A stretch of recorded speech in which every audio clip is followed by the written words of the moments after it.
How's everybody doing today?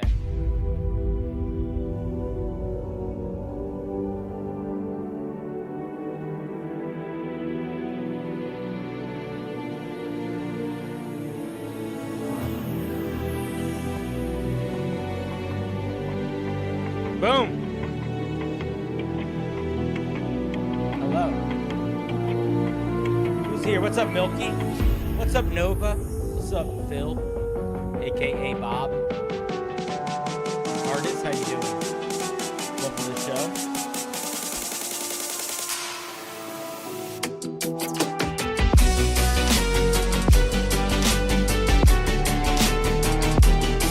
Trudeau, how's it going, buddy? Glad to have you. Buns, what's up? Remember Homebrew tonight.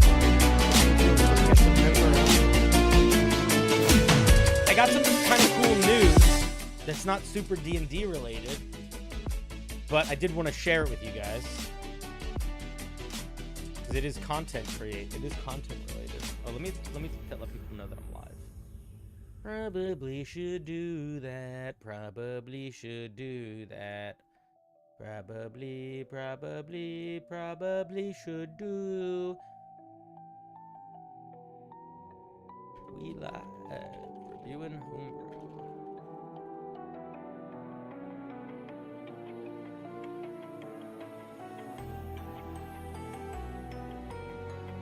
Okie dokie. So I got invited to participate in, well, not really invited. I guess I got permitted. I was given access because I asked for it. So maybe I wasn't asked. I asked. But I got invited to do the Marvel Rivals closed alpha, which is going to be starting Saturday and going for like 10 days. If you don't know what Marvel Rivals is, it is a new 6v6 first-person shooter.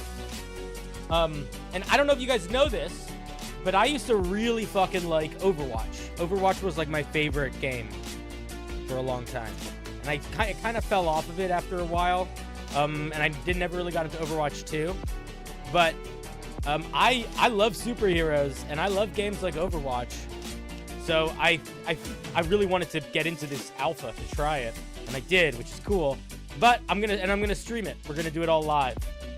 So I might. So for the period of time that the Marvel Rivals alpha is going on, if it's fun, because I might hate it, is the other thing. Like if I play it for 3 days and I hate it or get bored, I'm not gonna need to do it more than that. But assuming that it's fun to explore, I think that over that time I'm gonna become a Marvel Rivals streamer for a little bit. I still like Overwatch too. I just don't play it, but I still have fondness for it. Anyway, that's gonna be, I don't know, and I think it opens Saturday, so I might play Saturday night. What's up, Jesus? Welcome. Hi, fancy mug indeed. Sometimes I know who you are, even if your name changes, because I see the eyes beyond your eyes, you know? Anyway, today we're going to be looking at some member homebrew. Also, the wheel has changed, and I don't know why. And I don't know if you guys are going to like it or not. It's not a change that I made. It's a change that the wheel, I think, made for itself.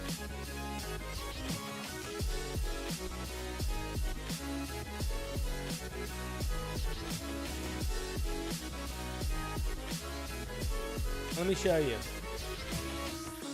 Let me show you what I mean. It spins. It just hangs out spinning. How do we feel about that? Do you like that?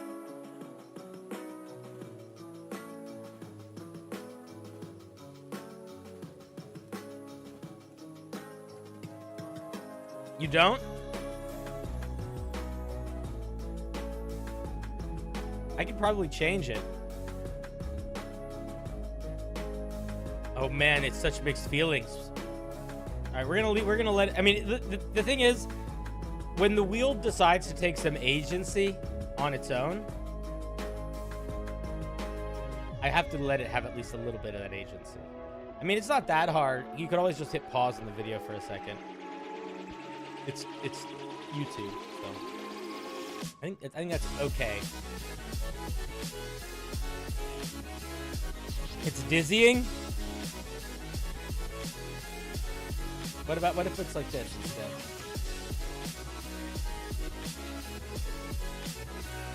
Is this better or worse? Wait, what if I do it opposite to sort of balance it out? Does this work? Does this make it more or less dizzying? Worse? All right.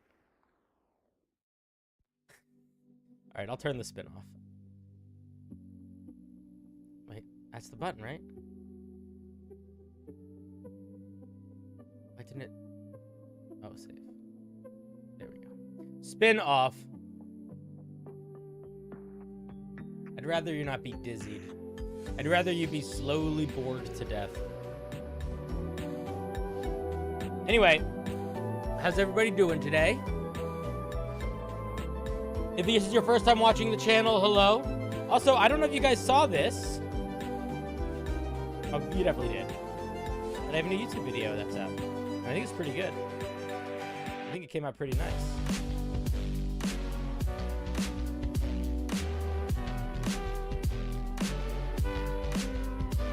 This video. Ooh, behold it. No, thank you. Behold it. Check that out. I love the Skulk. Skulk is one of my favorite monsters in D&D. It's so well designed.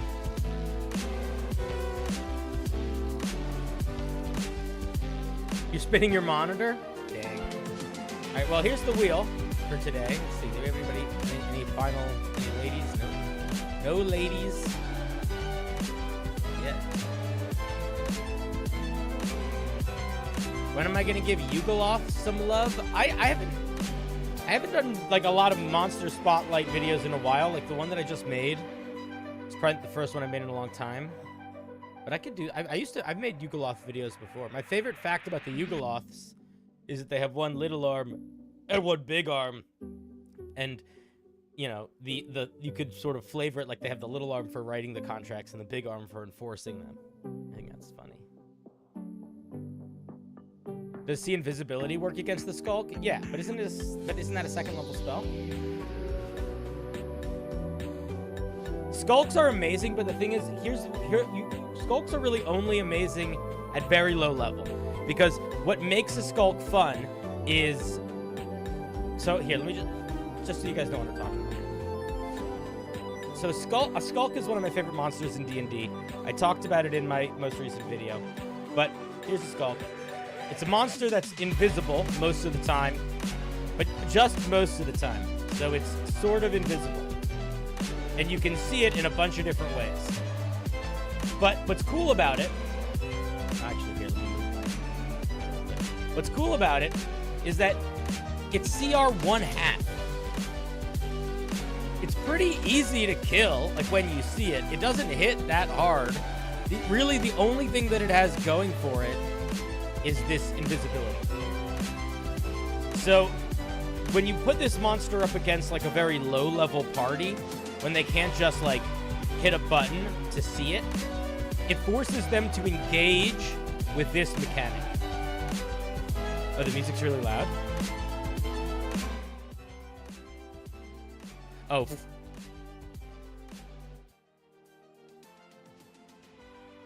There we go. Sorry. I had all my things messed up. How blasting was it? Was I hurting your ears? Sorry. Anyway, what I was saying was the reason why the Skulk is so cool is that because is engaging with these mechanics. So if you take away needing to engage with these mechanics, it becomes sort of a nothing burger of a monster very quickly. Sorry about the music being blasting.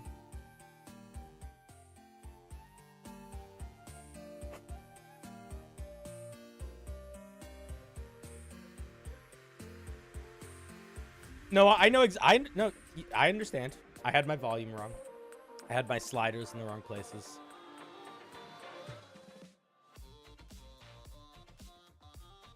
Alrighty. How late is it where I'm at? I live beyond space and time. But if I lived on the East Coast, it would be around 7:15 in the evening. Or 19:15 if you are a military person.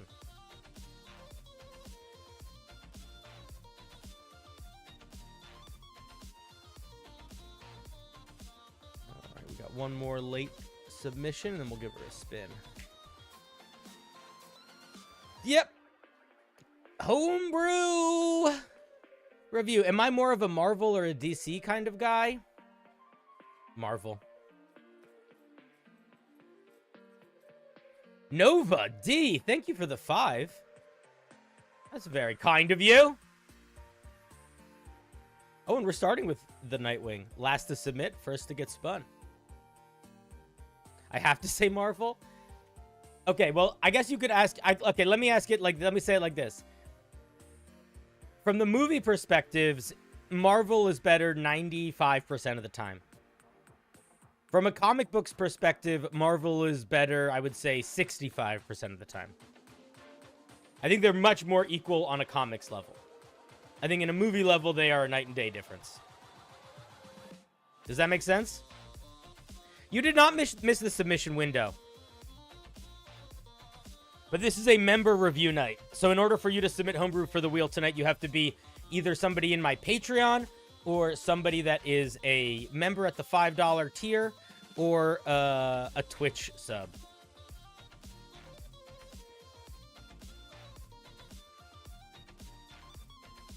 I think Marvel generally does characters much better, but I will say that when DC does characters well, it does them very well.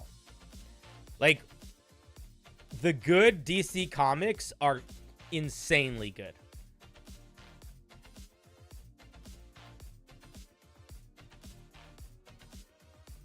Do I still stream on Twitch? Not that much. I will maybe again a little bit, but I've been doing mostly. You did join the Patreon? Cool. Then the submission link is up on the Patreon. Hooray! You should be able to submit.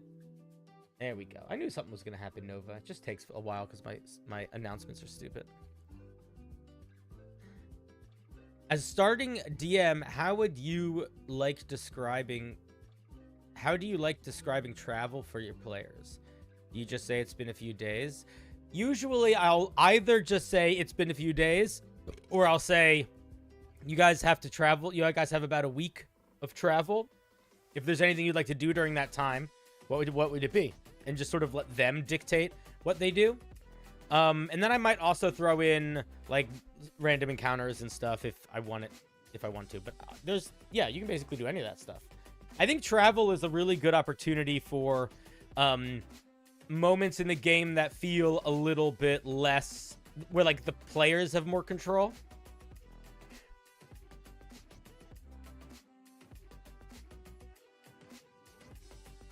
All right, I'll add you guys to the wheel.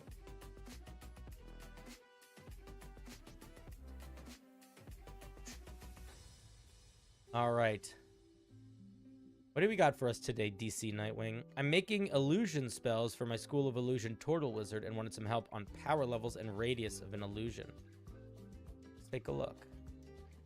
There are a lot of illusion spells already that we could probably draw from for inspiration here. This is called Sky Projection. You target a point in the sky up to 500 feet away and create a realistic illusion that covers a 1-mile radius. The illusion makes the point in the sky and everything below it to look like darkness of midnight or like the daylight of midday, affecting creatures as such. This is an awkward sentence. If I were you, I would try to change this. Like, I'm not sure what the point of this is. Are you just implying that you can make it seem like dark or light? I don't understand, but the darkness of midnight or like the daylight of midday is very, very chunky wording, dude. Yeah. Oh, you can join? Sure.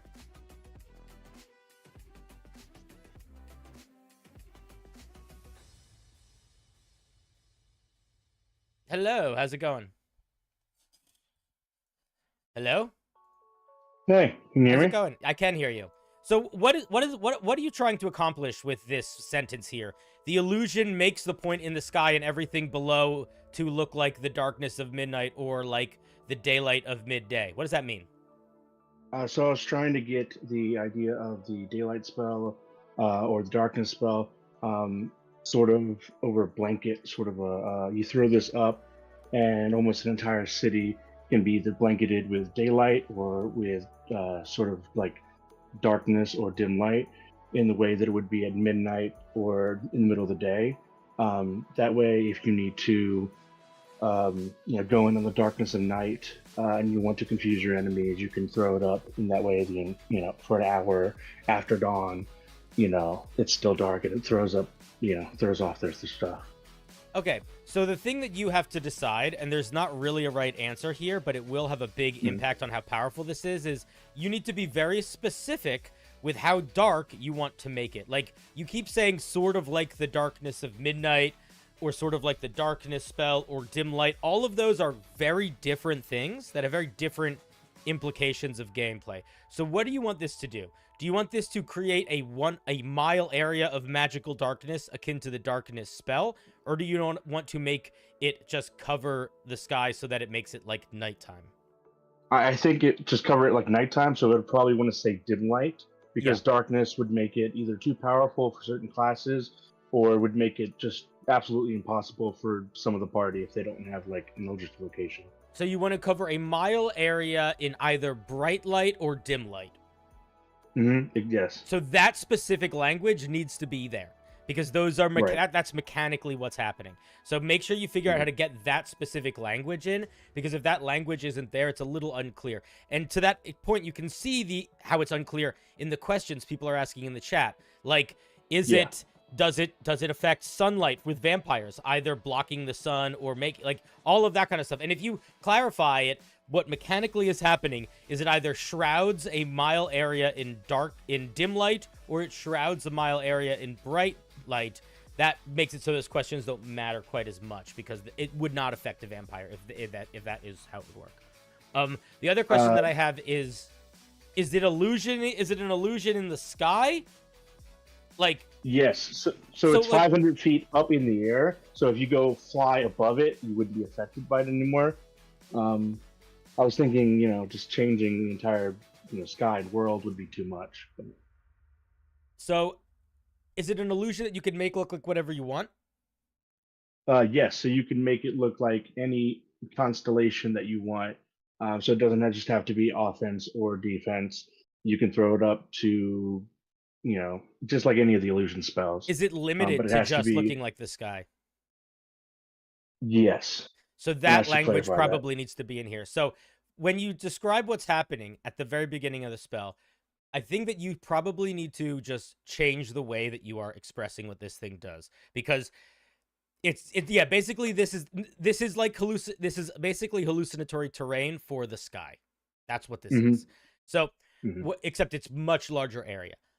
So hmm what I would probably say is you can create an illusory image that masks the sky in a 1 mile radius, something like that, and then very specifically say this illusion can replicate any any different type of sky pattern, such as cloudy, midday, rainy, whatever. And then but be very, you have to be, if this, because the thing about illusion spells is they are pretty limitless in the things they can make because they're not real.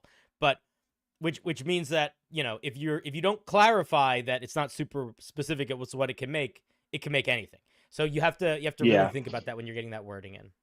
A hmm cylinder And would I also was, be a I good was, idea too. Yeah. oh yeah. I was also worried that maybe the area was too big, but at the same time, it's not doing a crazy thing, but it could be viably useful. I mean, It only lasts an hour and it's I would say concentration, but I yeah, I mean, I could see make I would probably make it more than 5th level if it's a mile. Even hallucinatory terrain is, I think hallucinatory terrain is like, it has maybe more impact because it's like on the ground around you, but If you want it to be a mile, I think it's got to be. I think it might have to be higher than 5th level. What if I reduced it to only like 100 feet up in the sky, and then changed it to like 500 feet radius? I think the height to the sky is completely irrelevant. I think that has no impact on how. You think? I know, because because think about it like this: the main people that are going to be using this are players. For maybe a dungeon master would use this, but they could just decide it's done. But if a player can casually get 100 feet in the air, they can casually get 500 feet in the air. Okay. So the height is totally irrelevant to how powerful it is. Okay. So you think possibly, no matter how the radius changes, this blanket covering might be too powerful for 5th level? No, if you change the radius, I think it's fine. I agree with Chidosia. Okay. Make it like 200-foot radius, 400 feet across. Okay. And then you could write, and then maybe, yeah. I mean, maybe we could even make it bigger than that, but somewhere in there. I think if you want it to be 5th level, you have to make it. A mile is a little bit much. A mile is a little bit much. Yeah, I think they'll cover, an entire town or city, so it might be too much. I mean, if you wanted to cover an entire town or city, and that's like the goal of it, then I think you make it. I would say the better thing to do is to make it higher level, so that it can accomplish the goal. It's sort of your. It sort of depends on what your goal for it is, Right. And what about the upcasting? I don't like it. I say no. I'd say no. I'm really not a big fan of upcasting that works this way for like massive features. There already is a system in place for making spells last a long time that are like extra powerful. And it's you cast the same spell in the same place every day for a month or something. So, for example, if you look at the spell Plant Growth, that's how that spell works. And this should, I would not make I don't know. I mean, if you like it like that, that's fine. But mostly when I see a spell go up in level by making the timer go up, I usually don't think that works for me personally. So I would drop that. But that's, do whatever you want. I've just seen a lot of illusion spells like that, and I was just, thinking about it. Oh, I mean, if like I said, if other illusion spells do it, and you're like, I like it, I want to use that, use it. But I think it's a big enough area that I don't know if I would put it on a spell like this. Okay. Like, does hallucinatory terrain work like this? I'll tell you what, if hallucinatory terrain does, I would say go for it. If it doesn't, I would say don't go for it. How do you spell hallucinatory? What about the one that is sort of like hallucinatory terrain, but it actually invokes like rough terrain? You know what that's? I'm not sure what spell that is. It's a 6th level, 6th or 7th level. Starts with M. Mirage Arcane. Mirage, yes. What's the size of Mirage Arcane? Bigger, something. Mirage Arcane is a 7th level spell. It takes 10 minutes to cast. You can make an area up to 1 mile look, smell, or sound, or feel like a different sort of terrain.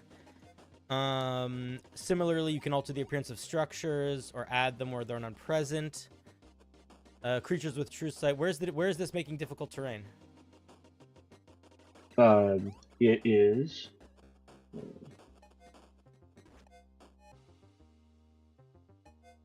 Becomes tactile, and so you can make it clear ground and. Oh, I see. The illusion becomes visual, tactile, olfactory. What does this spell have to do with your spell? It was similar to hallucinatory terrain, so I was thinking radius. I mean, this spell, if you want to compare it to this spell, I think it's a little, you're gonna go, this is a 7th level spell, and it takes 10 minutes to cast it. Hallucinatory terrain is 4th. Hallucinatory terrain is a 4th level spell, and I think it doesn't take, I don't think it takes 10 minutes to cast. So I think that if you are trying to base this off of a spell like Mirage Arcane, which I don't think you should, because I don't think, it doesn't, like, no, it's not quite the same as power level, but the reason why Mirage Arcane works, but also, why, I guess I'm confused because I was asking about the duration upcasting, and neither Mirage Arcane or Hallucinatory Terrain have upcasting options. Sort of, my point was sort of, I think the upcasting for timing makes a lot of sense for illusions that are small. I think it does not make sense for illusions that are large, like Hallucinatory Terrain. Okay. But those are my thoughts. Do you have? Thank you very much. Yeah. Do you have any questions or concerns or anything else you want me to address or talk about or ask about?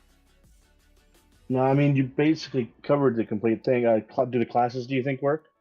Druid, Warlock, Wizard. Yeah, I could say Sorcerer also getting it.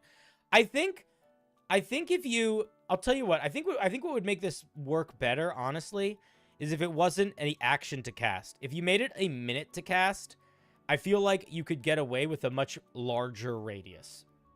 I think what I was thinking about when I was writing it was Skywrite or something. Yeah, but Skywrite is you can put up to 10 letters in the sky. Yeah. So it's a similar vibe in that you're putting something in the sky, but in terms of like if your goal here is to make that radius bigger, or to make it last longer, the solution is to make it take longer to cast.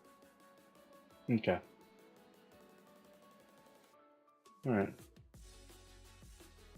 Tradosio says bards should get it too. I could see that. That would make sense.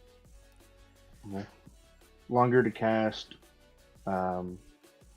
shorter radius, and think about removing the upcasting durations. Mm-hmm. And the more important feedback is you need all of that mechanical clarity. Yeah. That's the part that actually wording. matters. Yeah, the wording. Yeah.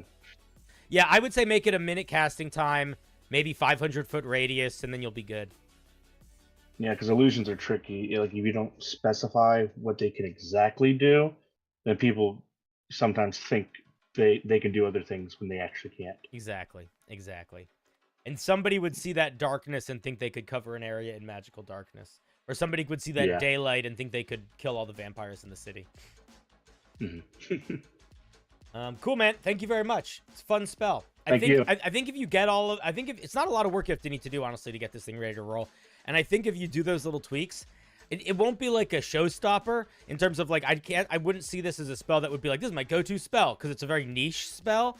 But I think it will be, I think it could work really well. I think it'd be really fun. And I think the idea of taking essentially the concept of hallucinatory terrain and just sort of changing it to hallucinatory sky is a very cool idea. I think it's a very cool idea. And tossing in some like daylight or like, dim darkness, changing up the battlefield in a certain way. Yeah, it could be a lot of fun. Cool, man. Thank you very much. It's like Way of the Shadow. Yeah, for sure. Yeah, you could be teleporting all over the place. You're great. Thank you. Bye. All right, that was Spencer. Let's give him a little round of applause as soon as I get my applause. Applesauce. Applesauce.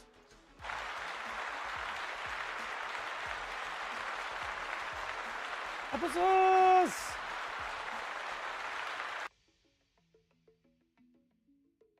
Do you join the waiting room channel in the Discord if he spins your name and you want to come on stream? Yes, but you also have to tell me in the chat because I don't have the waiting room just open. So if I won't see if you're there. And sometimes other people will just go sit there and wait, hoping to get picked. So I don't check it. So just let me know. Yeah, don't use the word sunlight at all. Use bright. Yeah. Because if you say sunlight, daylight, that's going to imply some stuff. Bright light and dim light are the two things are the two wordings I would use. Oh, got some new submissions. Anybody doing anything crazy this weekend? Anybody doing anything crazy this weekend? Wild, out of control.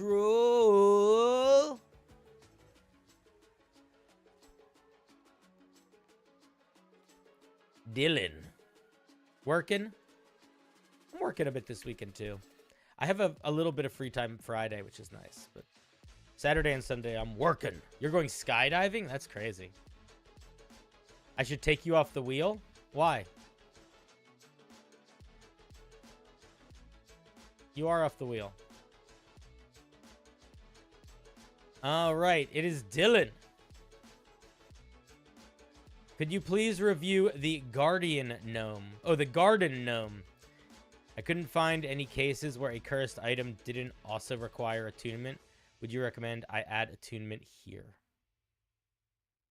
The main reason why a cursed item usually requires attunement, I would say, is because it creates an element of, like, fairness in that a person can sort of opt to engage or not engage with it. Like, if an item, like, well, I'll read this. But what I was gonna say was, there needs to be essentially what activates the curse and what sort of, like, sets that off, and the attunement is an easy way to do that, and it creates a little bit of a bar to entry that sometimes helps from a balancing perspective. But you could have a cursed item in that it's like an item that, like, does something. Like, if I had like an amulet that didn't require attunement, but I could push a button to create an illusion, you know, it could be cursed in such a way that when I create the illusion also always has a mustache and makes fun of me.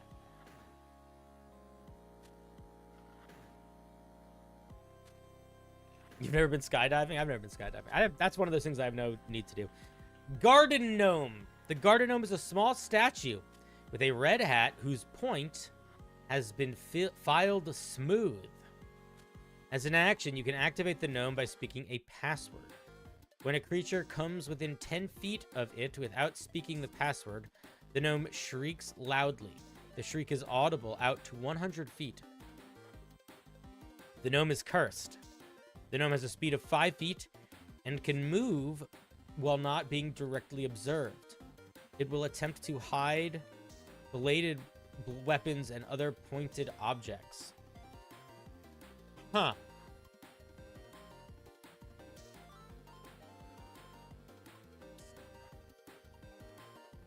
Okay, I guess my thought is, I have a couple feelings. My first feeling is, I don't understand why this is a magic item. This feels like it should be a creature. Like, if I was going to make this, I probably would make it a creature, and I would give it the false appearance ability, and I would give it some sort of ability where it basically could not move while it was observed. It was incapacitated while it was observed. Well, it's not alarm on a stick. This part is alarm on a stick, but this part not only implies movement, it implies object interaction, it implies thought. So, like, this thing has a lot of things it can do.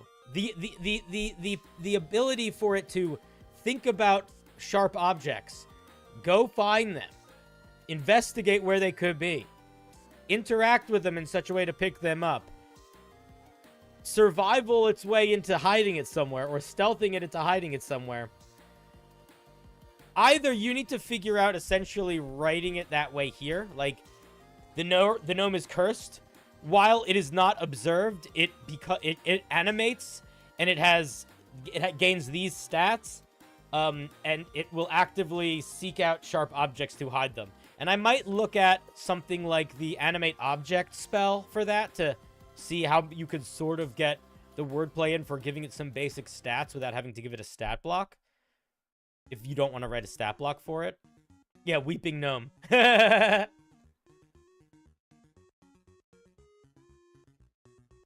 So that's what I think. I think it's a fine idea. I don't think it needs to require attunement, but I also feel like it doesn't feel like... If you're going to make it a magic item, you need to account for how people interact, like, how powerful it is. Yeah, Trinosio. That's what I said earlier. I said just give it false appearance so that it just looks like a normal gnome when it's not moving, and say that it just can't move while it's being observed. And I think that, and then I would just make it a stat block. But... yeah, is it a curse? Yeah, also, it doesn't really feel like a curse either. Like, that's like, curses normally, it's like they do something bad for the person that uses it. This isn't a curse. This is just, like, a separate secret feature. You know? Like, if you did not say curse, this gnome is cursed, and you just said the garden gnome is sentient, and then you had the rest of this here, nobody would be like, wait a minute, that should be a curse. They would just assume it was part of the item. So I probably would not call it a curse. I might just make it a part of the thing.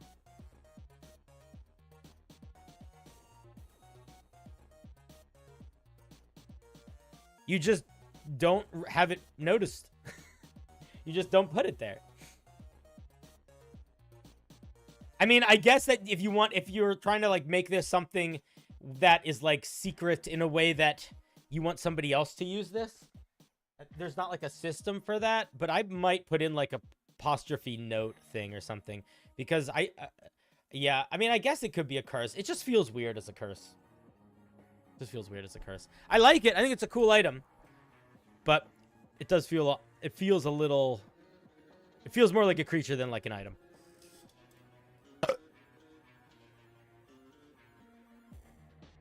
You could sort of make it an item that transforms into a creature when no one's looking. You could also word it like that.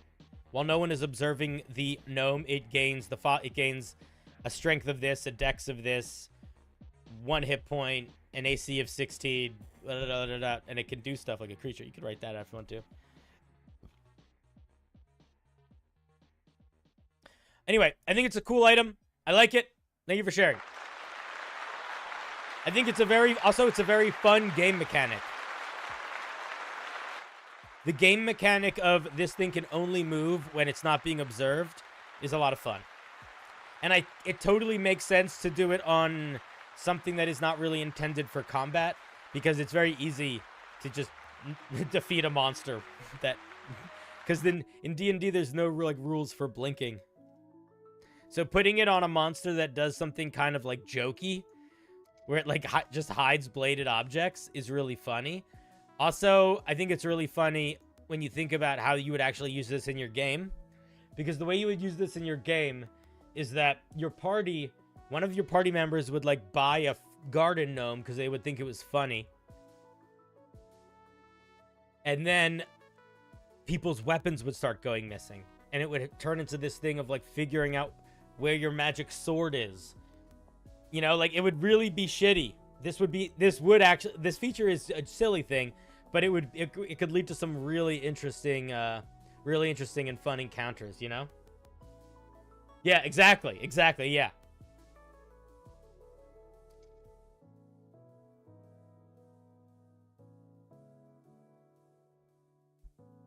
Yeah, I think it's like I said, I think it's really fun. I think it's really fun. I think you gotta just pick a lane. Either rewrite it as a creature with that gameplay loop, with the gameplay loop that you just said, that I also just said, that you said was the thought you had in your process, sort of focused as the gameplay loop, or just get the wording in for the curse so that this thing has like stats that can be interacted with when it's moving. All right, thank you, buddy. Kadoosh. That was a fun one.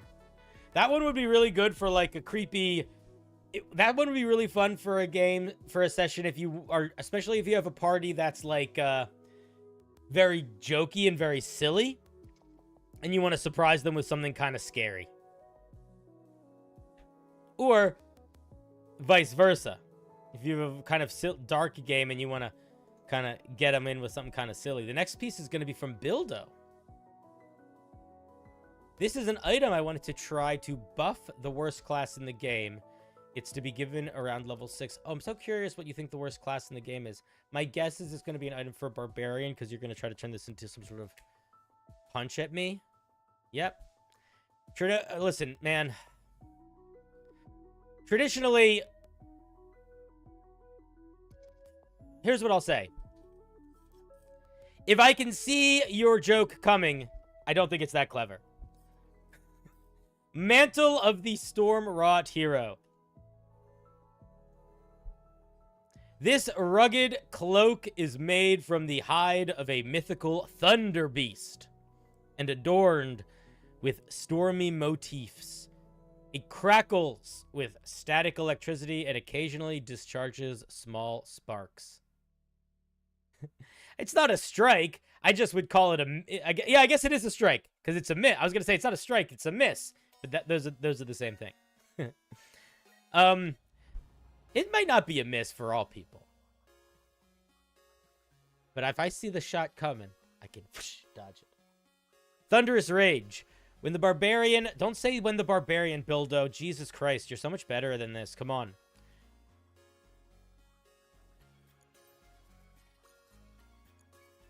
How do you write items, guys? There's two ways. There's two words you would put. There's two different ways you could write this, and both are fine. One is you write it in the second person. When you enter your rage. The other way is you say when the wielder, or when the bearer, or when the wearer. Either one of those is okay. But when the barbarian, like what barbarian? We don't know what the fuck you're talking about. I understand the logic of it needs to be attuned to a barbarian, but you're still breaking that cardinal sin of you're introducing a thing doing something before you introduce the thing existing. So it doesn't sound good. Like in the brain, it sounds wrong. All creatures within 10 feet, 10 feet of what? 10 feet of you, must make a Constitution saving throw equals to... No, don't do this. Okay, so here's the thing. Here's why this is... There's a reason. There is a fucking reason why you don't make magic items scale their stats based off of characters. Does anyone know why? Chat.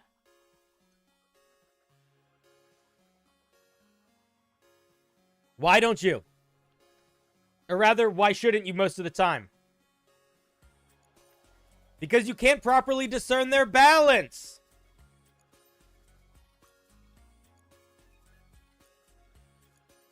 Is this a very rare item, or is it a common item? Because I'll tell you what, if my Constitution modifier and my proficiency bonus are really fucking low, this is not that good. And if they're really high, it's really fucking good. So, I'm going to be honest here, man. I completely disagree with this. I think it kind of breaks items. I think it's the kind of thing that makes most of the time... Here's what I would say. The only time I am cool with this in items, personally, is when it is an item that is designed for a very specific character. Where it's like, this is the item that you're going to have the whole fucking game. Like, it's like your family heirloom sword. But rarity determines the saving throw DC. Okay, so when you rage, all creatures within 10 feet of you have to make a con saving throw or be deafened until the end of your next turn. Okay. While raging, you gain resistance to lightning and thunder damage. Once per long rest, as an action, you can call down a bolt of lightning that strikes a point you can see within 30 feet. Each creature within 5 feet of that point has to make a dex saving throw. What's the DC? We have no idea. Taking some lightning damage on a failed save or half as much on a successful one. Okay, so you shoot a little lightning bolt. That's not that good. Once per day? It's pretty bad. If you're going to give them a once per day ability to do like a minor version of Call Lightning, I would up this damage. It's only make it 4d10. At least. Eye of the Storm, once per long rest as an action, barbarians can create a 30-foot radius storm that lasts for 1 minute. Allies within the storm gain a +2 bonus to their AC. And enemies take 1d6 lightning damage at the start of each of their turns.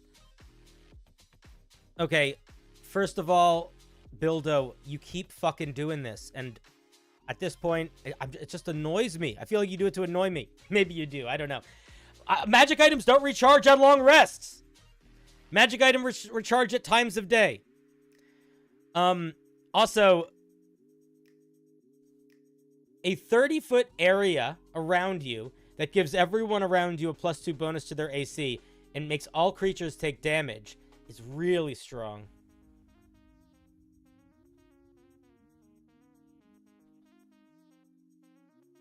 I might make this... I feel like I might... I might want to put something either, like, some sort of limitation on it, like you can only do it outside, or something, because it feels like a lot. Feels like this was written as a subclass feature and not updated for an item.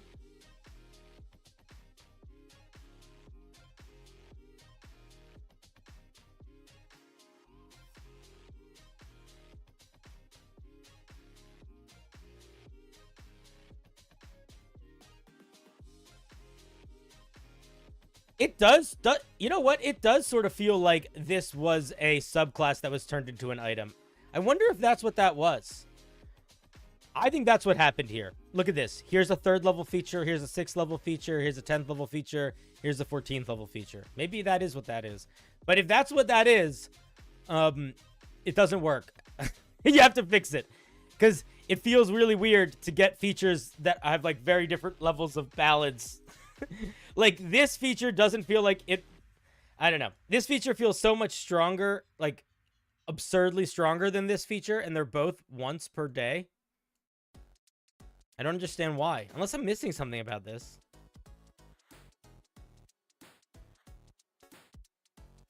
Yeah, this feels like a subclass. It doesn't feel like a magic item. Is that weird to say?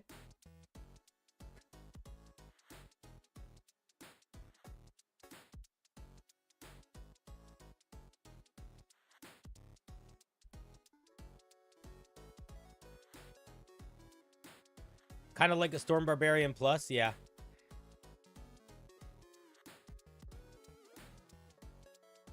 Did you have any questions about it? No, I just wanted to make a stupid joke. I think that, overall, I think it feels... Some of this stuff, okay, 2 things. I think for a magic item, it's doing too many things. It doesn't feel like a magic item. It feels like you're trying to fit a whole subclass into the magic item. Second of all, giving 2 damage resistances while raging is basically enough on its own for it to be a rare item alone. So that on top of this, on top of this, on top of this, it just feels like too much, I think, for if the goal is really just to make this a very rare item. I would probably drop some of it. I would probably drop Call to the Tempest. If I were you, I would keep Eye of the Storm, and I would keep Storm's Endurance, and maybe drop Call of the Tempest and Thunderous Rage. But even then, I think Eye of the Storm is too strong. Certainly for 6th level. It feels like a capstone of this feels like this feels like a capstone feature of a barbarian. This is not artifact level, Sponge. You're getting +2 to the AC is good, but it's not that good. I think this would be an appropriate, very rare item if you literally just kept Eye of the Storm and Stone's Endurance. But I also still would not give it to players at level 6. But if you want to, that's fine. But if you're gonna make an item, write it like an item, please. Or say specific, I don't know, whatever. I guess you could just choose not to. But it just makes it read unprofessional. I like everything that it does. I just think that it feels like it's doing too much right now. I think you gotta cut a little bit of the fat, and you'll be good. All right, thank you, Bildo. Yeah, Eye of the Storm feels like a better Sea Storm Herald capsule. That's what I'm saying. The whole thing felt like it was like a redo of a subclass forced into a magic item. That's why it just did too much. Wait, did I read? Wait a second.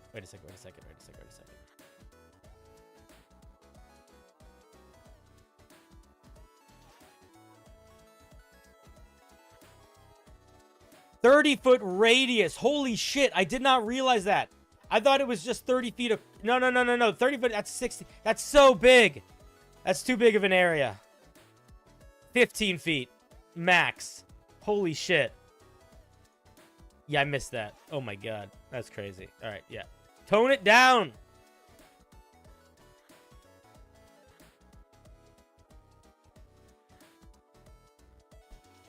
A bonus action to give everyone +2 AC forever? That would be a lot. Hey, Cinder, I wanted to add a living castle as an enemy in my campaign. Do you think it would be better as a monster stat block or as a specialized dungeon? Unless you don't want them to... Unless you just want to stand outside and punch the walls, it should probably be a living dungeon. That's what I would say. Hello, Lauren. How's it going, buddy? All right, let's hear it for Bildo. Sharing a magic item. Thank you very much.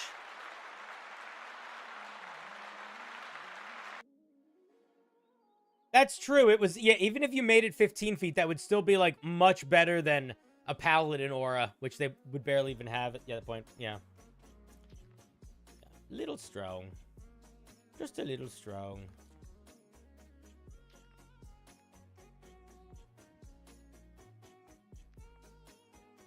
Next is gonna be Dice Admiral. Dice Admiral.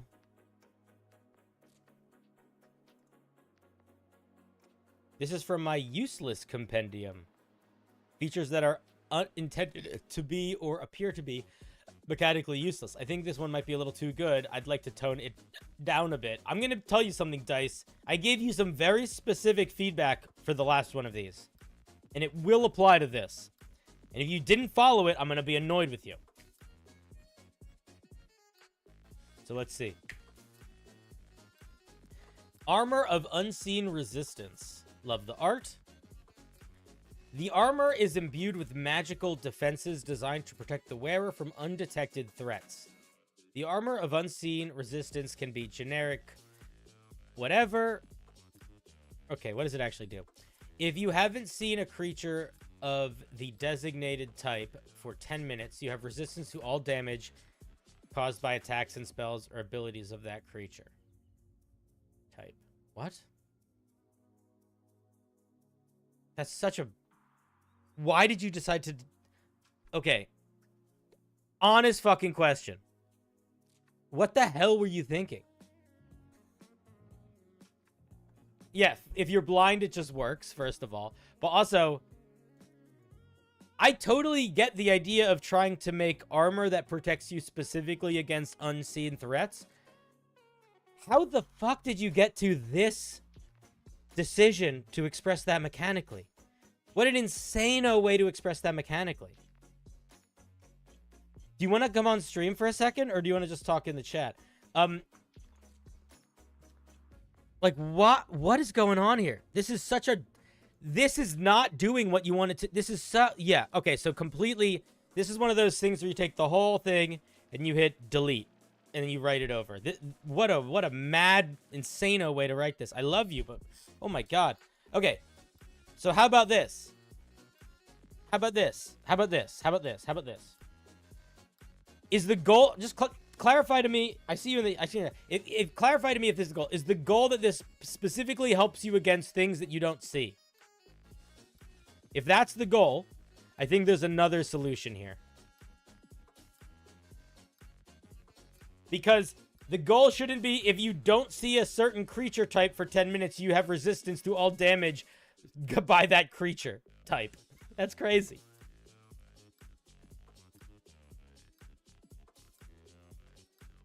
Okay, so how about this?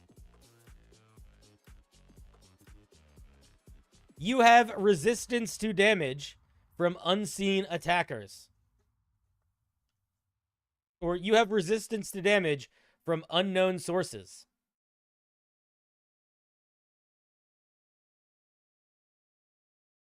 How about that? Let me throw you an alternative. While you have the surprised condition, you have resistance to all damage. Either one of those. Either one of those is going to be the solution.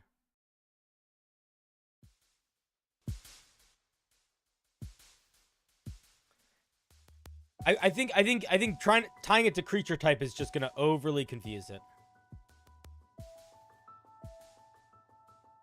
But that's what I would say. I would say either while you have the surprise condition, you have resistance to all damage, or the first time the first time you take damage from an unknown source, you have resistance to that damage. No, but it shouldn't be invisible creatures, Beyonder, because you can because there's plenty of times an unknown source is not invisible.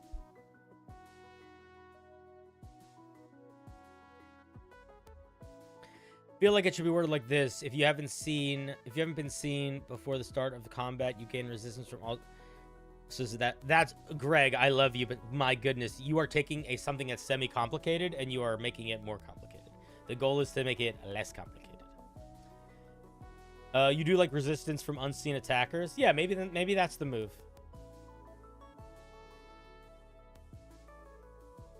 I like unknown source just because I think it allows for a lot of like sort of there's a lot of circumstances that might feel like would this work, would this not work, and I think that just sort of solves most of those problems.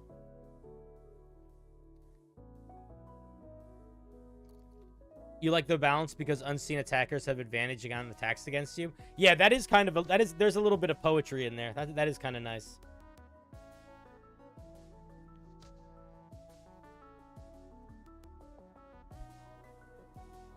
Leave me alone, Gloomstalker.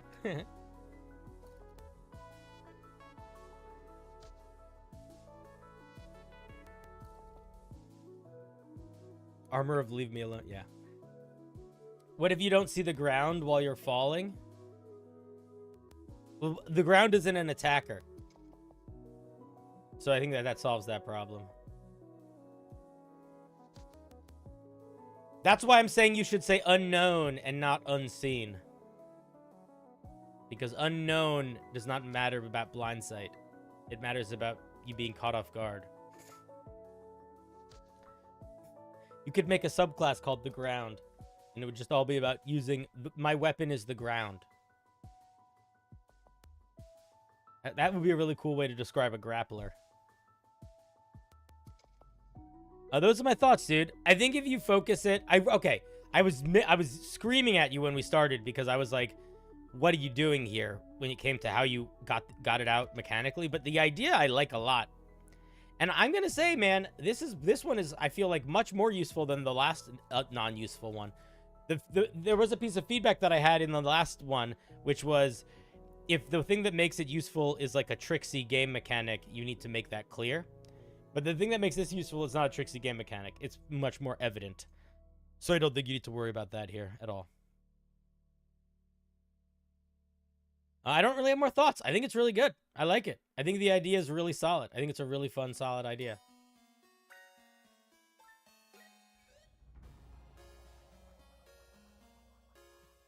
I don't think it's too useful to exist as a magic item. It might be too useful in your compendium of non-useful items. But I don't think that means you should shelve it. I think you just put it on a different shelf or a different store front. I think that this would be totally reasonable for like, oh, it shouldn't be, I would not make it very rare also. It probably should be, I would maybe even make it uncommon. Those are my thoughts. Yeah, it's super niche, but it's good. I like super niche items. I think they're a lot more fun. I would much rather have a super niche item than just a super powerful item that doesn't feel like it does anything. Do you know what I mean?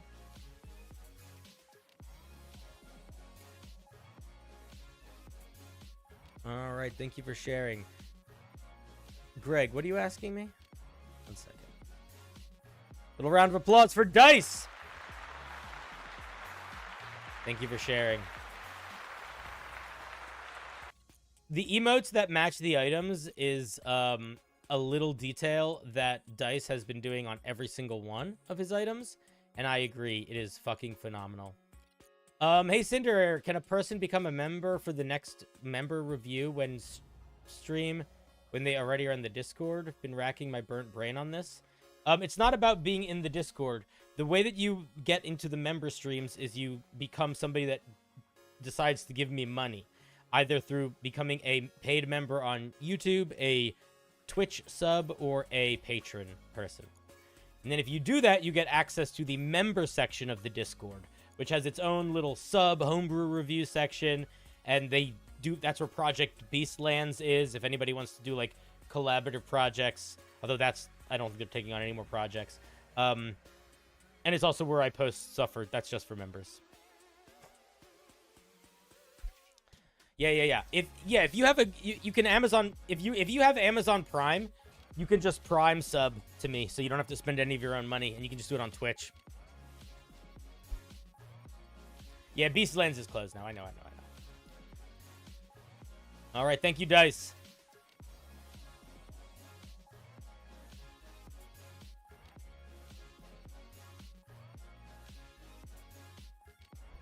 And realistically, after May, depending on what's going on, I'm not sure how long I'm going to stream primarily just on YouTube. If it goes well, I might just stick to YouTube. But there are some things that I want to do on Twitch. Like, so for example, when I do my Marvel Rivals streaming next week, that'll probably be on YouTube and Twitch. And Helldivers will probably be on YouTube and Twitch. Or just Twitch, maybe. We'll see.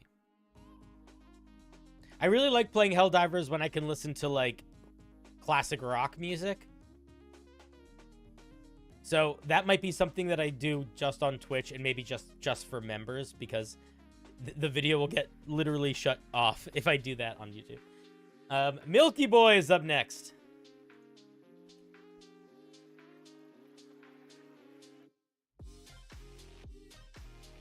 I tried making my own Demon Lord. Oh, cool. I like him. But should he be more powerful? I balanced him around Fraz or Blue. But are there more powerful Demon Lords? Yeah, Fraz is, I think, one of the weaker Demon Lords. Can I please look at the layer actions? I probably can. I'll tell you what, if you made the stat block insanely long, it's going to make it less likely that I do that, though. But I probably will. You didn't make it crazy long. All right, here we go. Let's learn about this guy first. What's his deal? Akobakal, the abyssal torturer and lord of chains, revels in the torment of others. His worshippers kidnap and torture innocents, sacrificing their innocence. Don't say innocence and innocence and sanity to their dark master. This will sound so much better if you just say the word sanity. Okay, so he's a torture demon. Got it. What is his CR? 23. Oh, he's a strong boy. A bunch of resistances, a bunch of damage resistances, intimidation and perception. If he's a torture demon, I'd probably give him insight also, so that he can, like, read people. I get some legendary resistances. Special equipment. He makes 2 chain hook attacks and 1 faith breaker attack. If available, he can replace chain hook with swinging chains. Okay, what does chain hook do? 30-foot reach, some damage, and pulls people around.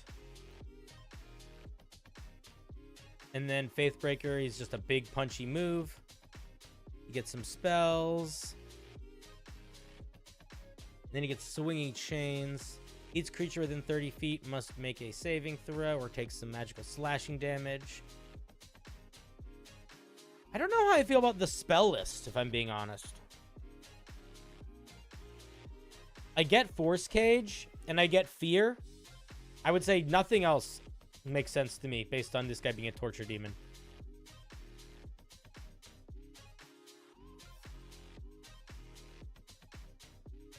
Let's see. And then he's got legendary actions. He can make a chain hook attack. He can cast Doubt.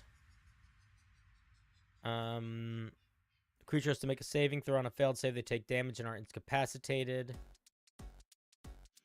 Okay, I will take a look at the layer actions, but what I want to say initially is that the actual main stat block feels a little bit bare bones. Like, before we get into the layer actions, on paper, this thing doesn't really do anything unique. Like, let's look at what it does. It does basic attack that pulls people a little bit. It does basic attack that hits people. It does AoE damage. And it does single target damage and debuff. But all of those things are really basic. Like it's not really doing anything unique. Feeble Mind is, I mean, I like Feeble Mind as a spell in general. He's kind of a brute. Yeah, but I guess I wish I saw more flavor in the mechanics. You know? Like, I think a good example of something similar to this is, what's his fucking name? What's the leader of the demon hyenas? What's his name? Inagu?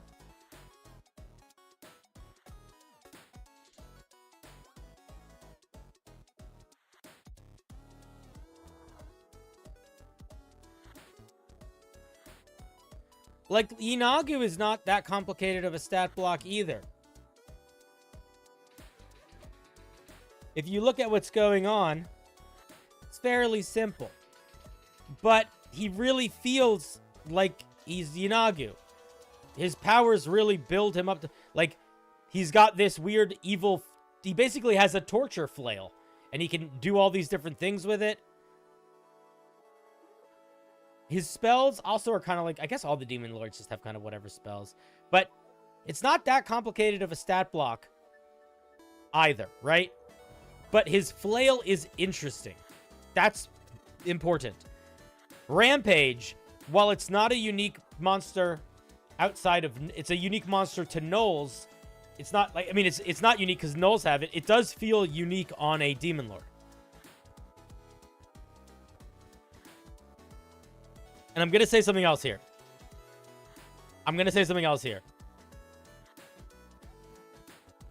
I'm sure there are people that are watching this and they're saying, Cinder, this is a stretch. I would argue that Inagu is just as boring of a stat block. And maybe you're right. But you know what? Who made this? Milky doesn't work for Wizards of the Coast.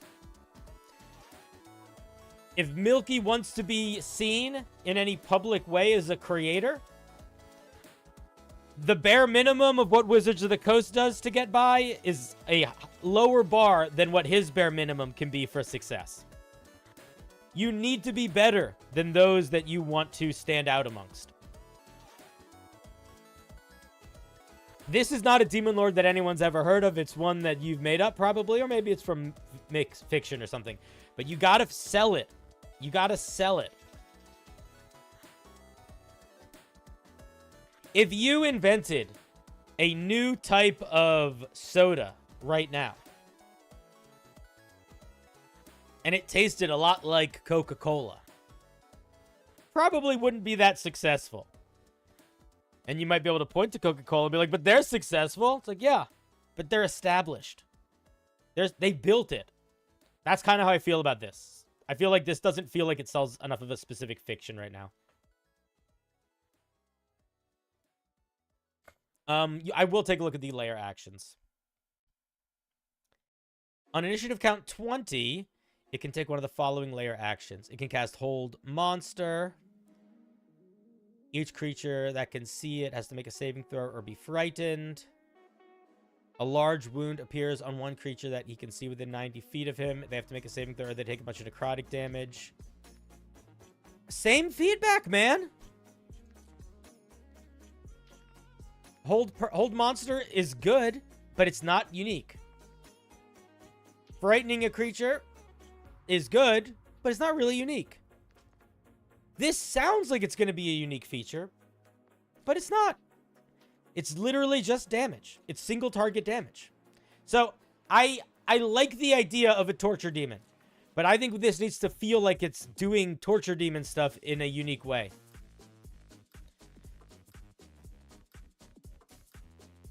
All water tastes like iron and salt.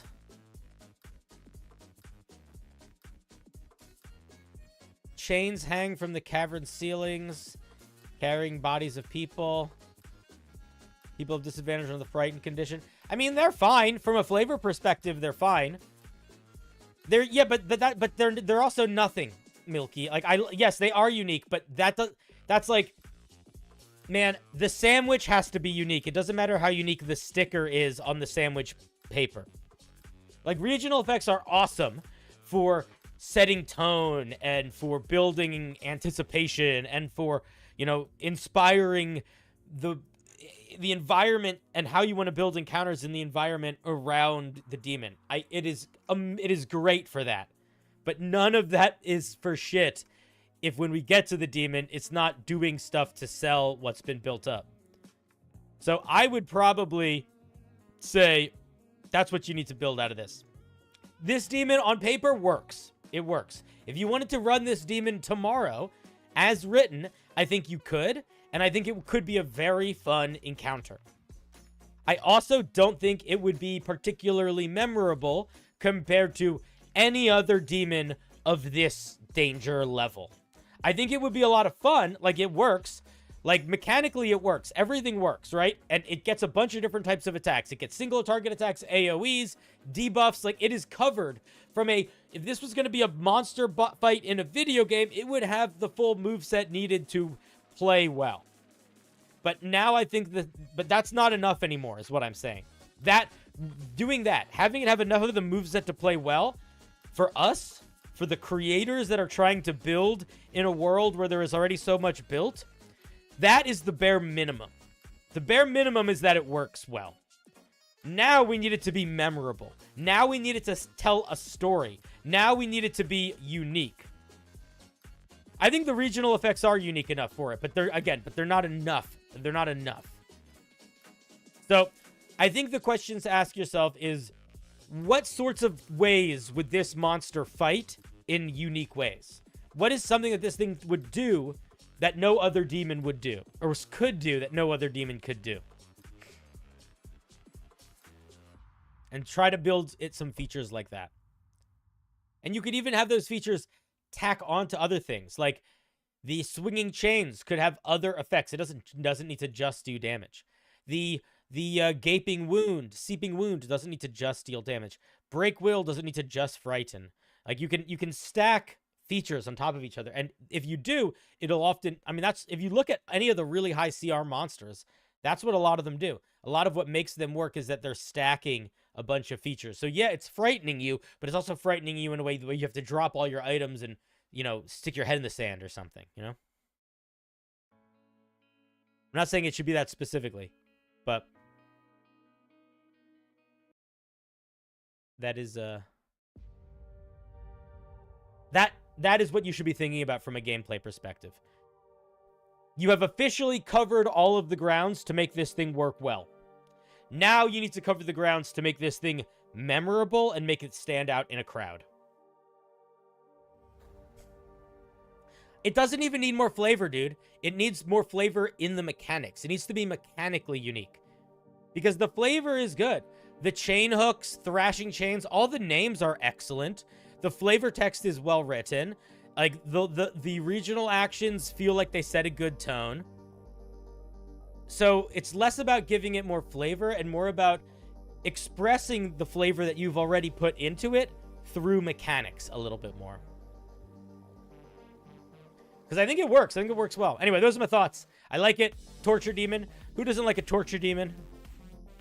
Probably the people that are getting tortured. All right. Yeah, honestly, maybe one just big, crazy, unique mechanic might be all it needs. Maybe when it does its thrashing chains, you give it something else that it does. Like, everyone goes, it like, I don't know, tears limbs off, or sews people together, or like, forces them to, like, I don't know, tell their secret truth or whatever. I don't know. Lots of different options. Thank you very much for sharing. Yeah, the flavor is great. We just need to now take that flavor into the mechanics, which is it's a weird place to be, because it is in some ways, I don't think it's easier than balancing the monster, but it's harder work, but it's more fun work, I think. Like, the tedious work is the, how many attacks should I give it? What should its AC be? Okay, what size should it be? Let's calculate its hit points. What saving throw should it have? That's the tedious work. The fun work is, how do I invent something new that makes it feel unique? You know?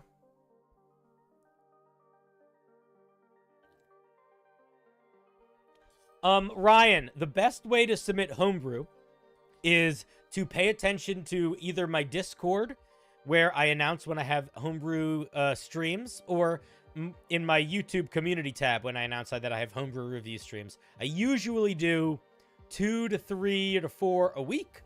One is always specifically just for people that are members of the channel, which means that they pay for memberships through YouTube or through my Patreon or through Twitch. And then the rest are anybody can submit stuff. And today is the member review stream. So the only way to submit stuff today is to be a paying member. But there will be many more streams where that will not be the case, and you can submit all sorts of different stuff. I kind of like the idea of the encounter with this being like a therapy session for the party where they confess to secrets and lies. Well, that's what I was thinking. I was saying one of the things that feels like it's missing is torture is usually a tool to like seek knowledge or to find something, to uncover things. And I was expecting to see more of an element of that in there.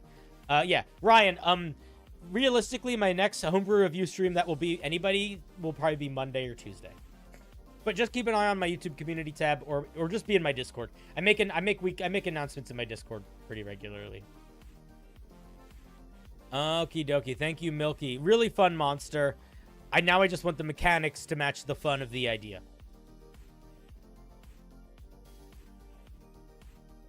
Imagine the Faithbreaker mace caused the Paladin, Cleric, and Warlock to lose their abilities. That would be really cool. It forced Divine casters to lose their faith. Roll for maintaining your faith. That is a cool idea. That's one of those mechanics that would be really fun for some groups, but it would only work with... But if you don't have any of those players, it would do nothing, right? There's definitely monsters that, like... It doesn't come up that much more in design. We see less of it. But I do like monsters that, like, interact specifically with specific types of characters. I think that's a lot of fun. This is from Joey. It looks like it is a scuffed magic gun. All right, let's take a look.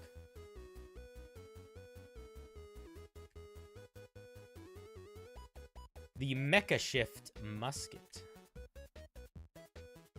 You would make it lose spell slots, not class abilities.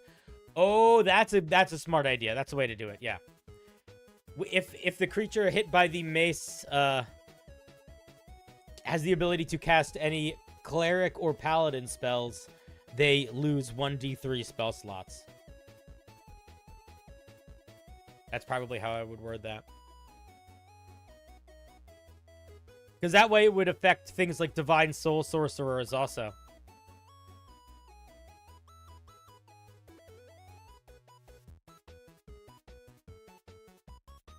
You liking the music? Yeah, it's pretty good. Okay, so apparently this is a jank gun. Let's see what it does. The Marvelous Musket is actually a 3-for-1 deal. You get a +1 bonus to attack and damage rolls made with this magic weapon. When you are attacked, as a reaction, you said the word may.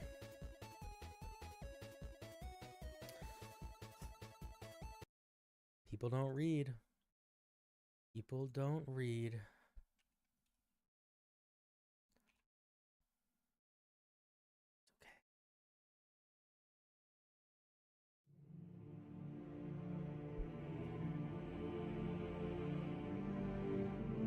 This is the month of May, where the word may is not allowed to be used, let alone used incorrectly. And unfortunately,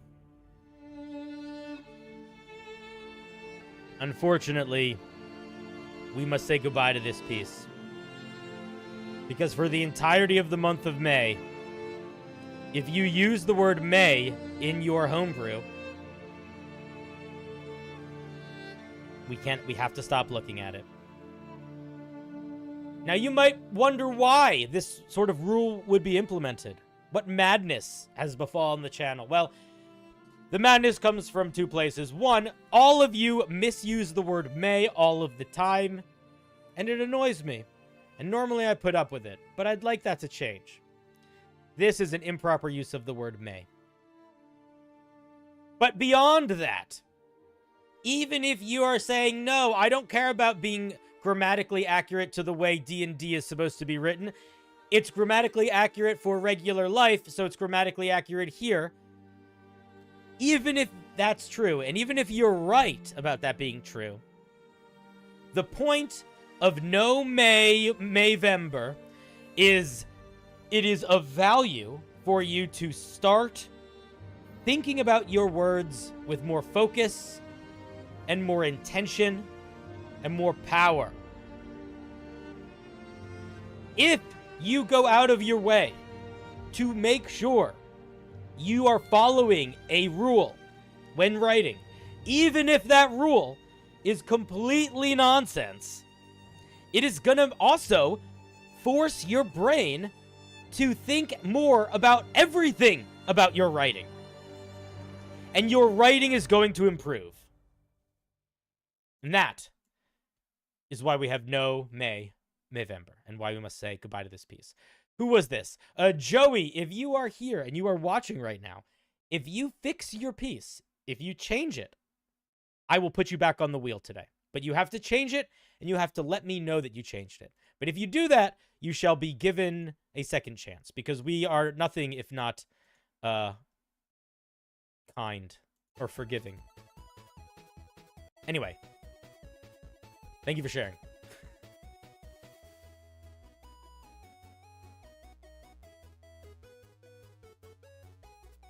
Can you submit homebrew? I don't know, can you?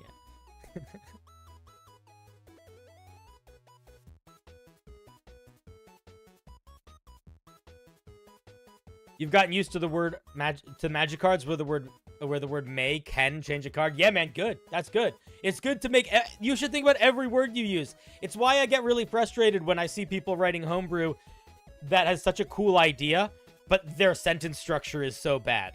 Because it's like, you are ruining your awesome idea with your sentence structure. And it's because you're not thinking about the words you're using. If you thought about the words you're using, your writing would get so much better. And you would think your homebrew was improving like tenfold. But really, your homebrew isn't improving at all. It's just you are getting better at expressing what your homebrew is supposed to be.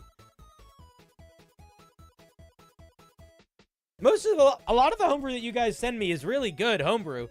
It's just buried under really bad writing. Which is okay. It's fine. You know, like, that's not good. That's neither good nor bad. It just is. Have you ever reviewed a piece that you would like to use in the future? I have reviewed many, many pieces that I would put into my game tomorrow. And I would feel absolutely happy with and fine with.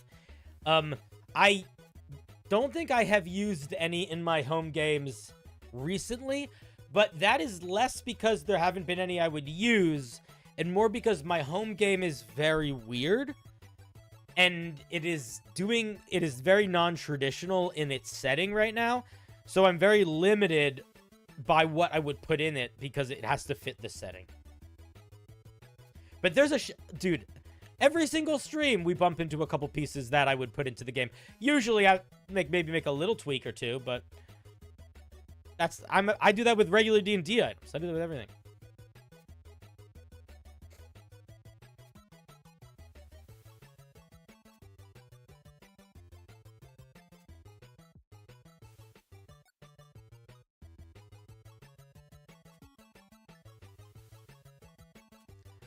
Let's see. A healing cantrip which isn't broken. Oh, I'm so curious. So, before we look at this, why are healing cantrips broken? So let's talk about that for a second. So, what makes a cantrip unique in D&D? What makes a cantrip unique in D&D is that what makes a cantrip unique is that it's magic that you can do indefinitely. It's infinite use magic. D&D is structured in such a way that every way you can heal requires a resource. There is no way you can just heal over time outside of a long rest. But some might argue That, in its own way, is a resource. But hit die, you have to spend hit die. Or health potion or something. Everything is a resource. And if you take away... If any part of that system no longer needed a resource, it could become very troublesome. So my guess going in, if we were going to guess, my guess would be that this is going to be limited by time. And my guess is going to be that this spell either only works on a creature once per day, or is limited in how long it takes to cast, or how often it could be cast. That's going to be my guess, but we'll see. I'm very curious. Oops, that's not what I meant to do. Very curious. Consume Thrall. It's a cantrip, 1 action, range touch. You attempt to convert the false life of your undead thralls into yourself and your allies. When you cast this spell, touch an undead creature which obeys your commands and has at least 1 hit point. The target creature must make a con saving throw. The creature created or animated by you makes this save a disadvantage. On a failed save, the creature takes 1 of its hit dice plus your spellcasting modifier as damage. Award the damage as HP to either yourself or an ally you can see. On a successful save, no damage is taken and no HP is awarded. Whether the save was a success or failure, the creature was not created by you. What? Whether the save was a success or failure, if the creature was not created by you, it is no longer friendly to you and will no longer obey your commands. This doesn't feel like a cantrip.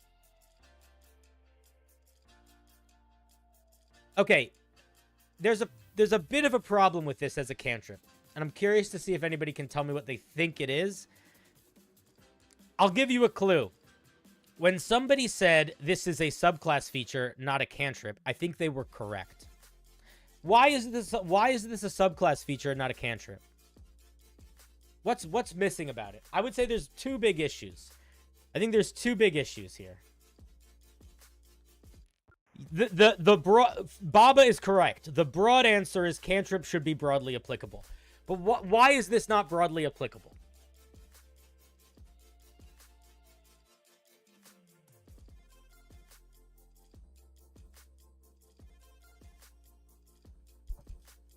This requires you to be able to have undead thralls for you to be able to do anything with it.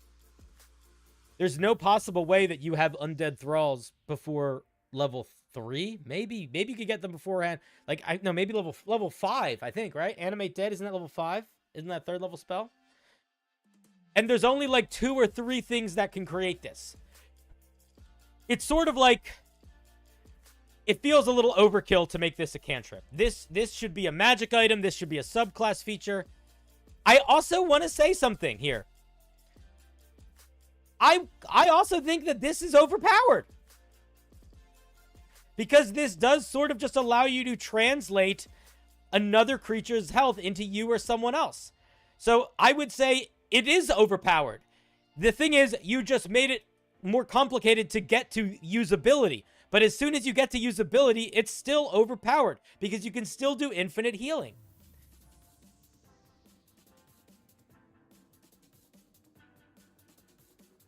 Seahorse, I love you. I think this is a miss, though, man.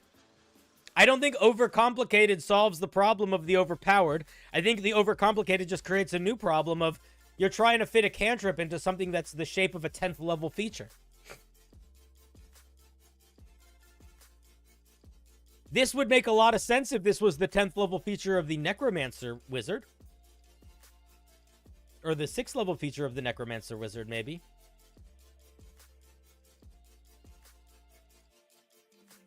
Oh, it's a cool concept. It just does not belong in a cantrip.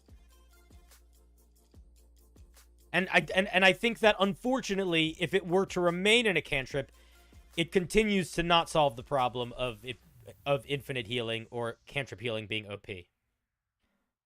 Because it's just really complicated to get to being able to use it, but not difficult. Like, I mean, it's not even complicated. I take that back. It has a very high bar to entry. But if you hit that bar to entry, which is not hard to do if you build your character that way, it's immediately overpowered. So it's either immediately overpowered or it's nothing until it's overpowered. And I also agree, I do think it's tediously complicated.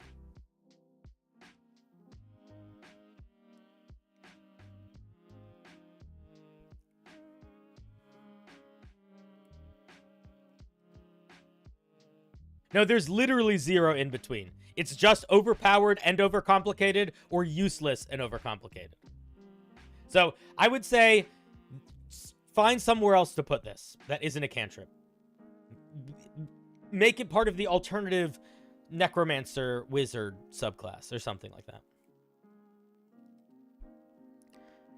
Those be my thoughts, Seahorse. Thank you for sharing.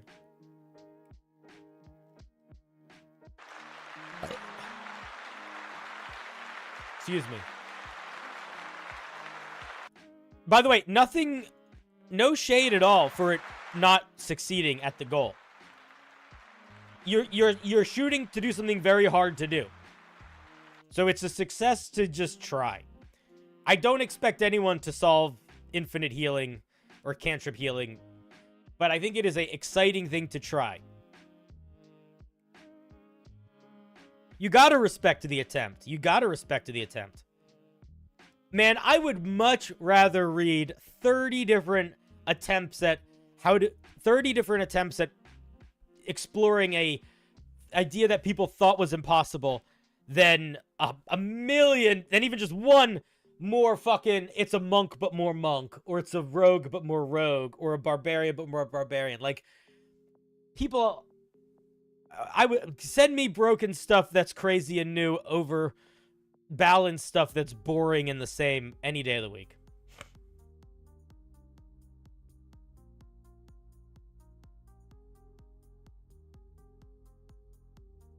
I think trying is one of the coolest things ever. Trying is very cool.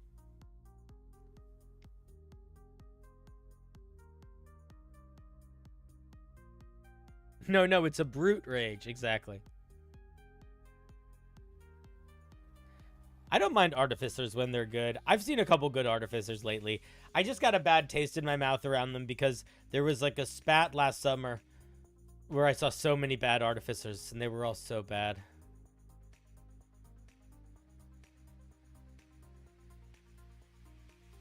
Baba. The wheel website got an update. I don't know if you guys noticed. Everything's a little different looking. It's very subtle.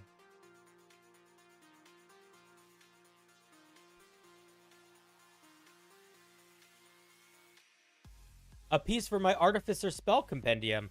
I've tried a few versions of this spell, trying to lock it down, still a bit unsure. So Baba/Philip is making a compendium of spells that are intended to feel like mechanical interactions. So stuff that like an artificer would use as opposed to like a sorcerer. So each of these spells are intended to sort of feel like a machine.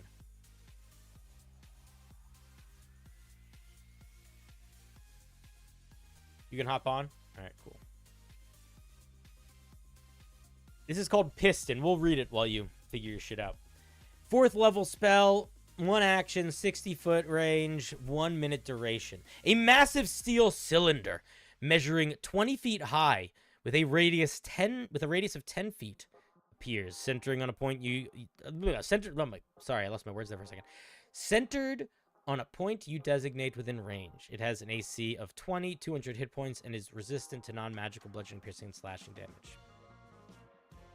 When you cast this spell, and as an action on your subsequent turns, you can cause the piston, either call it a piston up here, or call it a cylinder down here. Don't introduce the name of the piston as a piston halfway through the spell, though. When you cast this spell, and as an action on your subsequent turns, you can cause the piston to slam down or raise up, moving up to 20 feet up or down. Creatures in the area of the piston, creatures in the area the piston moves into when you move it must make a dex saving throw. On a failure, they take 3d10 bludgeoning damage and are pushed to the edge of the piston. Additionally, if the cylinder is pressing them into the ground or ceiling, they are restrained.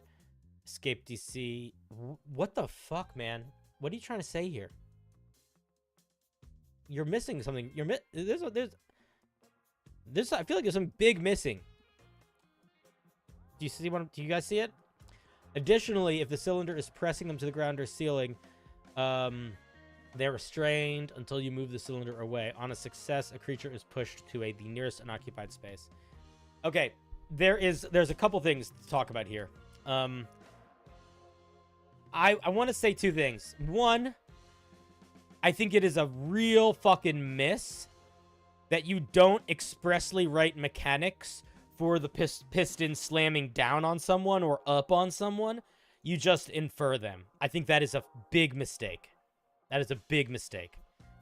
Secondly, I kind of want to push back on, does this thing need to exist?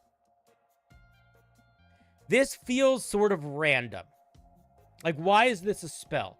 Why does this thing need an AC and hit points? What is the point of it? Like, why is it a piston at all? Like, you could literally call this one floating orb, and it could basically be the same thing and basically do the same stuff, where you move it around and it knocks creatures out of the way and deals some damage to them. So it feels a little bit like it's pulling it. It feels a little bit like a reach is sort of how it feels in general right now. I want to question, why does it exist?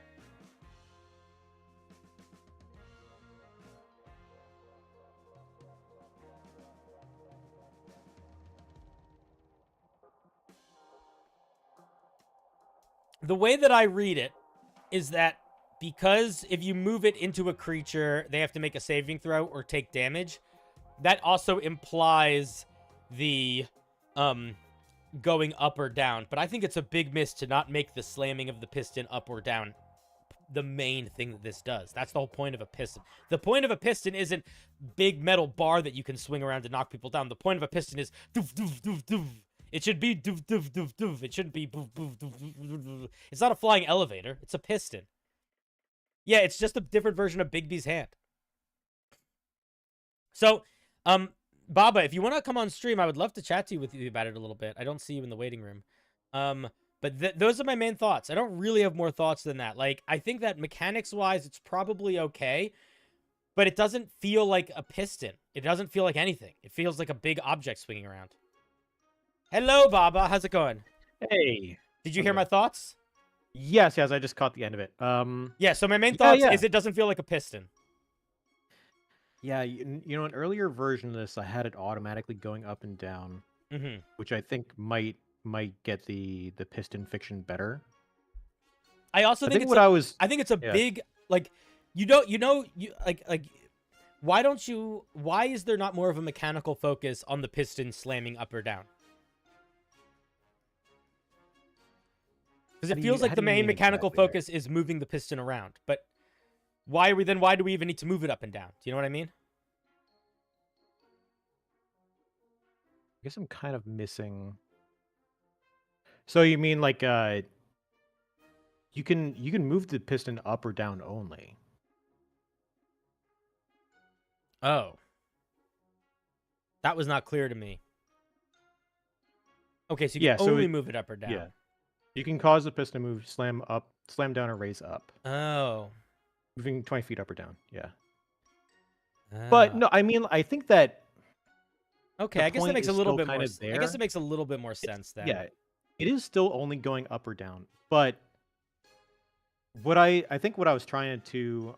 earlier version of this had it automatically going up and down, but then it became awkward to have it also be a physical object. You know what I mean?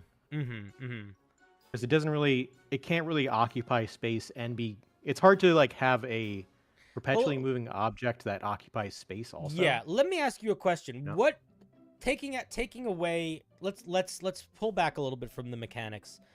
What do you want this thing to be able to do?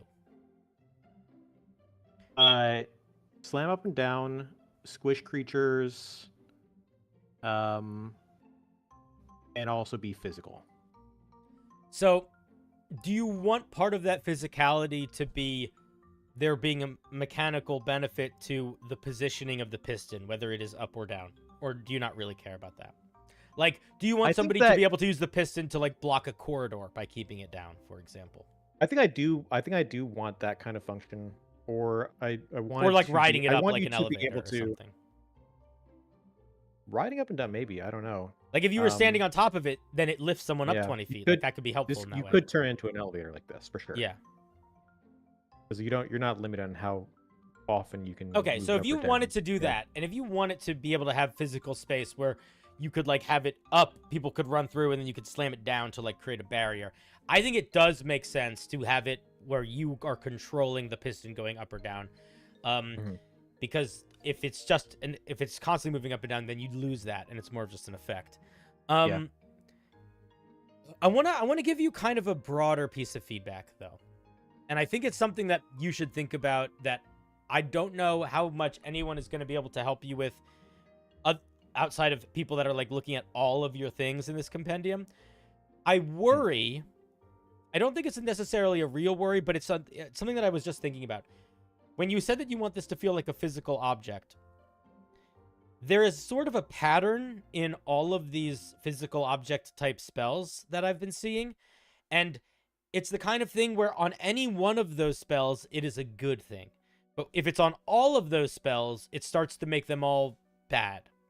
And that is the physical object element. Because when you make a physical object and you allow it to be interactable, it becomes a lot of things. Like the example that I just gave of you can use this to like block off a corridor. That is a feature that I think at least 2 other of your object like summoning spells could do. That would be very useful. That is not the intended use of the object, but it is usable based on the way that the spell works. So it's sort of like and there is sort of like, I don't know if it's good to have a compendium of spells where more than 4 spells can essentially create an object that can block a path. Like, that's a very specific example, but you don't want them all to do the same thing. Do you know what I mean? Like, you don't want them all to have... Because there's an element of it's cool that they can do all these different things because it's just a piston. So if you can figure out a creative way to use it, you can do anything with it. But if all of them are that, then it starts to become too much, and it starts to might start to be like, why do I need 6 spells that all do 6 kind of different things, but then they also do 4 things exactly the same, and with like slightly different tweaks. I'm wondering if that's really more specific for blocking off things, because if they're physical things, then sort of by nature of being physical, they can be used to block stuff. Well, that's what I mean. That's what I mean. Like it might be exactly because they're physical things. Like it's not. I don't. And even I think it might. I don't know if it has anything to do with intention of your design. It might literally be like a side effect of the intention of your design. Like it's an unforeseen consequence. But I do think it is worth addressing that in your design, or at least actively thinking about it as you move forward, because it's definitely I think you're right. It's something to think about, so I don't duplicate effects too much. Or just the thing is, you don't want to duplicate effects too much, and you don't want to create situations where every spell kind of does the same thing in a different way. Yeah. And even if that thing that it does is only a tiny part of the spell, but the big majority of it is its own thing. But if every spell that summons an object can be used, you can be using that object to block corridors, and then there's a lot of spells that summon objects, I don't think that's good. Yeah, I think there's ways I can get around it and still keep things physical. But no, yeah, I get what you're saying. So I think that might just be worth thinking about in general. I also feel...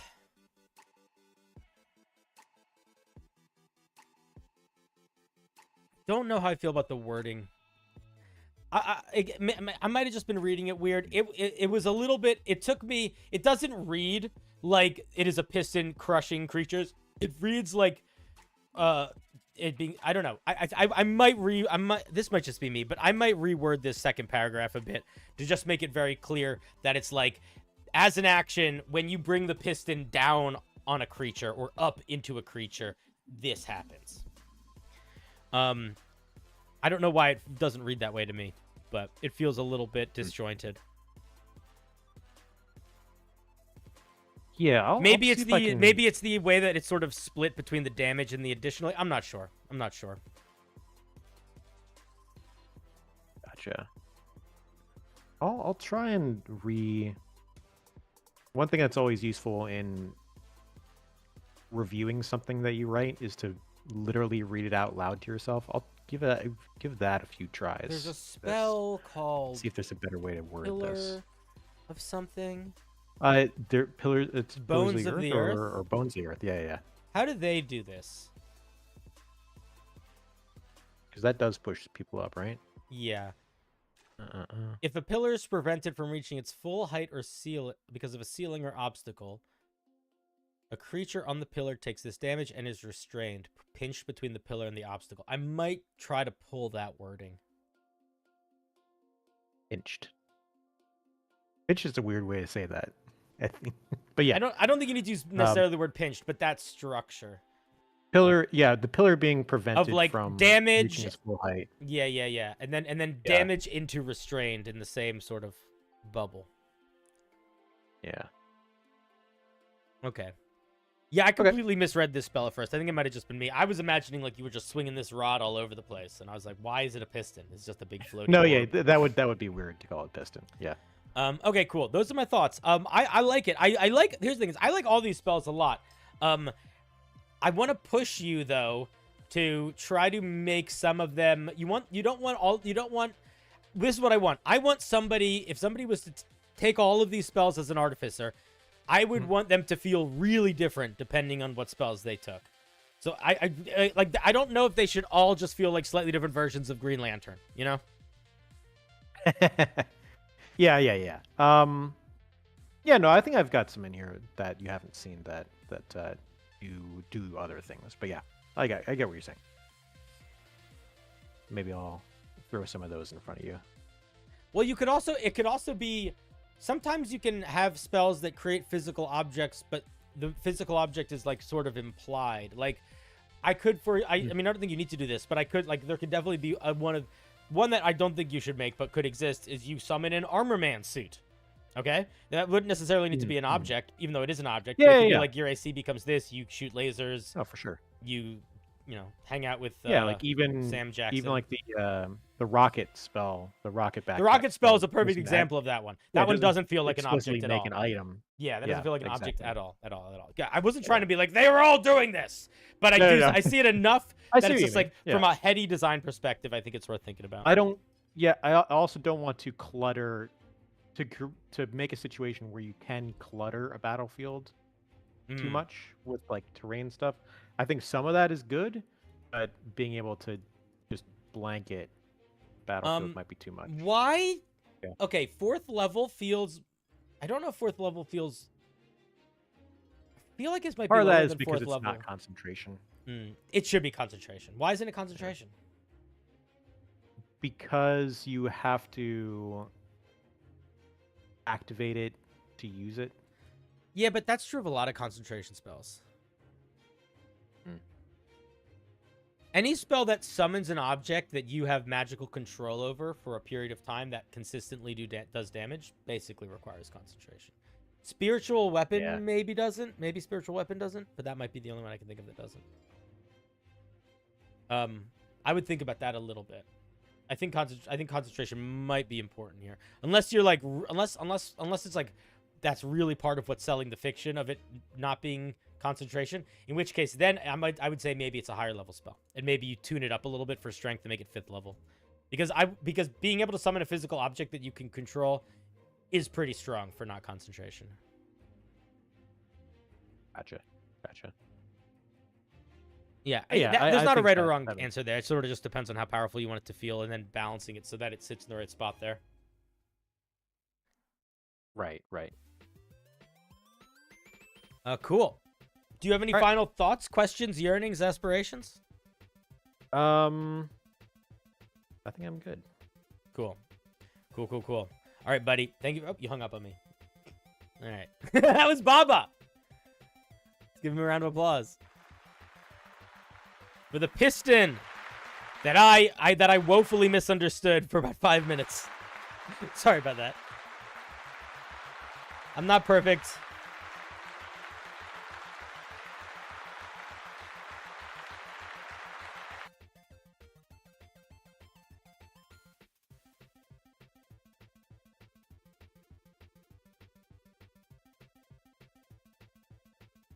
Hey, Cinder, that's me.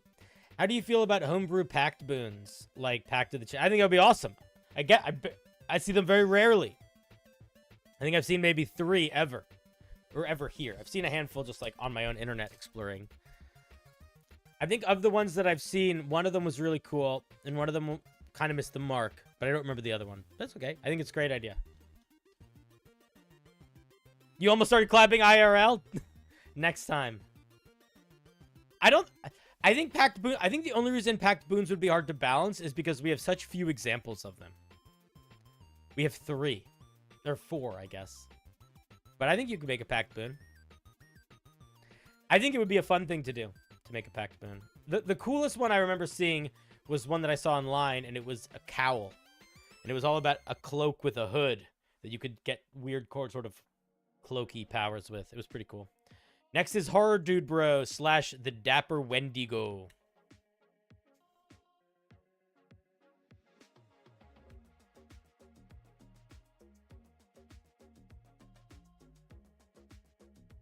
The other thing that's fun about packed boons is there is sort of a vibe I think you're trying to hit, you know? It does have, they all have a little bit of like they all hold a little darkness in them.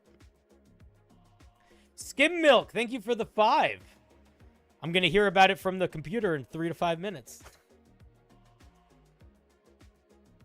Hooray! Oh, that wasn't too long. You may not be perfect, but when I ascend, I will. Be prepared. All right, I'll try. I'll try to be prepared. I can't prepare for perfection, but I'll do what I can. Talisman sucks. You really hate it. Yeah, it's not very good. I really like it from a flavor perspective. Like, I like the idea of having like a lucky coin. I think that's a cool idea, but it's not very good. The familiar is so good. Like, unless you are somebody that really wants to be a hexblade, having a little invisible smart familiar is so powerful. Like, it's so much more powerful than the other ones. The only time that it's not is if you want to be a hexblade fighter. You want to do hexbladey shit. Tome is kind of good if you are, like, very niche. There's niche moments where the tome is really good. I knew what you meant, Devilman. Okay, let's see what Wendigo has for us today. I want to make a creature that would be a fun mini-boss for a horror forest session I'm making cool. I want it to be a semi-difficult boss that uses its possession to set up another encounter later in the future by possessing an NPC traveling with the party. Mini boss that can be used later.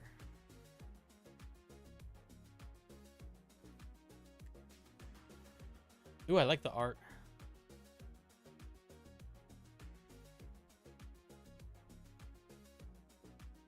I like the art a lot. Is this the standard Wendigo lore?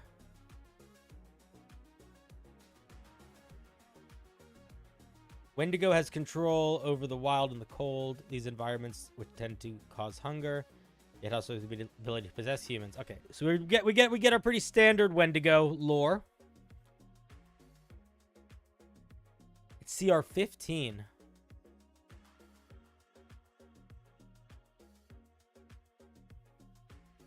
You think Talisman just needs one good invocation? I think its base power needs to be a little bit better too. What does Wendigo have? Well, I have a Wendigo. Yeah. Let's see what's going on. CR 15, false appearance. Creatures who end their turn within 30 feet of the Wendigo must succeed on a wisdom saving throw or be frightened by for 1 minute. A frightened creature can repeat the save at the end of each of its turns. Why did you call? Oh, foul appearance. Okay, I'm sorry. I misread that. This, I want to make a, this is more just general suggestion here. If you are going to give a creature a feature that is very, very similar to something that already exists in the game, I would not maybe give it a new name. So, like, for example, all dragons, or most dragons in D&D, have this feature. And it's called Frightening Presence. I think it would be better to just call this Frightening Presence. Alternatively, I think it would maybe not be better, but would in fact be best to call it Foul Appearance, but to not make it exactly the same mechanically as Frightening Presence. Goring Rush. When the Wendigo moves at least 20 feet in a straight line, it can make a melee attack with its horns. I would say it can make an extra melee attack with its horns or something. Or is this free? I don't understand. How does this sit in the action economy? Is it right after that? Whenever the Wendigo moves at least 20 feet in a straight line, it can immediately make... I would maybe say after the Wendigo moves at least 20 feet in a straight line, it can immediately make one melee attack as a bonus action. Or it can look. I mean, this feature exists in 16 different ways in D&D. I would just copy the wording from one of that maybe also.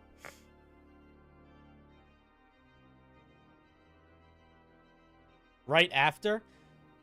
So then you can lol my good horror dude, bro. But remember, you still need to get that wording in.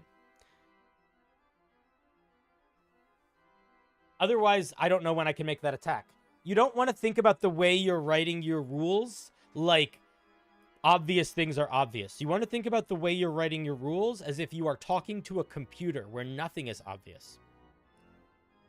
So if this was a computer program, the computer program would break in this moment because it would know that it was making a melee attack with its horns, but it would not know when. So you could just say it can immediately. And you don't need more than that. But if you don't have that, it's essentially if you were like writing an assignment for school, it's the difference between getting a B+ and an A-, or the difference between getting a B+ and an A. I want you to get the A, you know? And that's not, the A is not, by the way, this isn't me being the judge.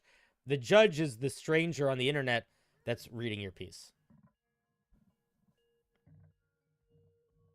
Let's take a look at possession. Whenever the Wendigo falls to 0 hit points, it targets one humanoid that it can see within 10 feet of it. 5 feet of it. You gotta rewrite this. The creature must succeed a DC 18 Charisma saving throw or be possessed by the Wendigo.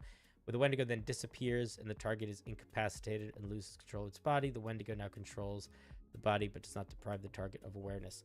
So here's what you say. When the Wendigo falls to 0 hit points, but before it dies, it can force one creature within 5 feet of it to make a DC 18 Charisma saving throw. Period. Don't clarify that it has to be able to see the creature. And clarify that it happens before it dies. Because right now, it would not work ever. Because this is what would happen right now. The Wendigo falls to 0 hit points. It goes unconscious. It can no longer see any creatures. So it cannot use this ability. So that's how that would work right now. So again, think about it like you're a computer program. Or that you're writing it for a computer program.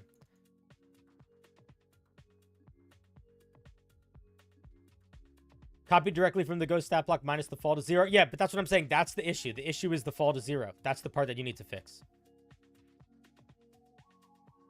Everything else is fine.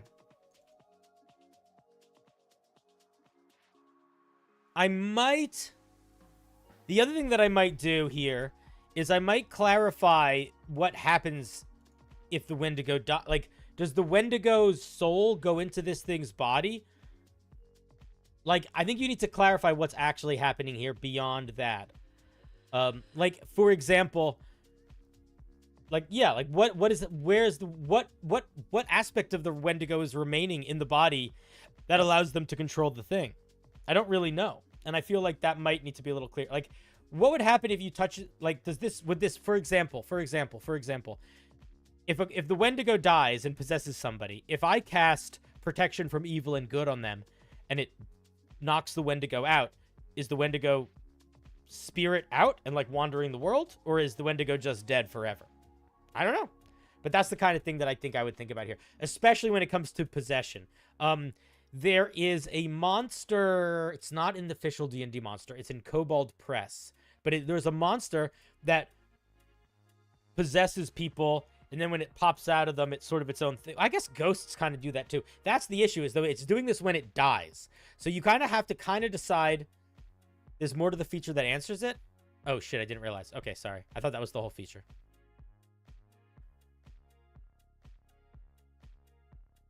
Okay, well, this is all just taken from the This is all just from the ghost. So none of that does not answer the question.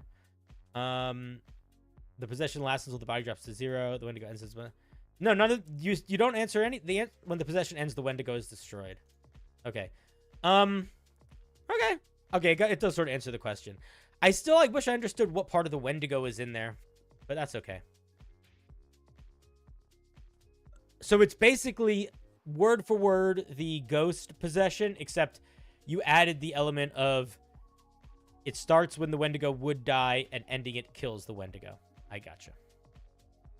It makes 2 claw attacks and 1 horn attack. Claw attacks, horn attacks, all those are fine. Honestly, a little weak. Little weak for a CR-15. Roar. Each creature,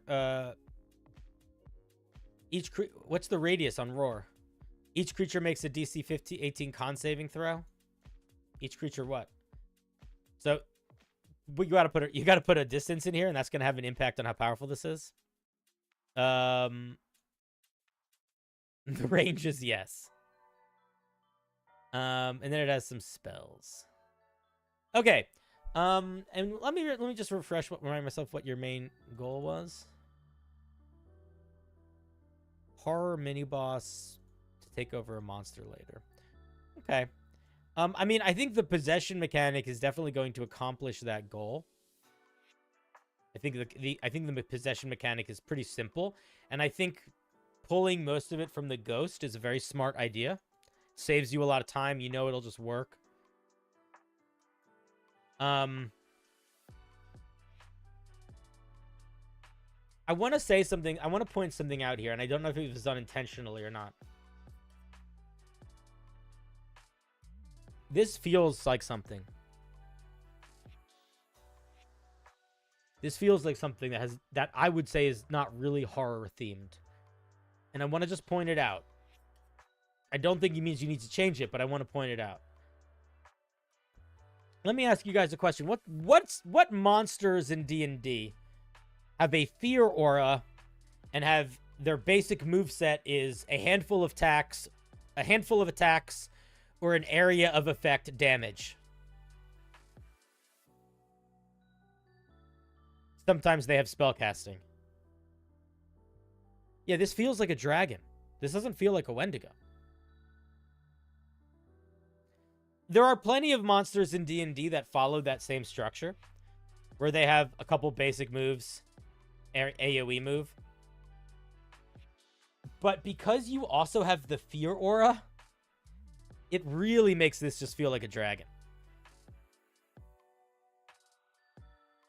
So if I were you, I might tweak it a little bit so that it doesn't sort of resemble a dragon so much from a purely mechanical perspective. Not because I think people are even going to be thinking about it like a dragon, but I think that does speak to a larger thought that I have, which is outside of it being scary, where's the Wendigo in this Wendigo?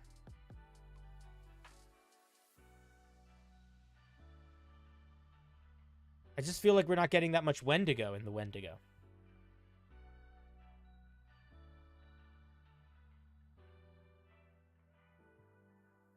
It's not a... No, it's an... Sponge, I love you, but it's an aura, dude. It's not a blast. It's an aura. Right? Isn't it an aura? It might be a blast. Let me check. If I'm wrong, listen, I'm wrong all the time, guys. First one to say I'm wrong a lot of the time. Oh, shit. You're right. It's a blast. It's a blast. I take it back. I take it back. I take it back. So I guess technically it is a little different, but man, does it feel similar. Any ideas how to fix that? I would say think about what you think would make a... What about this? What is it like when this monster's doing stuff? Like if this okay, stop thinking about it like a game. If you don't know how to mechanically evoke the monster that you are trying to make, or the character that you're... This is a solution for this problem every time. If you have a subclass and you're not sure how to make it feel like you want it to feel like you're not sure how to build the right feature, or a monster, and it doesn't really feel enough like the thing yet, stop thinking about it like D&D. Think about it like it's a character in a movie. What's it doing? And then give it features that allow you to do that. So you were thinking of a hunter-stalker guy. Okay. Why does this thing have no features that have to do with hunting or stalking? Doesn't even have stealth. So if you want this thing to be a hunting, stalking creature, I would consider giving it features that help it stalk creatures and help it hunt, you know? Give it features that tie into those. So if you were imagining this thing like stalking a party through the woods, hungrily chasing them, smelling their blood, give it blood sense. It can smell creatures, it can track creatures that have blood within a certain range. Give it the ability to be invisible to creatures under certain circumstances. Give it the ability to, you know, I don't know, any of that kind of stuff. But you want to build it in a direction that does the types of vibes that you want to emulate as if it was a monster in a movie. I think the possession does that well. But a roar? Nah. So those are my thoughts. I like the vibe conceptually. I think you need to make the mechanics match the vibe. Also, like, look at this spell list. If you want this thing to be a hunter-stalker, give it spells that help with hunting and stalking. Also, this is such a minor thing, but it's a good thing to do. Don't order your spells like this. Do at will, and then 3 times a day, and then once a day at the bottom. Don't put once a day, then 3 times a day. You want to go from the most you can use them to the least you can use them, in that order. Boop.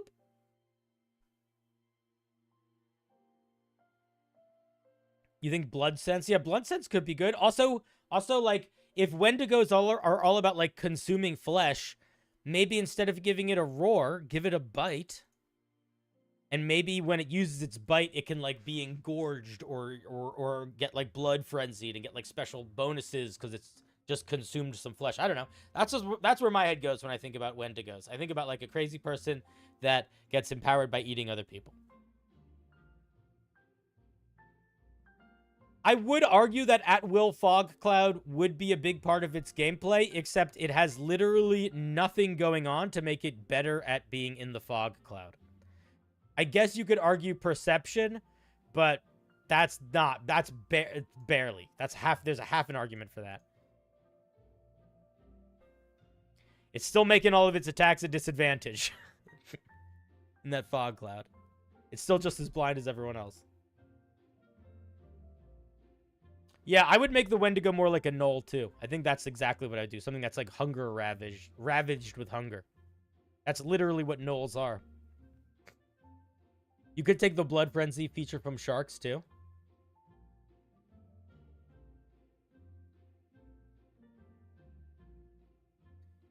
That's what you mean? It should be a better frog cloud? Yeah, no. I was agreeing with you. I sounded like I wasn't trying to argue with you. I was arguing with you, not against you. I was leaping off your platform farther in. I might have sounded like I wasn't, because I might have said no, because sometimes that's just how I talk, because I'm stupid. But I apologize. The Burhag literally has a cannibalism feature. Yeah, she can, like, take bites out of people and everyone gets scared around her.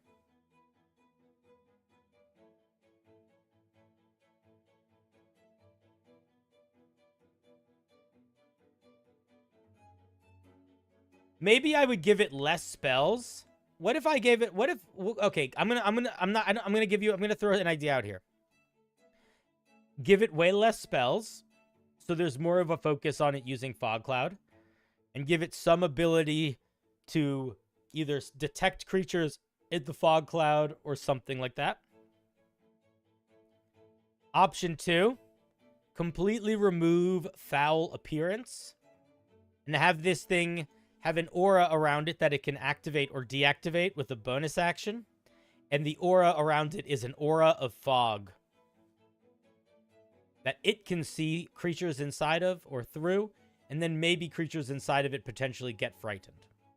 Do something like that. I don't think you need to do either of those things, but those are two ideas that I have. Anyway, I think it's a really cool idea for a monster, and I think that it's another example. It's actually very similar to the Demon Lord that we looked at. Aside from, I think that it's a little lackluster in terms of damage, it's pretty usable. It's going to be kind of weak, but it's definitely usable. I do think that it is worth, though, trying to elevate it to that next level. Trying to take it from usable to something that is going to be really evocative and really sell the feeling of a monster. Yeah, I stream, man. I stream almost every day. Well, that's not true. I stream like 4 days a week. Most of my streaming is me reading people's homebrew and talking about it. I don't know if it needs sneak attack, but I think if you want it to feel like a ravaging, hungry wendigo, it should have a bite attack at least. And again, you don't even need to change it that much. Like, you literally could remove the horn attack and make it a bite attack, or remove the claw attack and make it a bite attack. It'd be basically the same. But I do think that, again, when you are designing a monster, you want to think about it more than, is this monster balanced? Is this monster balanced is step one. And then step two is, what is the encounter that I'm selling with this monster? What is the challenge that I'm using this monster on? What's the story that we're building with this monster? You can keep the claws. I don't think you need to remove them. I was just saying if you didn't want to do that much work, you could just do that. But you want to think about it not just from the perspective of, like, is this a cool monster from a numbers perspective and is it balanced, but, like, what's the scene that it's being made with? And why is that scene a scene that could only be made with this monster? And you want to have an answer for that question. And if you don't have an answer for that question, it's good to take a step back and be like, what can I add? What can I tweak? What can I change so that this not only feels like it works, but feels like it stands out and it works in a way that nothing else works?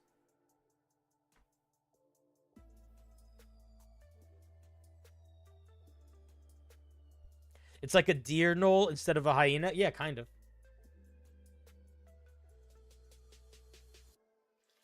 But that feedback is feedback for anybody, all of you, because you should be better than Wizards of the Coast. Just because Wizards of the Coast has a handful of monsters, more than a handful, a shit ton of monsters that are incredibly boring and uninspired in their mechanics, does not mean that any of us should feel like we should chain ourselves down to such low expectations.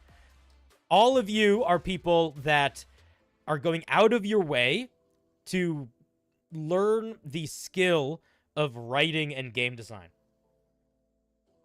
That's something a lot of people don't do. It's something that you guys do regularly. So if you're going to do that, if you're already taking this step to go above and beyond your average TTRPG player, I say you are almost doing yourself a disservice not to really try to live up to that above and beyond. It's good to use the officially published content to help balance for power, but I would urge you not to limit yourself to the officially published stuff when it comes to what you think something needs to be cool or be interesting. I think you should always really, really try to shoot for a higher standard for yourself of what something needs to be cool or interesting or usable, because it is just going to make you work harder. It's just going to make you a better writer.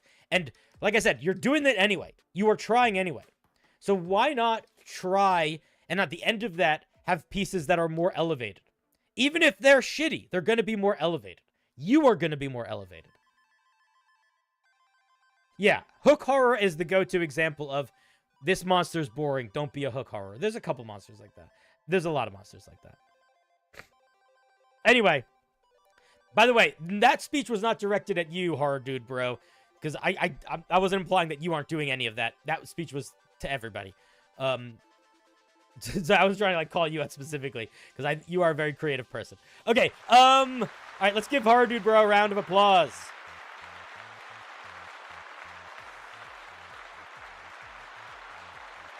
Yeah, so the hook horror, let me just pull it up for a second before we spin, because this is the perfect, this is the perfect example of this is like, if you ever want a great example of a thing you should not make in D&D, Do not make the hooked horror. The hooked horror is a waste of time.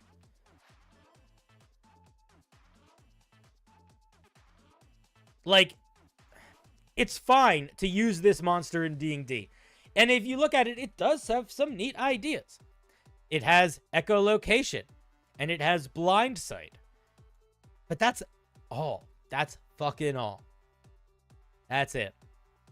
So, unless you very actively build mechanics around dealing with this, it is a boring-ass monster. Oh, that's true. It does speak its own language. But again, this is not an argument. Like, anybody that's using this to defend their own homebrew, or this is a perfect example of, like, D&D Beyond, or not D&D Beyond, Wizards of the Coast can get away with this. But this is not creative. Like, you making a monster called the Griggle-Grok and giving it its own unique language called Griggle-Grok, that's not creative. That's really low effort and nothing, you know? So, I mean, if you want to give a monster its own language, you should. That's cool. But don't think to yourself like, I'm doing a lot here. Like, if you make a monster like this, yeah, it'll work. But you don't ever need to, like, show it to anybody or ask if it works. You can just know that it works.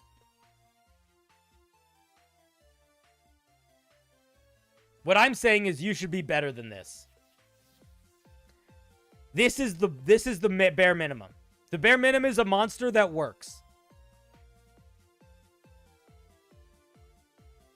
You could make a whole stream of submissions rebuilding the hook horror. Yeah. Also, that's the other thing is like you're creatives. You're creative, stupid dummies. So I want to see you flex that creativity. You know, when I started doing this show, it was the main reason why I started. My first homebrew review streams weren't people sending me homebrew. I just was reviewing random stuff I found on D&D, on Unearthed Arcana or D&D Beyond. And it was just because I liked doing it. Homebrew's the best.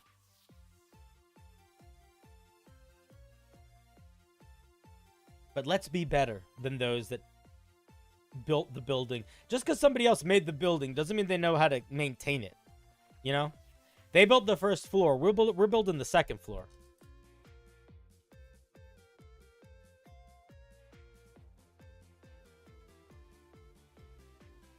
You need a big spoopy ooze? Wait, we already looked at your piece. I thought you were not on the wheel anymore. That was weird. Oh, I guess did I re-click you or something? All right, whatever.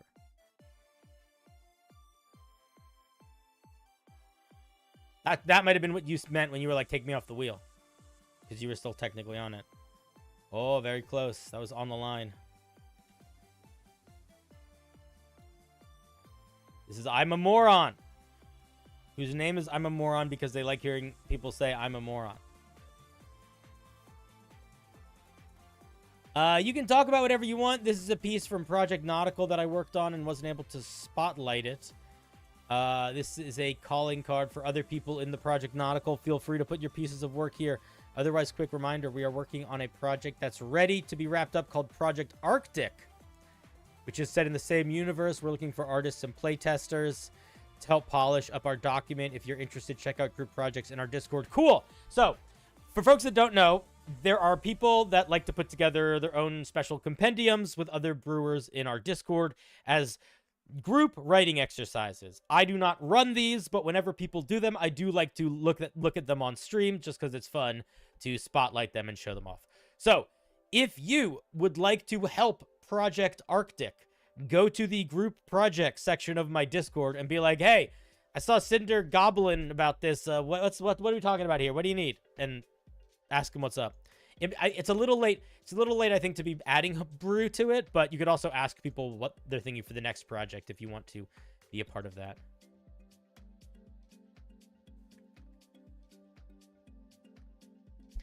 This is called the, what are we looking at? The Jiggaloid? I wish you told me which piece you actually wanted me to look at. If you're in the Discord, or if you're in the chat right now, tell me. Because I don't know what I'm looking at. Am I supposed to be looking at the Jiggaloid or the Seawin? Because it opened right here. All right, chat. You're going to tell me. What are we looking at? Are we looking at the Seawin or the Jiggaloid? Chat, what do you want to look at? Because it's unclear to me which one we're supposed to be looking at.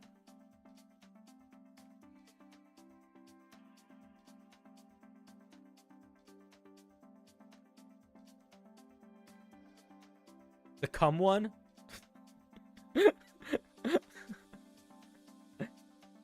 Okay, Jiggaloid. All right. Well, I really hope Jiggaloid is the one you wanted us to look at more on, but in the future, please say specifically which one you want us to look at.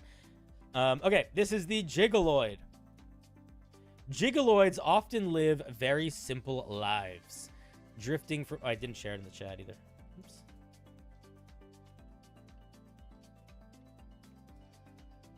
They're known across the world for their laid-back and psychedelic raves, which usually involve pumping their bodies to the music.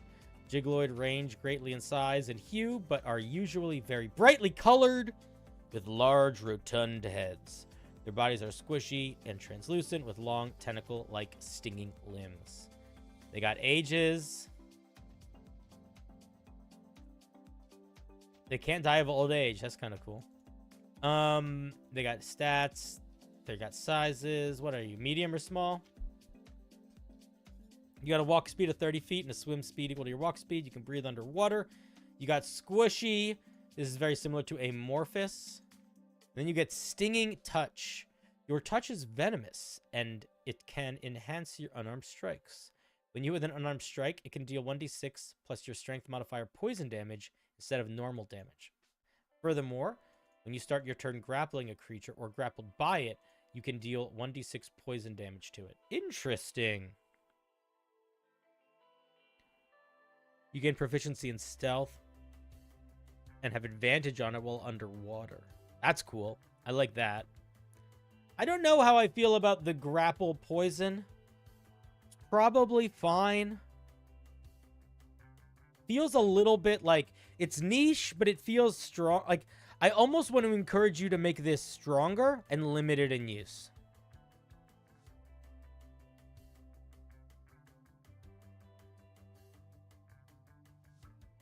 Yeah, this is very flumpy. I was gonna say if you wanted to RP this as a flump, it would work really well. They basically are jellyfish.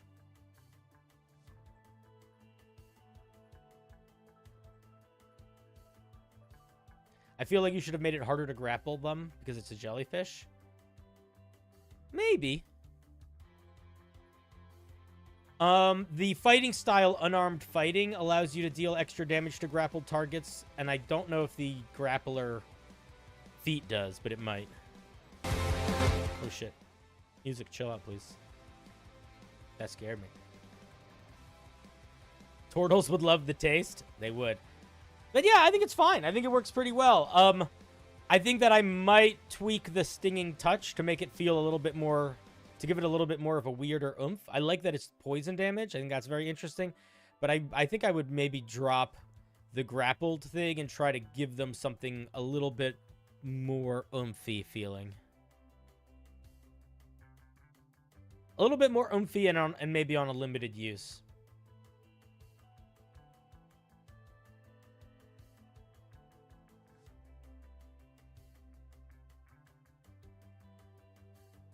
But that's all I thought. Those are all my thoughts about it. And he was pretty solid. Pretty solid little dude. All right, let's give a round of applause for the Jiggaloid.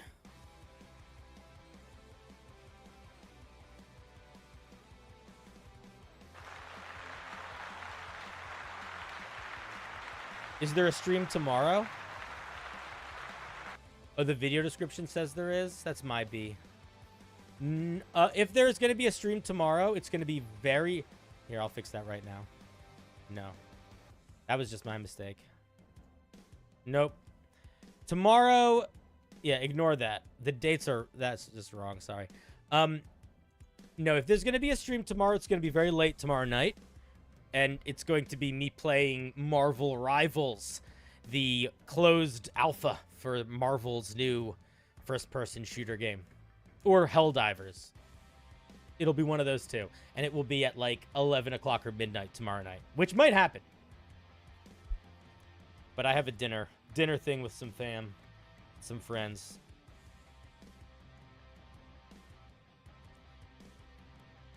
Yes, starting tomorrow, I have access. I got invited to do the closed alpha for Marvel Rivals. Yeah, it's third person. It's third person. So I got invited to do the closed alpha for it, and and there's no NDA, so I can do it on stream. So I figured I would just do the whole. You're right. POV is important. You're right. It's important. I think I'm just gonna stream all of my experiences with the closed alpha, so we can all sort of look at it together. I think it'll be fun. My parents are on a trip right now, and they are, what's it called when you work for a company for 1,000,000 years and you can take a good amount of time off and they pay you? Sabbatical? Is that what that is? My dad's doing a sabbatical for like a month and a half, and my parents are traveling through a desert, and they're sending me pictures of cool rocks and stuff. No, he's not retired. He wouldn't want to retire. He would go crazy. My dad's one of those kinds of people that every other day talks a little bit about how he works too hard. But on any day that he doesn't have work, he goes fucking crazy. He needs projects. Unironically, he got into beekeeping because he needed more activities. Okay, he's one of those kinds of dads, okay? I love him to death, but the man does not know how to stop giving himself responsibility and then complaining about needing that responsibility. It's a very normal feeling. I think a lot of people are that way. Beekeeping age? Yeah, he's of beekeeping age. That's a good way to put it. This is from... That's a really good way to put it. Yeah. He's a much more competent person than Jerry, for the most part. Okay.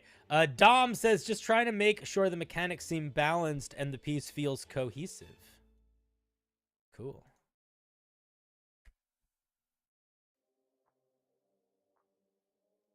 Yeah, it's true. He's got a lot of energy.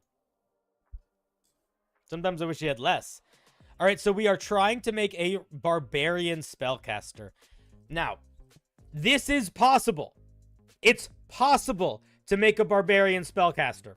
I'm not saying it's not possible, but big caveat, asterisk. How many barbarian spellcasters have we looked at that have worked? Honestly. Even assuming I am a little too judgmental and harsh of a critic sometimes, how many of them worked? Very few. Maybe one. Why is that? I think it's for two reasons. One, it is really hard to balance a barbarian getting access to spells, depending on how you have that spellcasting engage with rage. So you have to be fairly limited in the way they have access to spells. A lot of people just don't make that limited. So that's one big thing, is that people really underestimate the power of spellcasting when combined with raging, if you were going to make that work together. That's the one big mistake that I think people have not figured out successfully for the most part. The other big thing that we've bumped into a lot really has nothing to do with the barbarian. But people underestimate how powerful of a subclass feature it is to give a subclass spellcasting. So a lot of the time when you see a subclass that introduces a spellcasting element, it still gives a whole subclass worth of features on top of that spellcasting. And you really don't want to do that. You want the spellcasting to consume a lot of the resources of power.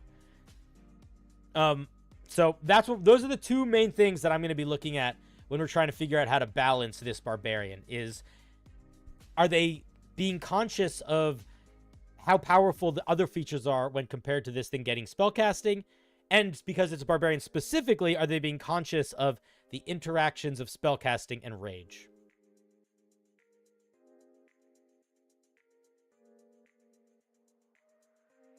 The Ancestral Guardian, honestly, what a spellcasting barbarian should do. A Devilman, I agree. I think the ancestral barbarian, I don't want to call it a spellcasting, I'd call it a magic barbarian. But I agree. I think it's a great example of a magic barbarian. But there is a difference, I think, in what a player would want when they're picking something like the ancestral guardian barbarian versus wanting the freedom to be able to pick spells. Do you know what I mean? I'm really curious what it looks like too. I just wanted to give you guys a little bit of an intro to kind of where my head is at whenever I'm looking at these kinds of pieces, because it is, I think it's of value to think about when we're thinking about how to balance it. Okay, barbarians that walk the path of the spell woven often don't have a choice in the matter. This is not a particularly strong opening sentence. I would not start with them not having a choice. I would probably start with what they are. The first sentence should basically say what your subclass is. Barbarians that walk the path of the spellwoven fuel their rage with arcane magic. Somewhere down the line, you can say how they might not have had a choice in the matter. But unless this is literally the defining feature of the subclass, you should not open your flavor text with this. They've been gifted magic by the weave itself, and the ability to use it in many ways thought possible. Use it in many ways thought impossible. A daughter robbed from her mother's womb and subjected to cruel whims of a hag. A husband fighting an entire war of kobolds to avenge his wife. The weave chooses those it deems both necessary and worthy of its raw.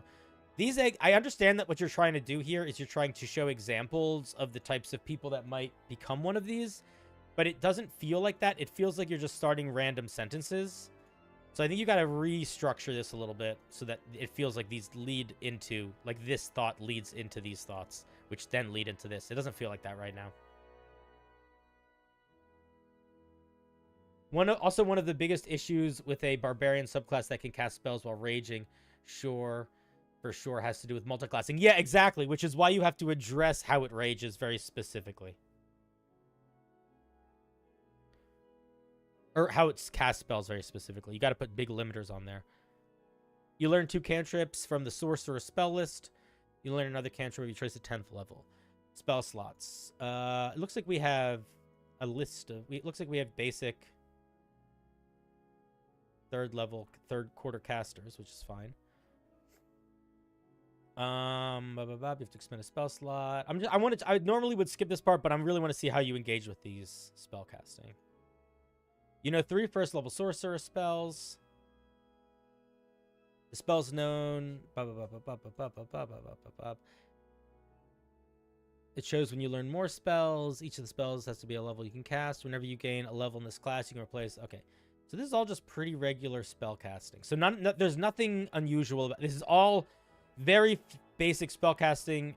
Constitution modifier. I think Constitution modifier is fine for spell casting on a barbarian. I wouldn't do it on pretty much anything else. Okay, now we get into the meat of it.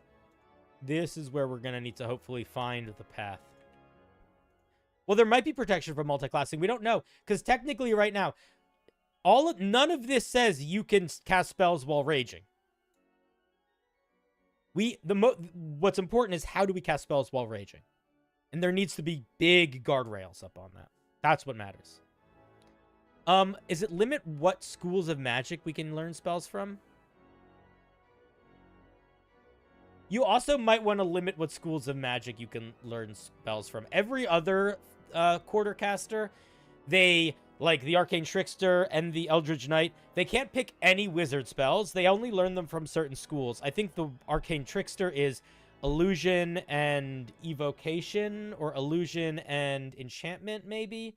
That might not be right. And then the Eldritch Knight is Evocation and Abjuration. This should be picking from schools of magic, too. I don't think this should be open to all of them. It's not that limited. People that say it's limited because it's a little limited compared to the wizard, but not that limited. It's not so limited that I think I would still make any of their spells accessible. Let's see what we get for Woven Rage, excuse me. Starting at 3rd level, your connection to the weave grants you the following benefits. You gain the ability to cast spells granted from the path spells while raging, ignoring the rules described in your rage class. Your cantrips that use the attack roll and target only one creature now gain the benefits from your reckless attack and rage damage class features as if they were strength-based melee attacks. This I love. Being able to reckless attack with cantrips, I think, is brilliant. I think that's awesome. This basically means this class doesn't work.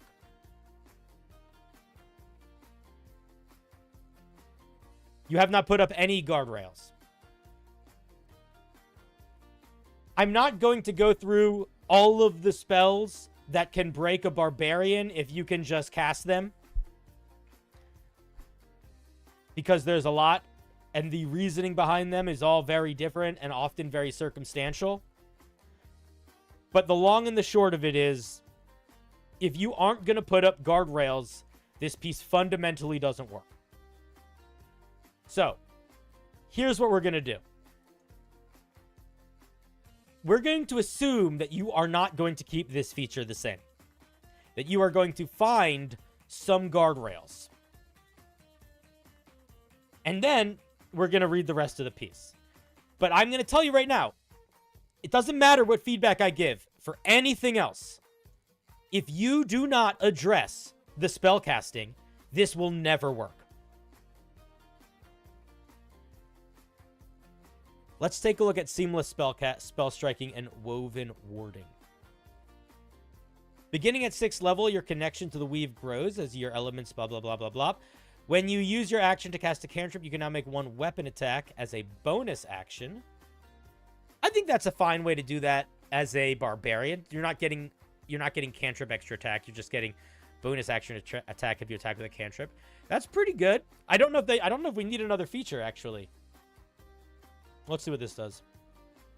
Also at 6th level, the magic inside you starts to defend you from others. You gain advantage on saves against spells while raging.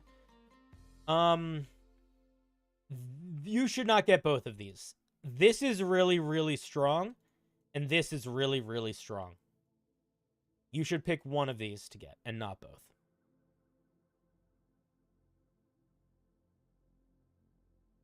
That's just an Eldritch Knight feature?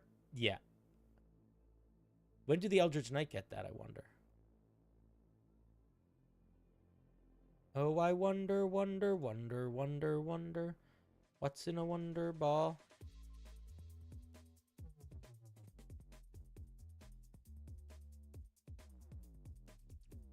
It's 7th level.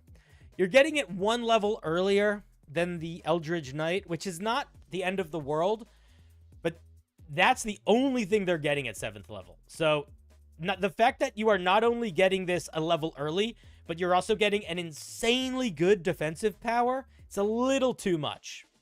So I would probably get rid of one of them.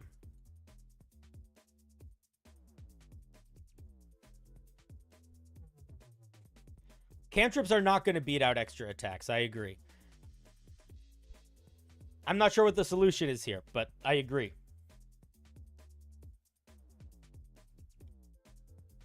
You like woven warding? Yeah, I think that this is the one to keep. I think the real solution is to probably... The thing is, realistically, if you want to be able to do something where you're tying in cantrips with attacks, you're sort of not making it that unique. Because that's already what the Eldritch Knight does. I would push you as a creator to try to make this self-express itself a little bit more uniquely. But, regardless, I agree that it will be a thing that they'll be struggling with. Let's take a look at 10th level. Ride the Weave. Beginning at 10th level, you have unlocked the ability to traverse the same channels your magic flows through. Immediately after you cast a spell or cantrip that targets only one creature, you can use a bonus action to teleport to... Isn't that just the same as the fucking Eldritch Knight? Dude, no. You can't... It's not the same as the Eldritch Knight, but don't give us a random teleport if the Eldritch Knight is also getting a random teleport. We need some features that feel unique, man. All of these... Here's the problem. This is the actual problem. Ride the Weave seamless spellcasting don't really feel like barbarian features. They feel like they could be on literally anything. If this was the very first arcane martial character, if the Eldritch Knight did not exist, if the arcane trickster did not exist, and you gave it seamless spell striking and ride the weave, it would be fine. But these feel fairly unoriginal when compared to the ones that already exist. So I would challenge you to try to find features that feel a little bit unique and distinct, that feel like they're adding something new.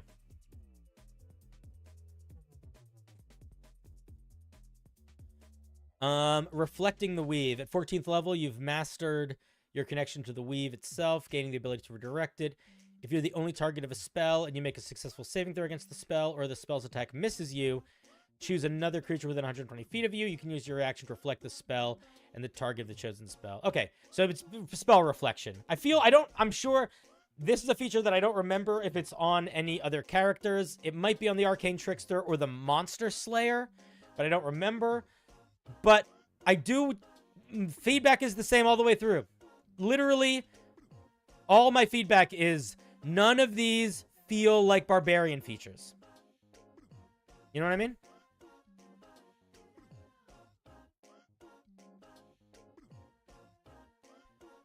None of these feel like barbarian features. And none of them feel super original. So I think that's the big challenge. Outside of figuring out balancing the spellcasting, the rest of the features, they need to feel unique. They need to feel like they're adding something new.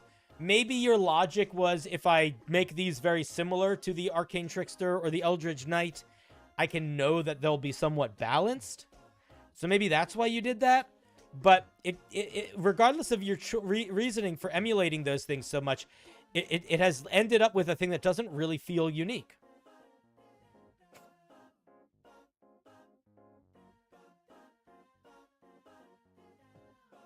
I think it's a noble effort, and I think there's definitely some stuff in here that works well. I think by far the thing I like the most is you can apply reckless attack to your cantrips. I think that's really fun.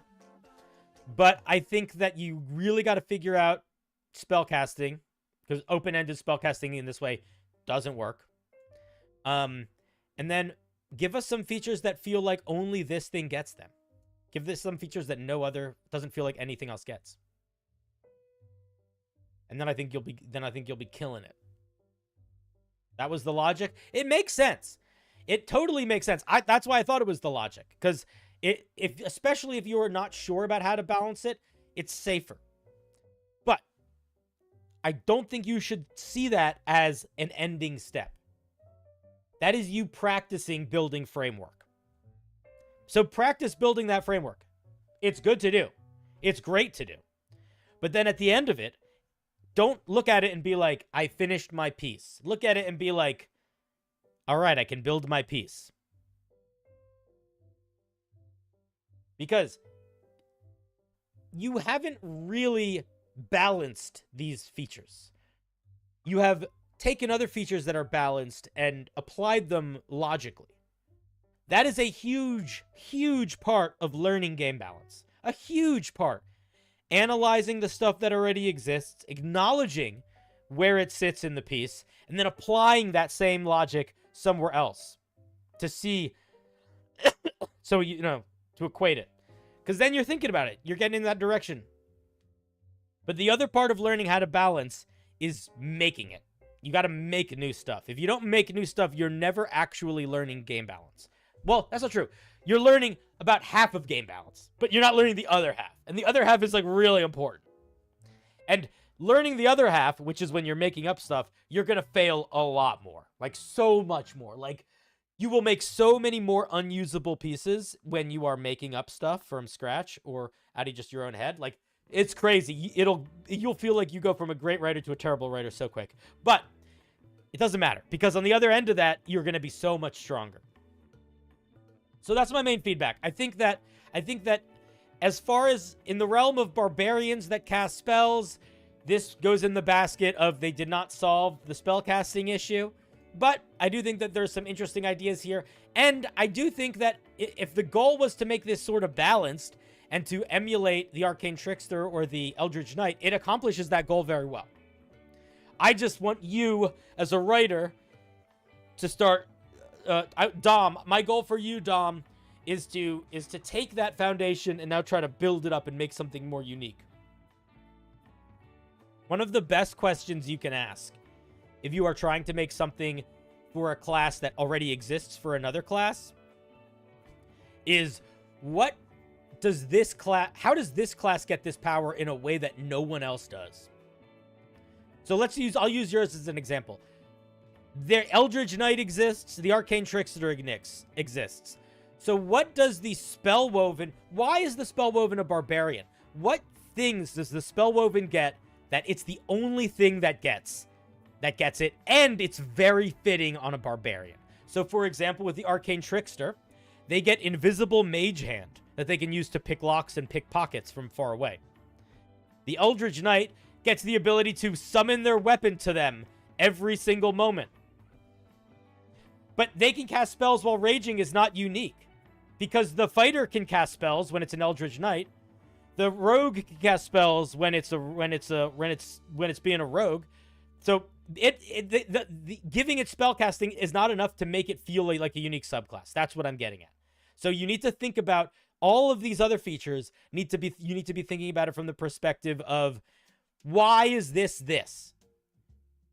Because if what you're saying is that it's unique because it casts spells, just multi-class Eldritch Knight this. And let the Dungeon Master says, you can cast spells while raging. That's not a feedback. That's not homebrew. So what I would do if I were you is I would ask myself a question of, aside from casting spells, because you can ascribe spellcasting to anything. So yeah, spellcasting is unique. We got that. Put that aside. What else? What features does this have that are unique for it as a barbarian, and also sell the fiction of the subclass that nothing else can do? And then make it do those things.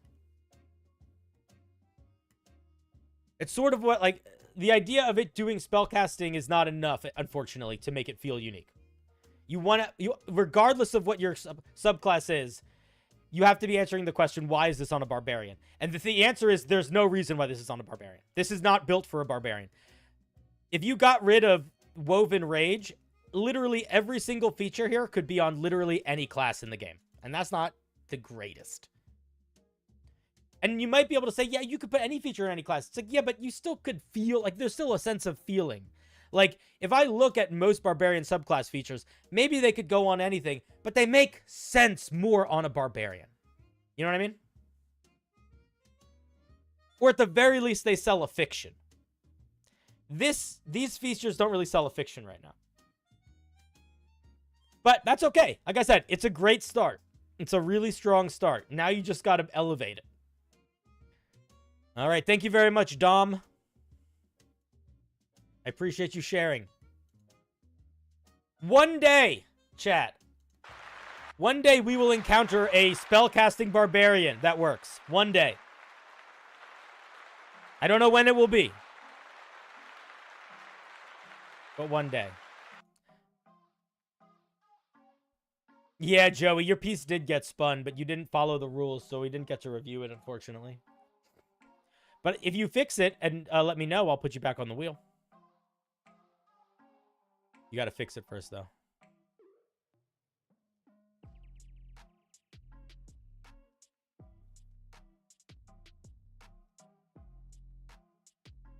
They did say May in one of the first sentences.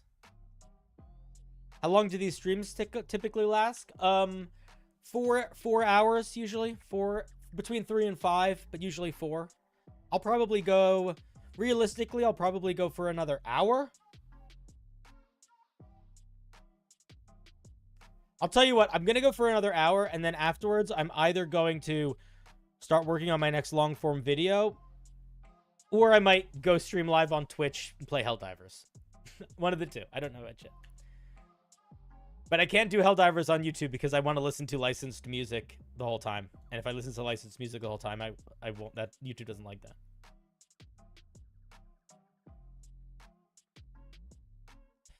There is any link so I can get a document to make a homebrew weapon. I suggest people use Google Docs, but a lot of people use websites like Homebrewery or things like that. Don't even lie, it's going to be Helldivers. Well, regardless, I'm going to need to take at least like a 10 minutes to not sit at my computer and like walk around and eat something. But I'll make an announcement in the Discord if I'm going to go live on Twitch to do Helldivers. But I will also say, if we're doing Helldivers, it literally is going to be blasting rock music and sort of like I'll talk to you guys, but it's going to be vibing more than it's going to be anything else.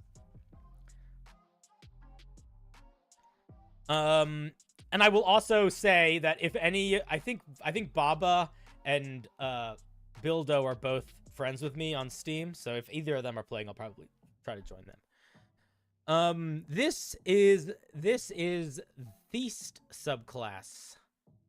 Before I've officially made one for every class. What is Theist? This is the last subclass. That's what you're trying to say here.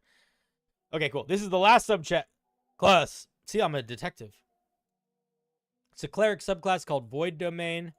It's the basis, the domain of nothingness and emptiness, and cold, unfeeling maw of the void. It's meant to be a battlefield control cleric. My main worry is that the channel divinity may be a little overtuned, so I'd love some advice on balancing it without losing the vibe. Cool. I'm going to say something to you, Moot. And I say it with love. I say this a lot to you guys, actually. There are probably... Let's do an experiment. This is, by the way, not something I'm saying to try to be hurtful. It's something that I think you should be doing with your life. So if we go to Unearthed Arcana. So this is like the main D&D subreddit for Homebrew. I'm just going to type the word Void Domain. So here's a bunch of Void Domain clerics. Literally all of these, by the way, so far have been Void Domain themed clerics. And I'm not overestimating. Oh, here's the first one. It looks like it's a monster. But we've got like 20 plus Void Domain clerics. That is not saying you shouldn't make a Void Domain cleric. But I think it's worth researching ones that other people make too.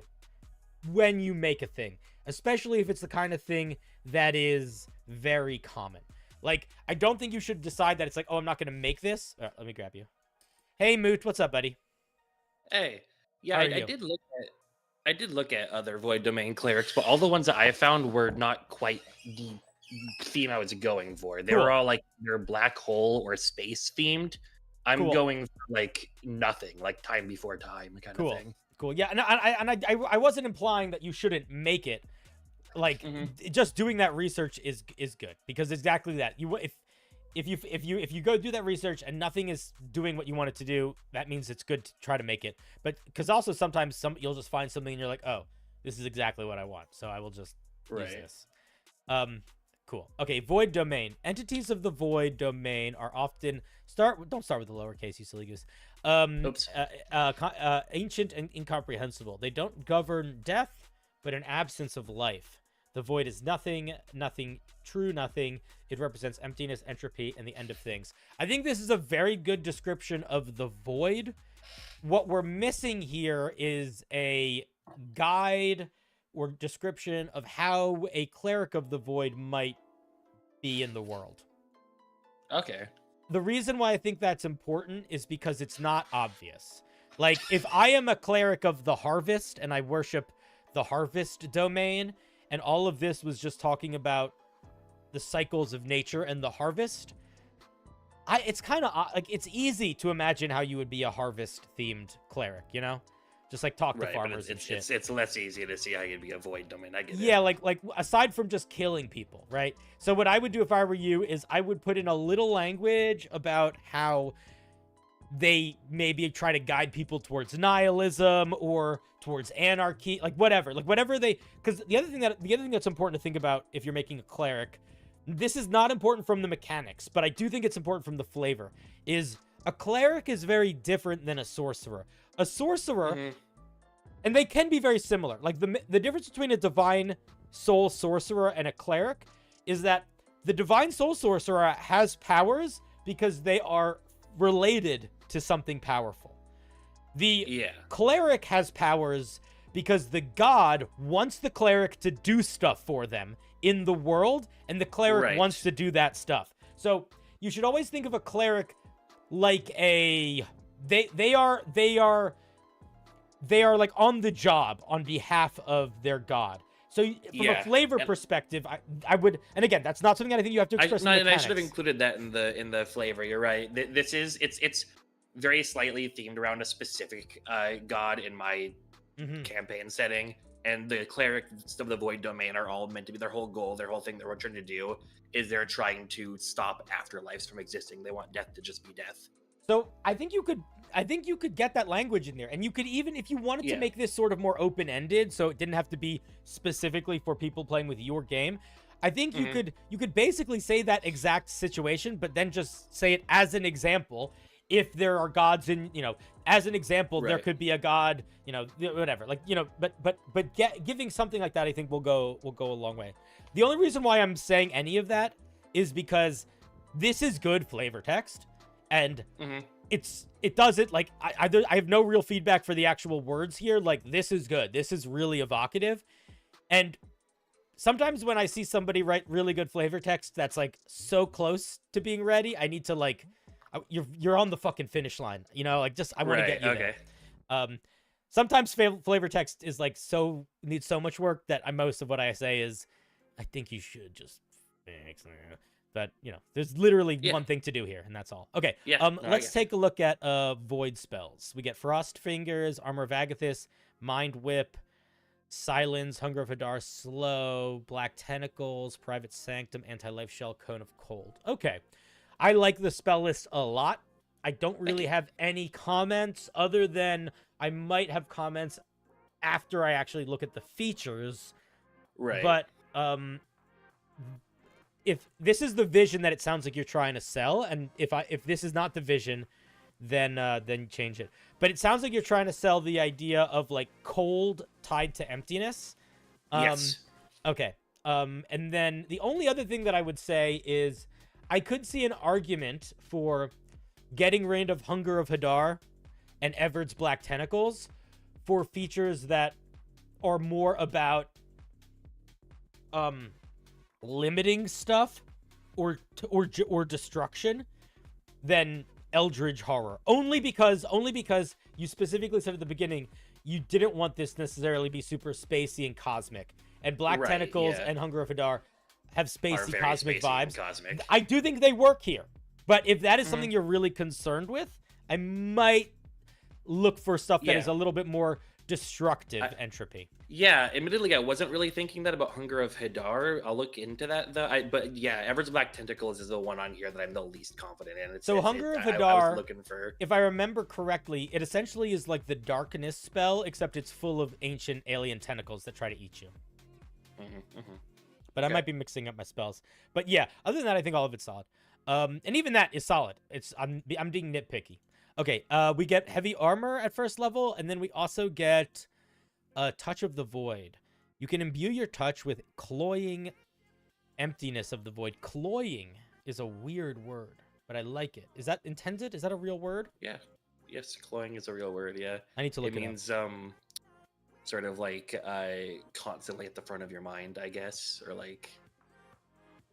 That's, I mean... cloying used here, it means like sweet, or it means, but like disgust it's also or got, sicken with an excessive sweetness. Yeah, cool. I got it. Yeah, it's meant to be that sort of like that's a cool word, the void kind of thing. Cool. Yeah. I like that word. It's like obsessive to a bad extent. Right. Okay. This special melee is a special. This special attack is a melee spell attack with a range of touch that deals 1d6 cold damage. Creature hit by this has disadvantage on its next saving throw. Interesting. Huh. Don't know. Okay. Conceptually, I really like it. I understand. I feel like I don't like the damage. I feel like if I were you, here's what I might do. And you don't need to do this.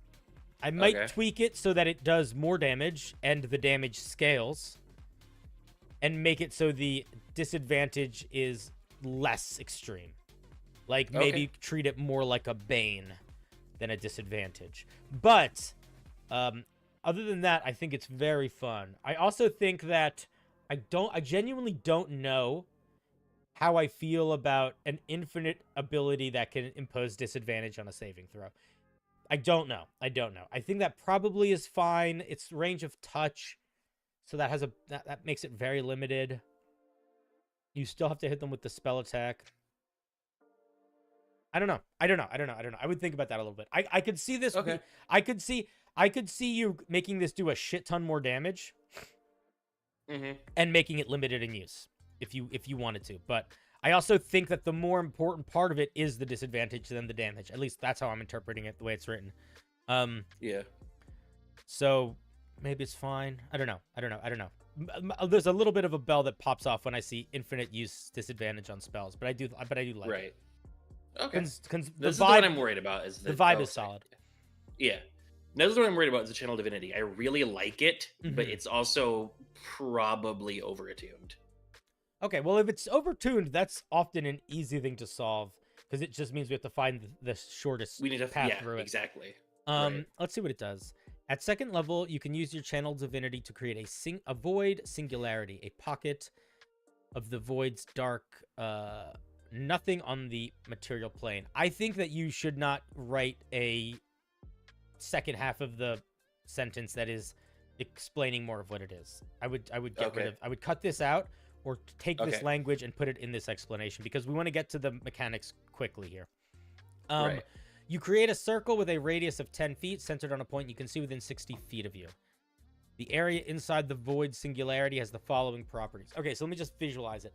20 foot across diameter, 60 feet around you. It's a little bit smaller than a fireball. Okay. The area becomes difficult terrain for creatures other than you. Non-magical illumination cannot create bright light in the area.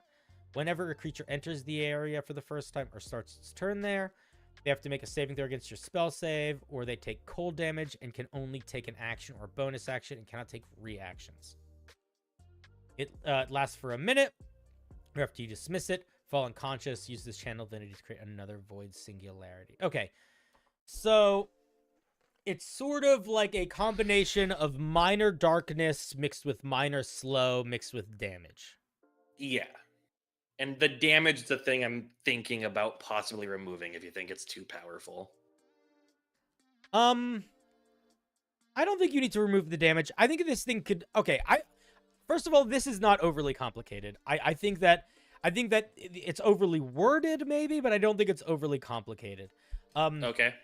I think that some of that is just coming from the flavor text. I think if this will feel better, if this opening is this size instead of twice that, it'll just feel better. Right. Difficult terrain is fine. That's fine. I mean, all of it's kind of fine. The only thing that I might do here is I don't love that it just does what slow does, because we get slow on our spell list. So I kind of feel like it's kind of a bummer that the cool, unique thing it does is something that we can already just do. Right.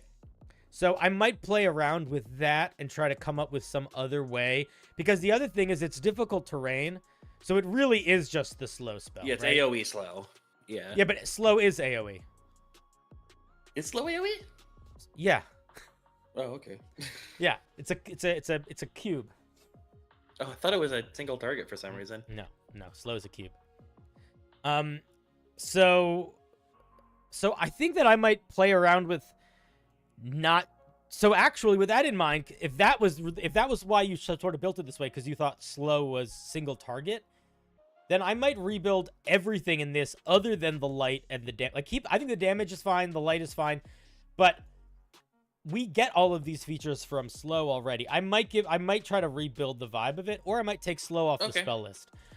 But this is what I think you should do for the damage. Instead of having it do a flat 3d6 damage, have it do damage, because it's every turn, right?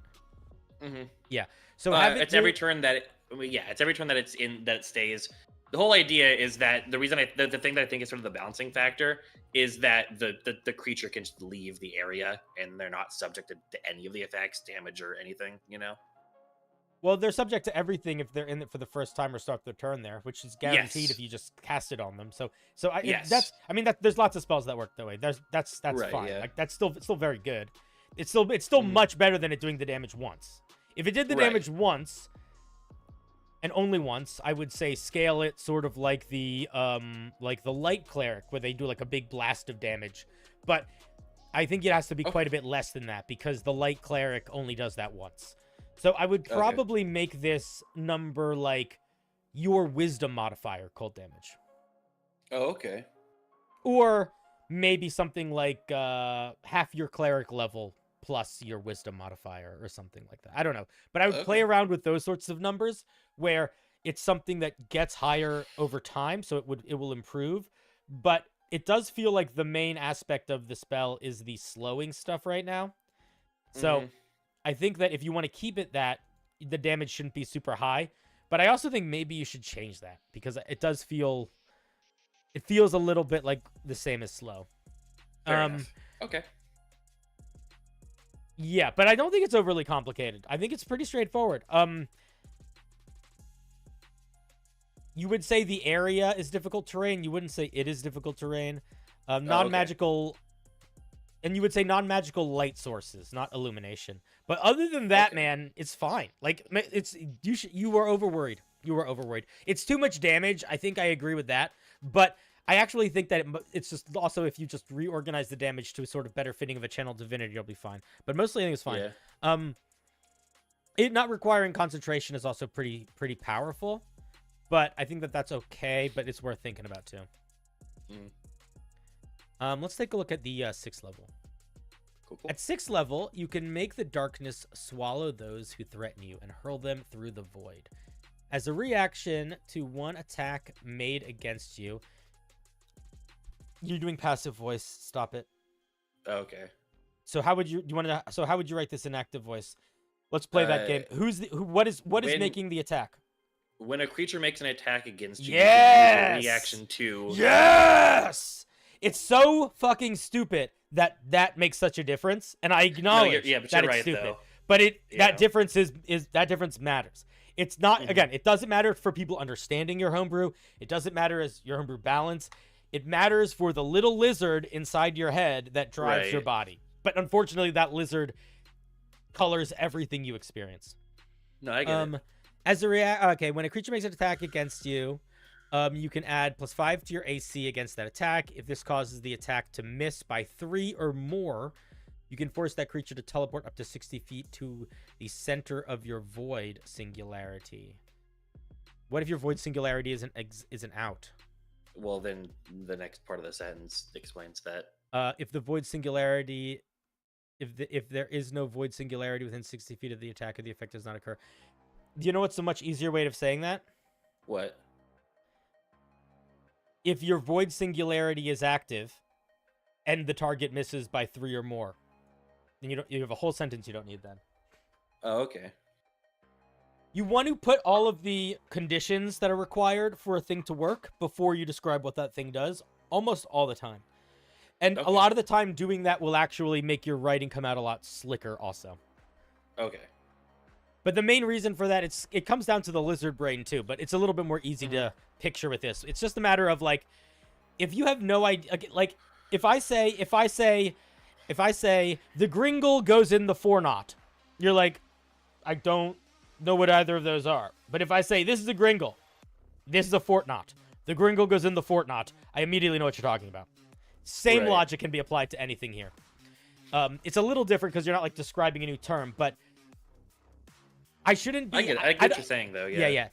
A good rule of thumb is that if reading a sentence makes me ask a question or makes me confused, even if that is being immediately answered in the next sentence, you don't want to create that moment of confusion. The ideal situation, I mean, it's good if you do answer the question. That's good. But the ideal situation is the question doesn't get asked in the first place. It's like programming. You can't define a variable after you call it, like after you reference it. Yes, exactly. Yeah. And in the reason why it's a little hard is that you can with people because they can read between the lines, right? We can figure that shit out, and we want people to because it's almost starts to feel like people are being fucking lazy, and they are. That's the problem. You feels like people are lazy because they are lazy, but we have to use that to our benefit as opposed to try to fight it. Right. And we get potent casting. And then we get Void Walk. At 17th level, you bring more of the encroaching emptiness of the void to the material plane, and you have mastered traveling through its cold embrace. When you use your channel divinity to create a void singularity, you can create a second one, also centered on a point within 60 feet of you. When you move into or out of the void singularity, you can choose to teleport to your other one. Okay. I think this is a cool capstone. The only concern that I have is I don't like that we are now... Every single feature that we get is impacted by our channel divinity. So if I don't have my channel divinity, Fall into Darkness is noticeably worse, and Void Walk is nothing. So I think that the answer... Here's what I would do. I think the solution is to...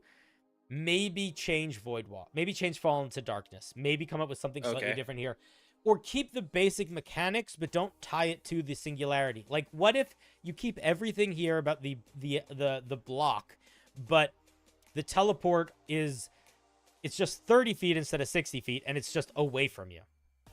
Sure. But it's just... You can just do it. You can just do it. Because I want to be able to have some features when I don't have my channel divinity. When you don't have your channel divinity, yeah. Yeah. Also, now that I've looked at the whole thing, I still contend it's a good solid spell list. But the first level feature feels out of place.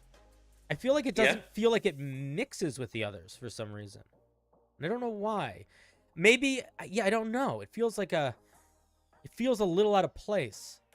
Yeah, I mean, I was trying to do more of the sort of like battlefield control, like now you're vulnerable to my AoE effects kind of thing. But I can kind of see where you're coming from because it's not direct. Like everything else is like impeding or forcing movement, and this isn't. Yeah, it's and it is still impeding. It's still impeding, but it's doing it in like a different way, and it's much more of an attack that way than anything else is. And maybe that's fine, but I think it's worth thinking about. I don't think that necessarily is a bad thing, but I do think it's worth thinking about. Somebody said it's an attack action, so I'm assuming it's an action to use this. Yeah. It's the wording is copied directly from the sorcerer. Somebody in chat was asking about it. Oh, okay. Yeah, no, that's the right wording. It's copied directly from a sorcerer that gets a special spell attack. Yeah. Excuse me. I don't really have more thoughts. I overall I like it. I think it's a fun vibe. I think it's interesting. I think that all the features feel fun. I think that maybe tweak the first level feature. Maybe tweak channel divinity a little bit. But I think the main piece of feedback that I have is consider if you want to keep slow or slow effect in channel divinity. And consider changing Fall into Darkness so that it is less reliant on the channel divinity. Less reliant on the channel divinity, yeah. Yeah, but that's pretty much and whatever else little I said throughout it. But overall, I think it's a fun idea. Thank you. Any final thoughts, questions, yearnings, aspirations? No. All right, cool, buddy. Thank you very much for the call. Thank you. Bye. Oh, I almost banned you. If you guys leave the call before I kick you from the call, the button for kick from the call like goes up and it becomes the ban button. I've almost banned people so many times. Anyway, thank you for calling, Moot. Let's give Moot a round of applause.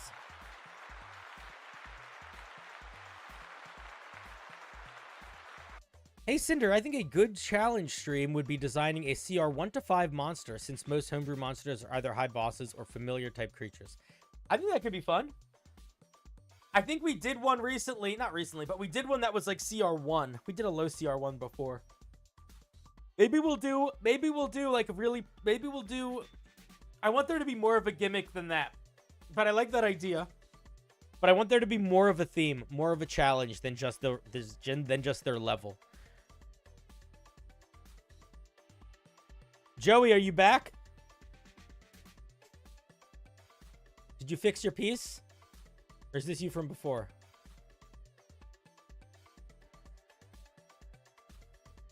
All right, you're back. I'm putting you back on the wheel. Actually, I probably could just click it here. There you go. You're back on the wheel, Joey.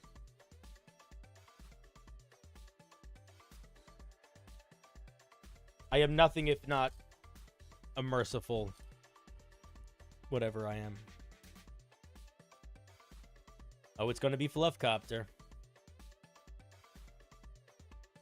Monsters based on folklore from your home country. That would be kind of fun. We do have a fairly international group here. I know because of how many of you complain about when I stream. It's like 4 in the morning for all of you. Consumable magic item. The main reason why I stream at night is so stupid. It's so nothing. It's such a stupid reason. Do you want to know the main reason why I stream at night? Yeah, you should hop in if you want. This is a consumable magic item. Wanted to know if it was balanced compared to the giant strength potions. Let's take a look. The main reason why I stream at night is because I have a giant window in this room right here that's very high up. Not very high up, but it's high up, and then like a skylight. And if it's daytime, so much light comes into the room, and I have such a shitty camera that it like really washes out everything and makes it very hard to like it doesn't look good. That's the main reason. I need it to be darker. I suppose I could just hang up curtains or something.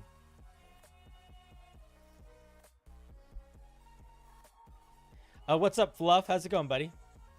I'm doing okay. So you wanted this is a consumable magic item in the same vein as the potion of giant strength, but different. I mean, I used the potions of giant strength for like to get like a reference of how to balance it. Gotcha. But it's all right. Let's take a look. Magic Maypop, wondrous item, rare. A small green yellow fruit full of black seeds encased in a gelatinous yellow pulp. Ooh, I like the visual description. As an action, you can eat the Maypop. I stole from Wikipedia. There you go. Once eaten, the fruit fills your mouth with an unbearably sour taste that renders you paralyzed for 1 minute. At the end of each of your turns, you can make a Constitution saving throw. On a success, the effect ends early. Once the effect ends, you become gratifying. You feel a gratifying sweet aftertaste that rejuvenates your spirit. For the next minute, your charisma score changes to 25. And your movement increases by 10 feet. Okay.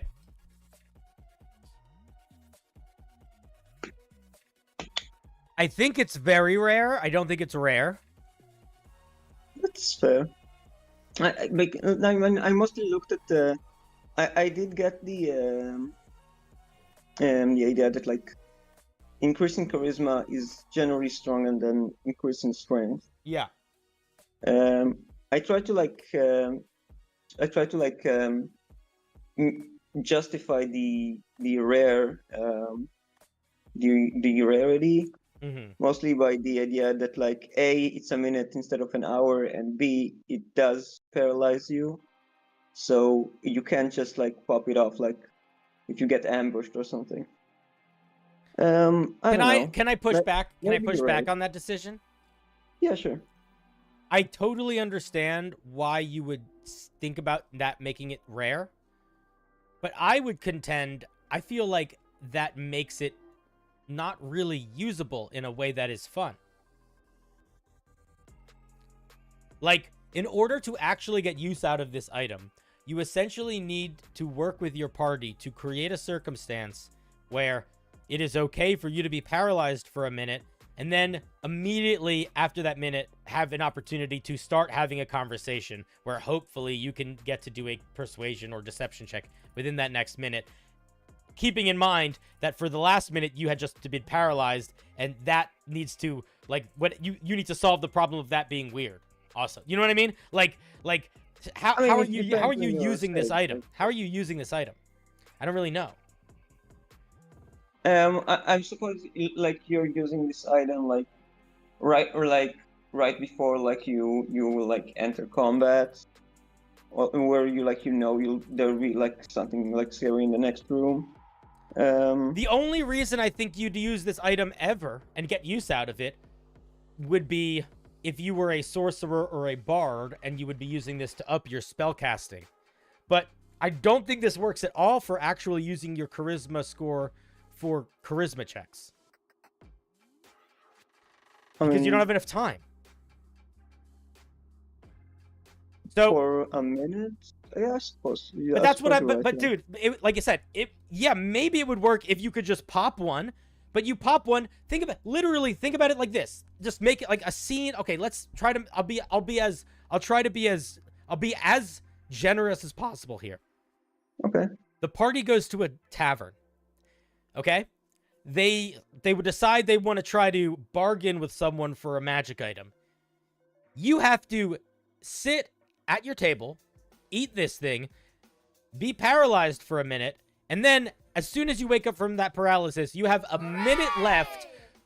I just googled what a maypop looks like. you'd have to Wait, please do the One same. second. It's really weird looking.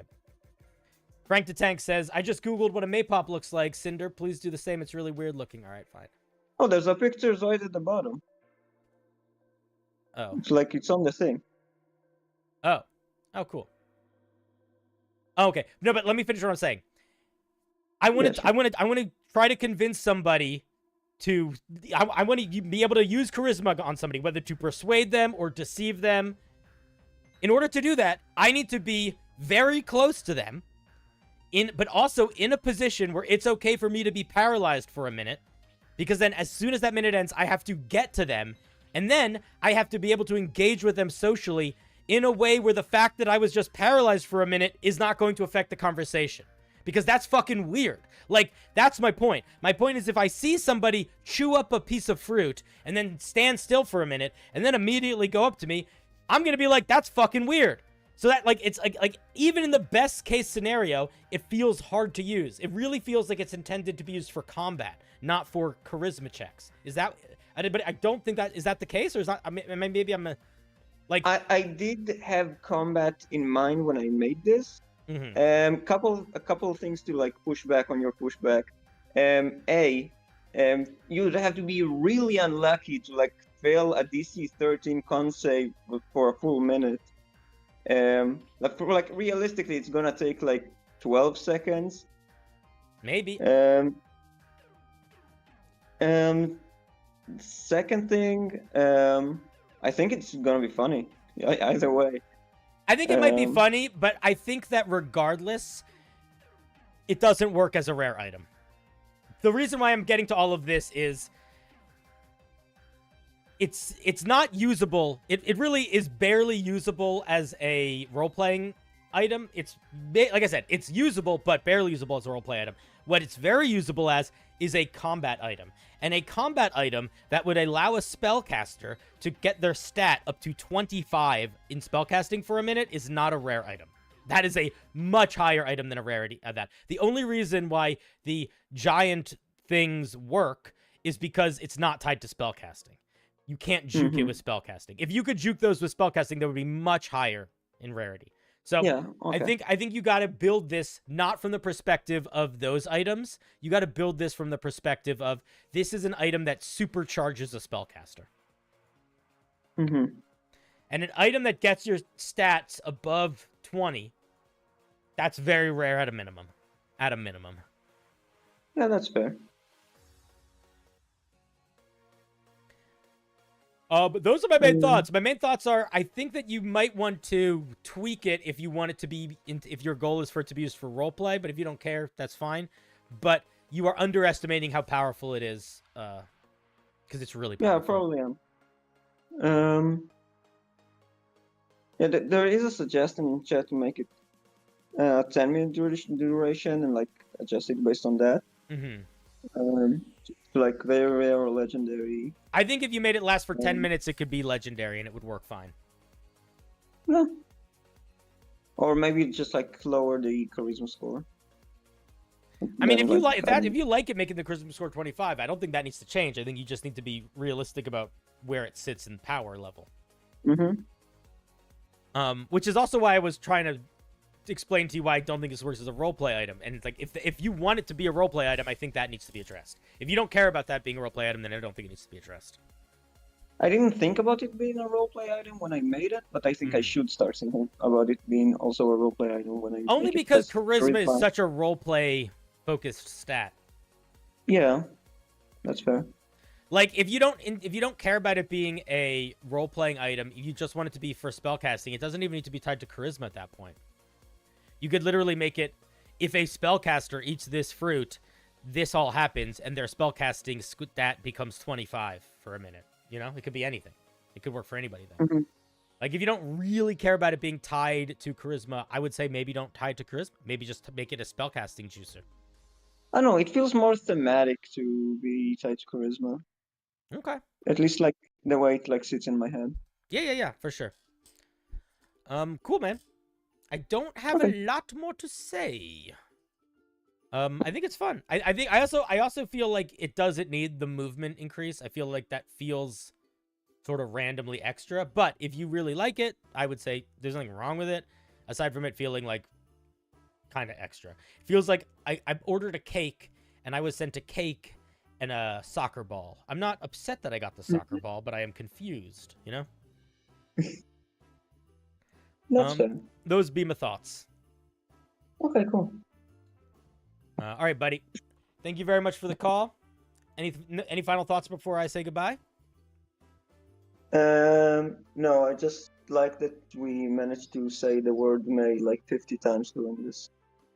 How many? Why did we say it? Was I saying it a lot? Yeah, because it's part of Maypole. Oh.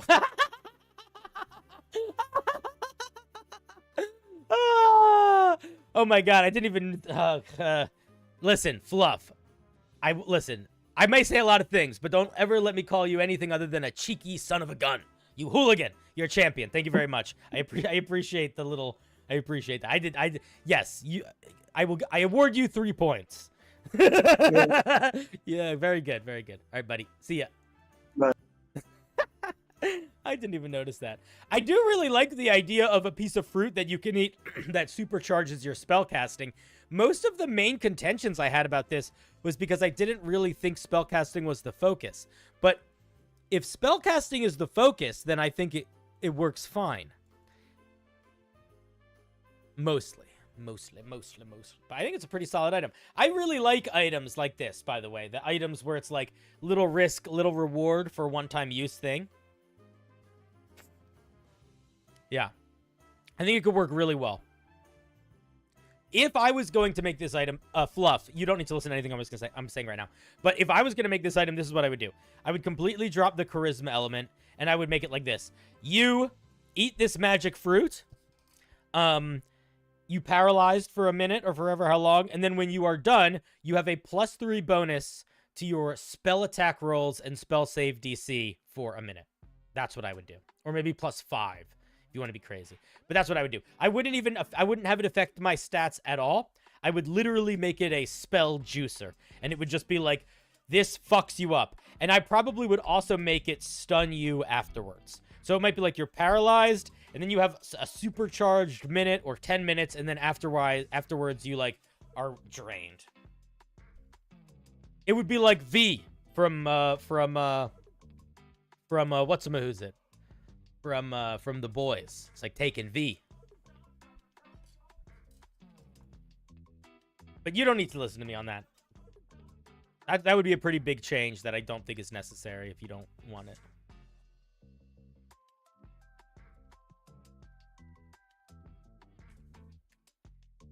The boy.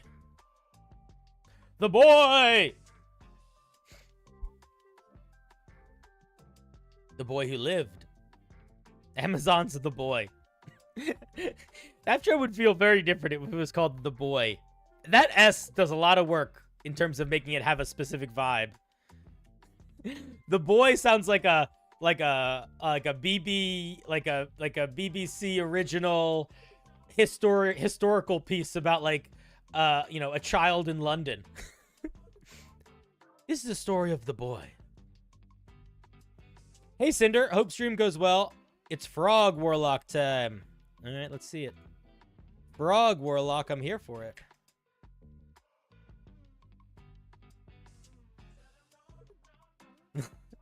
The wheel loves to land. You know what's so ironic? For every one person that gets picked on the wheel, 2 people get landed really near. So the wheel will always land near people more than it will pick people. Isn't that crazy? It doesn't sound like it makes sense, but it does. Like, that doesn't sound true when you say it. But it's totally true. I'm so good. It's geography. Geometry. It's geography. It's geometry. It's geology. It's all the G's, really. Frog Warlock hardly know. Oh God, we are chat. You guys. Okay, Shades has lost his mind. We're all losing our minds. Amazing. We're at that point of the night. About 10:30 is when it starts to get mind losing. This is the Frog Lord. You've made a pact with the Frog Lord, devourer of all and protector of amphibians. Genuinely, who made this? Elinette.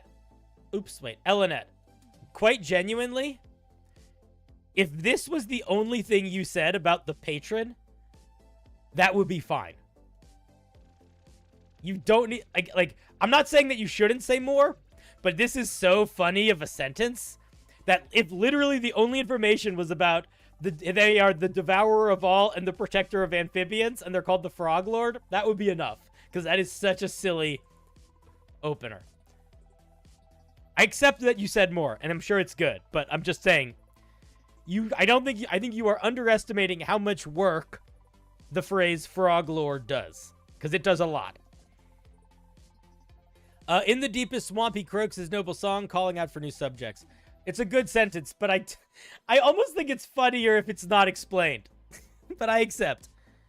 Having accepted you as royal court, he expects you to serve loyally and spread the influence of his aquatic kingdom. Frog Lord's obsession over amphibians knows no bounds. Oh, okay, yeah, I'm bored now. I think you need... Here's what I'm going to say. Keep this. This is amazing. Maybe keep this. This is fine. You literally don't need any of this. You're just over-explaining. What's starting to happen now is you're doing that thing where a movie doesn't know when it should cut to the next scene. So it's not showing a guy talking about how he needs to go to work and then him at work. It's showing him talk about how he needs to get at work, showing him eat breakfast, showing him go outside, showing him sit in his car, showing him drive to work. You're showing us too many of the steps, man. Just tell us a little bit about the Frog Lord and then tell us the vibe of this subclass. But we don't need every fucking, we're not here for a Frog Lord history lesson. We're here to know what this subclass is like. And genuinely, it will be better. It will be stronger if it's not all that. Grease and jump, enlarge, reduce, and acid arrow, water walk, water breathing, Everard's black tentacles as tongues, polymorph, only frogs and giant frogs, cloud kill and contagion. Okay, I want to say some things here. The spell list I mostly like. Do not give us water breathing and water walk. That sucks. No warlock will be happy about that. The other thing is do not give us polymorph at all. I think the logic of you can cast polymorph but only into frogs is it's not a bad solution to the fact that polymorph is on the warlock invocation spell list. But if you can only polymorph stuff into frogs, polymorph really sucks. So if the limitation that you need to put polymorph on this list is that, it makes it not worth it. If you want to do something with turning things into frogs, figure out making it a class feature at that point. But cut polymorph off this list and cut one of these off this list. At first level, we get sticky tongue. At first level, your tongue takes on properties of your patrons. Your tongue elongates and functions as an additional hand. It's a bonus action. You can use it to do one of the following things. Stretch. You can make an item interaction with an object interaction, not item interaction. So you can interact with objects within 15 feet of you as a bonus action. You can pull a creature 5 feet towards you. You can make a melee spell attack. What's the range of it? On a hit, the target becomes grappled by you. Creatures you have grappled with your tongue take acid damage equal to your charisma modifier at the start of your turn. You cannot use sticky tongue again for as long as you have creatures grappled this way. You can do this a number of times equal to your constitution modifier. So constitution modifier number of times you can either interact with an object, pull, or grapple. Okay. I like all of this. I don't like the way the resource management system works. Because you have situations like stretch or pull, which are pretty bad. They're very good from like a ribbon feature perspective, but from a gameplay perspective, they're pretty terrible. And I don't mean terrible like you shouldn't use them. I mean like they're not unique. There's lots of things that can do stuff like them and that can do stuff like them better. The real only benefit is that it's a bonus action, but even that is like a little bit of a benefit. But then you have Wrap, which is quite strong. Only Wrap is limited? Oh. I see that it's not clear. Yeah. Do you understand why it's not clear? Because you list all three of them as if they exist in the same rules. Because they're all bullet points of the same feature. But this one is completely different. So you need to make that clear. You shouldn't be using bullet points here if this is going to be its own thing. Or maybe this thing shouldn't be part of the bullet points. Okay, that helps clarify a little bit. Because I was going to say, these don't feel like they should be on the same resource. Because they kind of suck compared to this.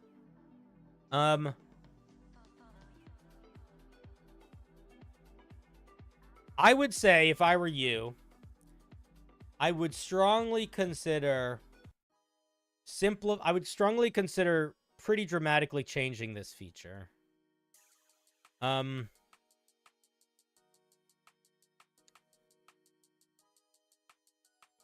don't think that all of these should be part of the same thing. I think that was a big mistake. I would make this its own feature, and I would probably make this its own feature. And I also want to push back on if this should be the base feature for this thing. Like, what else do we get? Okay. You don't need to give us a jump distance. We get jump as a spell. If we want the jump distance, we can take jump as the spell. If you want us to have a good jump distance all the time, then give us this and don't give us the spell. But if you give us something on the spell list, you don't need to give it us. You shouldn't give it to us again in the feature. If I were you, I would completely drop Wrap. I would make stretch and pull a thing. I wouldn't call stretch because it's not stretch. And I would figure out making Wrap its own unique feature. And I might even just make it something completely different than this. Because I feel like I don't know if it feels like... I mean, I guess we'll see as we read more of it. But it's not what I would have thought of for the main feature for this thing. But that's fine. Let's see. Then at 6th level, we get 2 things too. Okie dokie. Wrap should be level 6. Yeah, that would make sense if this was like an improvement. Yeah, that would make sense. Gob protection. At 6th level, your mouth grows big and flexible. As an action, you can engulf a willing creature within 5 feet of you. While engulfed, it is blinded, restrained, and it has total cover against attacks and effects outside of you. As an action, you can spit the creature to an unoccupied space within 15 feet of you. A creature can remain in your mouth for 1 minute or until you lose concentration, after which it falls out. What is the point of this feature? I don't understand the point of this feature. If the point of this feature is for you to protect another creature, why are you building this as a warlock? That's my first question. My second question is, if you are determined to build this as a warlock, why do we get no defensive or extra protective features at 1st level or in our spells? Because warlocks are fucking squishy. They have shit armor and shit HP. If the point of this feature is that you can throw somebody 15 feet, then I think you should not go through the mini game of having to swallow them first. I think if you want to make it so you can give somebody total cover by using your own body to defend them, we need a little bit more to help this warlock feel like that's the point of this warlock. Because it really feels out of left field when we look at the other features.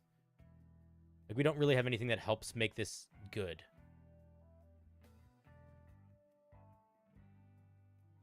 The reason why I'm pointing this out is because it is likely that two-thirds of the classes in D&D would be better suited not to be getting this total cover most of the time.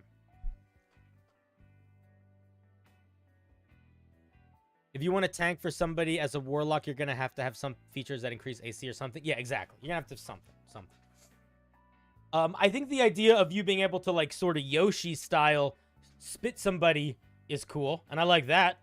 That feels useful. But even as an action, it's kind of expensive. Yeah.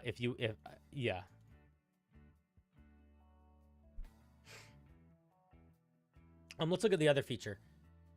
Your hide becomes webbed, thick, and slimy. You gain a swim speed equal to your movement speed, an advantage on checks and saves you make against being grappled.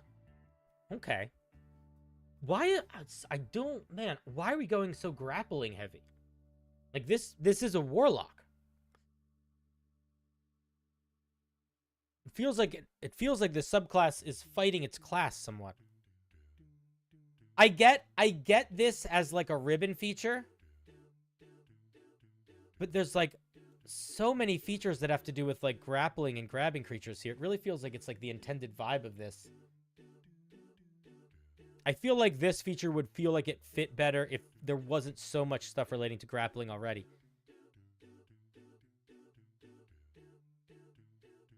At 10th level, you learn to channel magic through your tongue. You can cast spells that have a range of touch as if they had a range of 15 feet. Also, you learn the vampiric touch spell and can cast it without using a spell slot once before needing to take a long rest. Okay, cool. I like 10th level. I try to... If I'm going to give a class something like this, where they get a unique casting of a spell once a day for free, I like making the spell do something extra. So if I were you, I would not just make it a casting of vampiric touch. I would make it do something extra. I don't know what. Maybe they are affected by it as if you hit them with the wrap feature. I don't know. But think about that. And that's when we get a 14th level. At 14th level, as an action, you can attempt to swallow adjacent, grappled, or restrained creature. Creature has to make a strength saving throw. While engulfed, it is blinded, restrained, it has total cover. It takes damage. It could be the save. On a success, it's no longer engulfed. You can only swallow creatures of equal or smaller size than you, and you can only have one creature swallow at a time. And you do this proficiency bonus number of times per short or long rest. First of all, Elanette, you've been watching this stream long enough, and you should know better by now. You don't do proficiency bonus number of times per short rest. That's silly. If you can do this thing more than once, you can make it long rest. But also, I want to push back here. This is not a particularly strong feature. So I understand wanting to give it more than once. But if I were you, I would say that's more of a reason to get this feature earlier and make it a little less strong, and to find some other cool thing to give us at 14th level that's a big one-time showstopper. It always feels weird to me when a warlock doesn't have a massive once-a-day showstopper at a 14th level. It always feels weird to me. I don't know if it makes sense on this one. Overall, though, my feedback is that this feels a little disjointed. It doesn't feel like a warlock.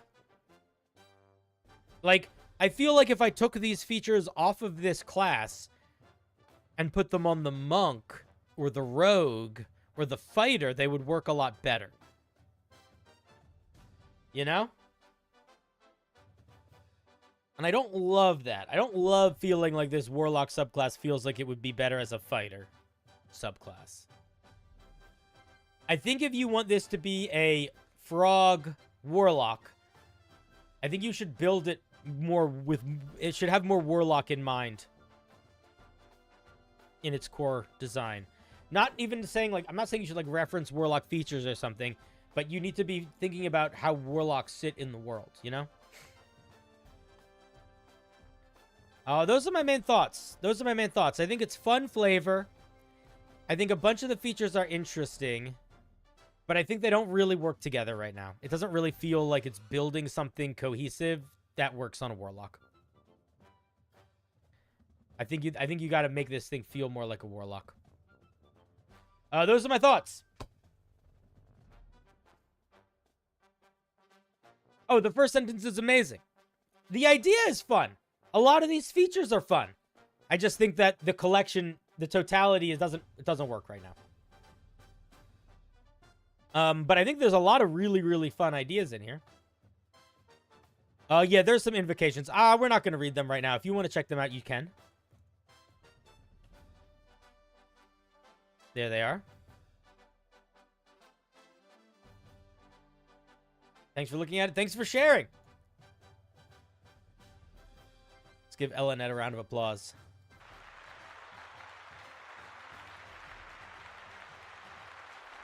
Oh, thank you. Oh, thank you. Do Warlock patrons usually give invocations? No, but I think it's fine. I don't think there's anything wrong with that. I love bringing in optional new rules for things like that. So if somebody brought a piece of homebrew to me, a player brought a piece of homebrew to me, and it was a Warlock subclass, and the Warlock subclass was well balanced and designed, and there was a second page, and it had some invocations. If the player wanted to get access to those invocations, I would almost certainly say yes.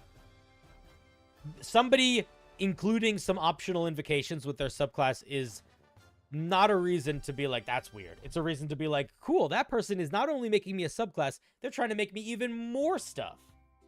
You know? What's up, Cole? How's it going, buddy?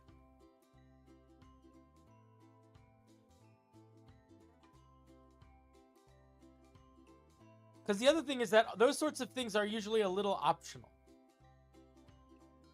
Like, a Dungeon Master could obviously be like, yeah, we're not going to take those invocations. I don't think that would be an unreasonable thing for them to say either. But usually, if the subclass is balanced, the invocations are going to be balanced.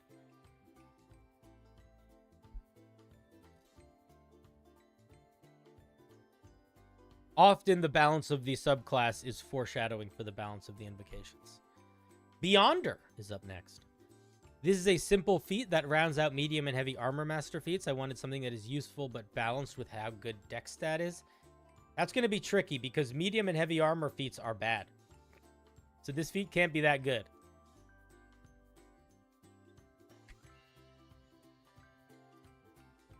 Let's see.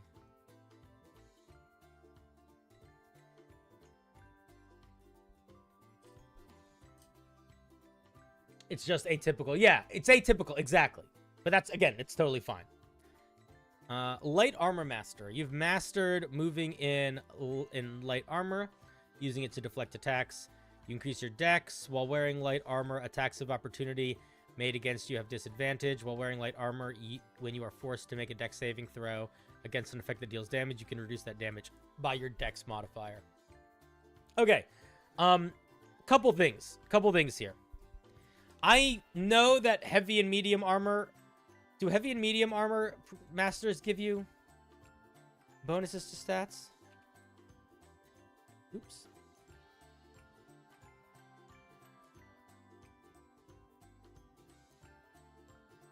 Aroma. Just check. This gives you strength, and you can take 3 less damage. Okay, so I want to point something out here. What, chat? Why does Heavy Armor Master give us a bonus to Strength, but Medium Armor does not give us a bonus to Dex?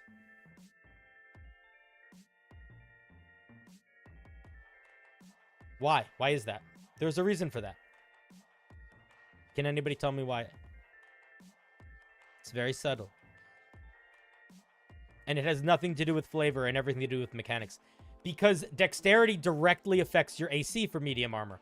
So it would just be like, also you just have more armor all the time naturally.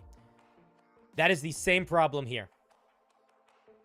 The reason why it's okay for heavy armor to give you a strength bonus is because it doesn't make your AC go up. So you got to drop this entirely. Get it going. What does medium armor do? You don't have disadvantage on stealth, and you can potentially get your AC higher if your dex is higher.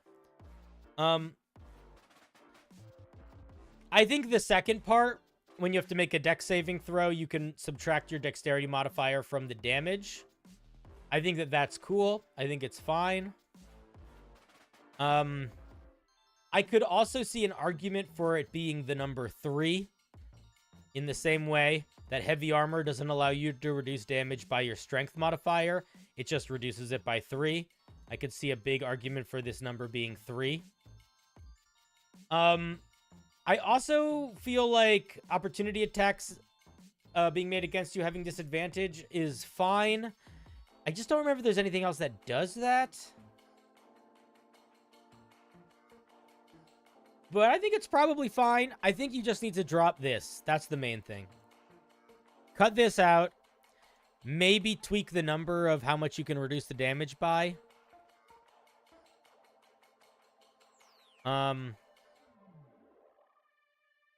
Yeah. The other thing that I think is kind of... No, never mind. That's not that important. Oh.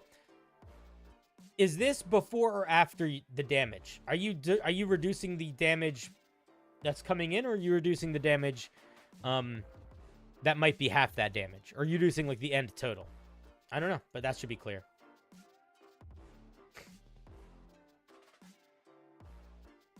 You went with the dex because the new heavy armor master one in D&D reduces it by your proficiency bonus? Oh, okay.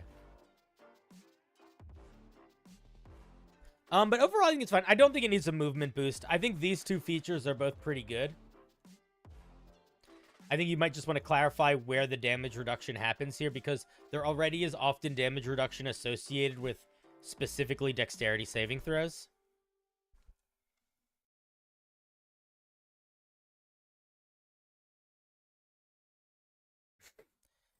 I'm a moron. You can't believe your link didn't work. The jiggalo was made by somebody else. Well, but yeah, but every single piece that was near the link was made by somebody else. I checked. There was, so it didn't. Yeah, I don't know what piece you wanted us to look at. But I'm a moron. I wasn't a moron. You were the moron there. In the future, if you just say the name of the piece in the description, like the way that I ask you to, like the way that I always ask you to, that won't happen. You know, if you said it was the sharkling, I would have known, even if it didn't go to the right spot. So the next time, please name the piece you want me to look at. Name it. Don't just say it's in this document, because that is not always enough.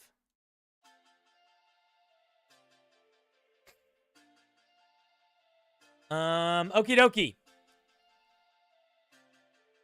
Beyonder. Overall, I think this is pretty solid. I think maybe you could do something with movement speed if you wanted to.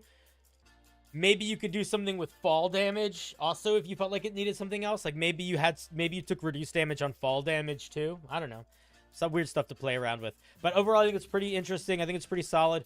Most importantly, I think if you get rid of the dex bonus, it does feel pretty reasonably balanced compared to medium armor master and heavy armor master, in that it's decent, but it's not crazy good, which is basically what those two are, which is a hard balance to nail. So you should feel good about that.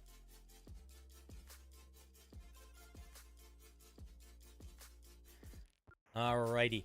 Let's give Beyonder a round of applause.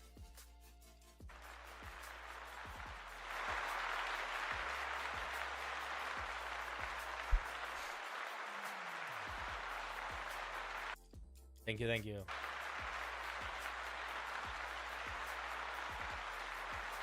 It's okay, moron. It's okay, man. We all listen. We all forget things sometimes. It ain't the there's always next week, you know? We're good. We're good. I wasn't trying to hassle you too much. Just a little bit. Just a wee little bit. Next is Tridosio. I think Tridosio is sending us one of their One of his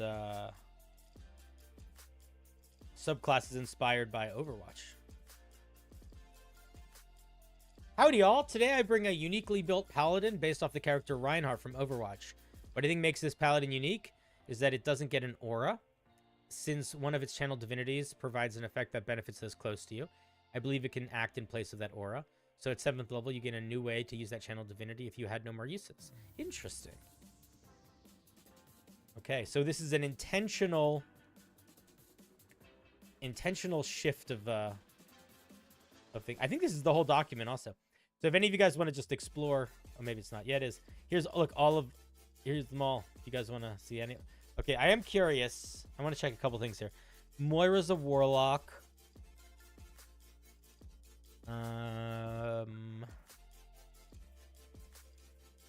Symmetra's a wizard. Just looking at the characters that I like. Wrecking Ball, I think, is an artificer. Doomfist is a barbarian. Makes sense. Looking at the Oath of the Shield, Reinhardt.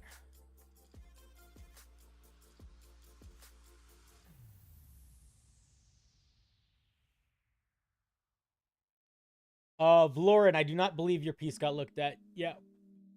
Unless I'm forgetting, but I don't think I am forgetting. Reinhardt, Oath of the Shield. I have been called. I must answer, always. You have taken an oath to be the impenetrable wall in front of your team, standing valiantly in the face of danger until the bitter end.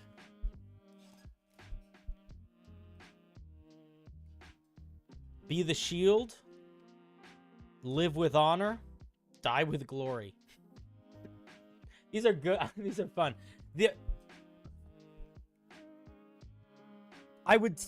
Normally I would be like, these feel a little open-ended from like a general paladin perspective. Like they are kind of like be a paladin, but that doesn't matter as much with this piece because the goal is to make it like that character. And all of these work very well towards making it like that character. Yeah, they're in character oath, exactly. So I think it's totally legit. We get Searing Smite, Shield, Agazar Scorcher, Magic Weapon, Erupting Earth, Protection from Energy, Freedom of Movement, Stone Skin, Destructive Wave, and Holy Weapon. I think it's a pretty fucking solid spell list, dude. Agazar's Scorcher is like you swinging your hammer and shooting the thing. I think it's a pretty fucking solid spell list. Freedom of Movement is sort of like the charge, which is not exactly accurate, but I don't think there's a charging spell in D&D. I guess it could also be argued it's like the tank's passive buff where they can't be knocked around as much also. I like the spell list. No feedback other than feedback. Chat, if you have other things that you think might fit this spell list for being Reinhardt, share, but I think it's pretty solid. Let's see what we do for Channel Divinity. Divine Barrier. As an action, you can use your Channel Divinity to create a wall of divine radiance in an unoccupied space you can see within 5 feet of you for 1 minute, or until you lose concentration. The wall can be 15 feet long, 10 feet tall, and 1 inch thick, provided it doesn't stretch further than 5 feet away from you. The wall is semi-transparent, and creatures, objects, and effects of your choice can pass through it. The wall is an object made of hard light that can be damaged and breached. It has an AC equal to 12 plus your proficiency bonus, and a number of hit points equal to 5 times your paladin level. The wall can be the target of your lay on hands feature for the purposes of restoring its hit points. Reducing the wall to 0 hit points destroys it. The wall travels with you when you move, and you can pivot the shield around you to face a new direction as part of your movement on each of your turns while it remains active. Okay. I think that in terms of this being a D&D representation of Reinhardt's shield, this is excellent. I am a little concerned about how powerful it is in the D&D context as opposed to in Overwatch. Because total cover in Overwatch is not that strong compared to total cover in D&D, because you can very quickly move around total cover in Overwatch. In D&D, you're very limited. So I think if I were you, there's a couple things that I would change about this to make it a little bit more balanced. For one, I think creatures should always be able to pass through it. Good guys and bad guys. I think, and that's how Reinhardt's wall works too. Like, it doesn't stop creatures from running through it. And I think that will probably be the thing you need. I think I think that'll be what ends up making it feel reasonably balanced. Is at the end of the day, it's stopping projectiles and attacks. It's not stopping creatures. It's not a literal wall. The other thing is, I don't know how I feel about you being able to heal it with lay on hands. I don't know if I love that or not. Let's take a look at channel. But other than that, I think it's really solid. And aside from it maybe being a little strong for D&D compared to Overwatch, I think the main challenge here, which is figuring out the language for that, is accomplished, which feels really good. No, the AC is not super low. The AC is totally fine. The AC is good. It's all good. I don't think you need to change it. The AC is strong. It's not crazy strong, but it's fine. All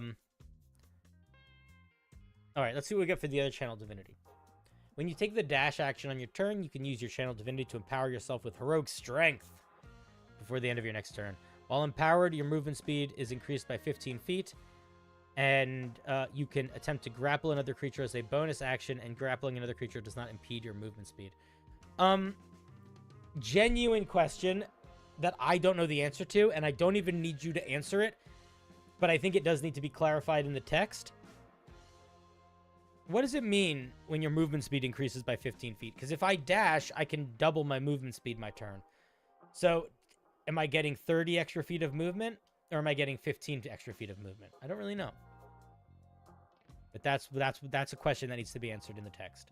I also feel like I don't mind the grapple mechanic, but I do feel like we already have, like, rules in D&D for things that are, like, charging, and we could just use those.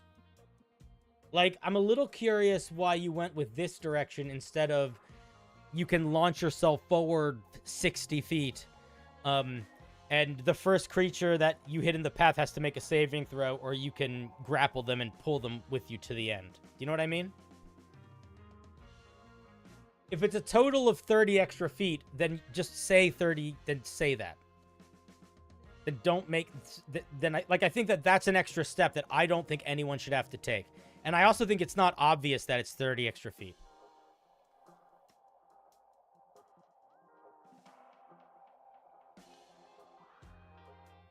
Paladins only ever has one channel divinity. They it too sometimes. The channel second one really needs to be out of combat utility so you can focus on the shield on combat. It's 30 only if you dash. Yes, but this feature only happens if you dash. So, like, it's like every single time you dash, every time you use this, it's never 15. It will never be 15. It will never be 15. That's my point. I also think it is not a bad... I also kind of... I don't know if it needs to be addressed exactly, but I do agree that I think it might be worthwhile... yeah, I don't know, man. It does feel utility depending on how you change it, right? I feel like this one could be utility, although I do see what you mean. They're two features that feel very combat focused, for sure, for sure. Yeah, the dash requirement makes the number silly. And again, it feels weird to not just make it like you rush forward in a line. Like, that's a thing that we see all the time. And if you're trying to make Reinhardt, like, maybe you need to give the two physical combat features that channel divinities, but it is definitely worth thinking about. Let's look at Barrier Online. At 7th level, as an action, if you have no uses of Channel Divinity remaining, you can spend any number of hit points from your lay on hands pool to create a divine barrier. When you do, the wall only gains a number of hit points equal to the amount of hit points spent on your lay on hands. I think this is great. I love this.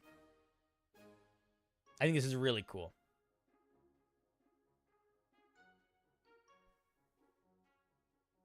I like it.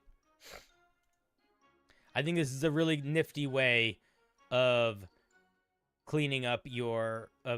not cleaning up, excuse me. Of, like, resummoning the barrier. I also think it makes me feel more like you should not be able to heal with lay on hands here. You should just be able to resummon it with lay on hands. But I really like this. I think this is really elegant. I think it works well. Let's look at 15th level, Earth Shaking Pin. Once you reach 15th level, you embody the concept of unstoppable force. If you move at least 10 feet in a straight line towards a structure, such as cobblestone wall, while grappling a creature, you can slam the creature into the structure, dealing some damage, and it's considered a melee attack for the purposes of Divine Smite. This is the problem. Here's the problem. Here's the problem, Tradosio. You aren't giving us moves. You're giving us parts of moves so that we can do the moves. But then the issue is you're not giving us to stop feeling like a subclass. Like this is such a specific feature. Like the way that you solve this problem is instead of doing Earth-Shaking Pin, you just turn Heroic Charge into Earth-Shaking Pin. Just make that this. Like, you don't need to create like, this feature, this feature is silly. It doesn't, it's like this feature only works if you do the other thing that requires the other thing. It's too much. It's too much. You can do this slam 3 times a turn just by moving. That's also a very good point. Yeah, though, that also is a good point. Yeah, I didn't even think about that. Yeah. So I think the solution is to just completely remove this and to tie the idea of you want to charge forward, grab someone, and smash them into a wall, and just make that all literally one feature and make that this Channel Divinity. And then you have space to play around for another 15th level feature. What's up, Barbara? Yeah, and it's also, it just feels really, like, I don't want to have to do, like, I don't want my Channel Divinity, I don't want my 15th level feature to, like, I don't know, I don't want it to be, like, the end of a combo. I want it to be its own thing. You know?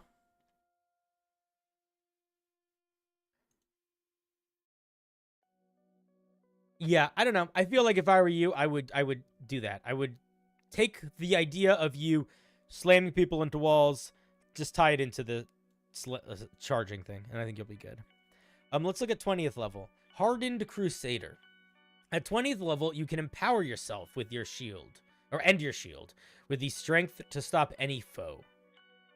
As an action, you grant yourself the following benefits for 1 hour. So, if we do the thing where we give stuff for a long time, on one hand, we have to be a little bit more thoughtful about how much... Okay, this is not...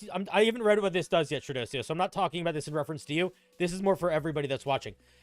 Most paladins at 20th level get a feature where you can, like, activate avatar mode. And they either last a minute, or 10 minutes, or an hour. And generally speaking, if they last a minute, they are hyper combat focused and very destructive. Or very, very boonful, giving lots of bonuses. If they last for 10 minutes, it's a little bit of combat, but there's also room for some roleplay elements. If they last an hour, it's a little bit of combat, but also as much as it's combat, it's like way more roleplay elements too. Because it's or utility rather. When I say roleplay, I just mean non-combat. Otherwise, it doesn't need to be an hour. But if you make it an hour, it does open it up for you to have a lot more options in that way.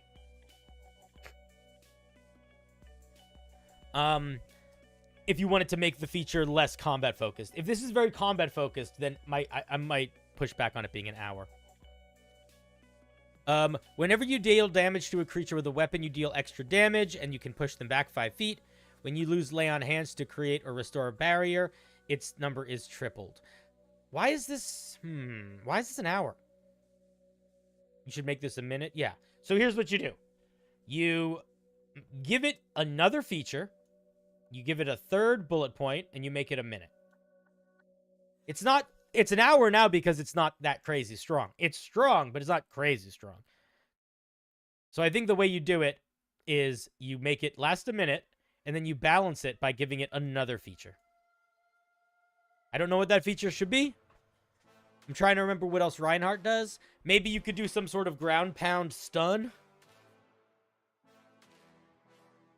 That could be the 15th level feature. That's your 15th level feature. Okay, yeah. Tie earth-shaking pin into the channel divinity, and at 15th level, you get either a once a day or a once a short rest feature where you can slam the ground and you can stun all creatures in a cone. Boom.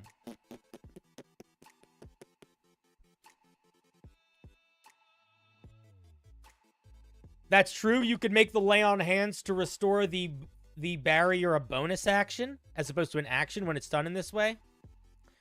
Earth Shatter is Destructive Wave, pretty 1-to-1. I'm not saying it would be... No, no, it's not. Oh, Tradosio. No, oh, I love you, but it's not. It's so not. Destructive Wave does not stun people. It just does damage. The main benefit of the Earth Shatter is that everybody's fucking done. They're pinned. They're frozen for a second. What, it does like 25 damage, 75 damage, maybe? Destructive Wave is like 1 billion damage. I would say if you feel like Destructive Wave is accomplished with Earth Shatter, or Earth Shatter is accomplished with Destructive Wave, you definitely don't need it. But I would argue, I mean, maybe I'm misremembering Destructive Wave. That might be it. I could be the one. I just might be misremembering it. I thought it just did damage, though. Let's see, because I haven't looked at this spell in a while. It knocks them prone. I guess knocking prone is what's happening literally in Overwatch, but it's not really what's happening. But prone in Overwatch and prone in D&D are very different things. Like, prone in Overwatch doesn't mean anything. What it's doing is it's stunning them. They're stunned. Like, if I was going to translate the condition of Earth Shatter to D&D, it would not be prone. It would be stunned. 100%. So, like I said, if you feel like Divine Destructive Wave accomplishes the goal, it accomplishes the goal. Great. But I would push back and I would argue that Earth Shatter is not a knockback, knockdown ability. It is a stunning ability. And it would fit nicely here. That's all my feedback, though, man. I really like it. I think it's got some really cool things going on. I think the barrier is fucking lovely. Like, I think it's eloquent. I think that you nailed the feeling of Reinhardt. The only thing that isn't here is stuff that you would get from playing the game as a character. Like, the only thing that's missing is a requirement for you to carry a maul. That's it. If you require, the only people that you have to fight with a maul is the only thing that I would say is missing.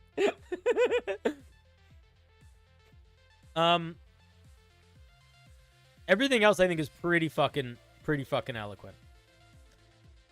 All right, man. I don't have more thoughts. Tradosio, do you have any questions or thoughts? I think it's really good, dude. I'm not surprised because I think that you are somebody who really likes to not just make homebrew, but try to challenge yourself to make, like, weird stuff work. So I'm not surprised that it works, but it is cool to see. And man, I want to see, I want to look at your other ones. I want to look at the other ones at some point. I don't know which one I'd be the most excited for. This is Wrecking Ball. Is Wrecking Ball anything yet? No. All right, well, if it's not Wrecking Ball, then I'm not looking at any of the other ones right now. But I love you. All right, let's say a big round of applause to Tradosio.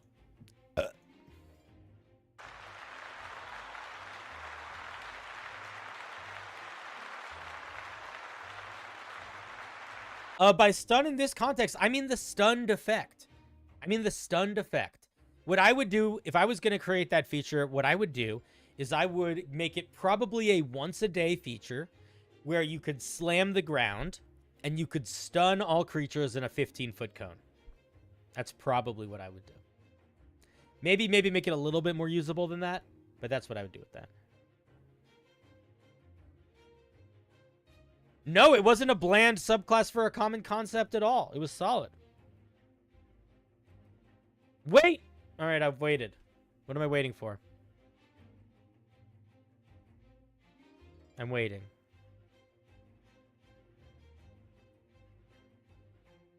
What do you want me to wait for?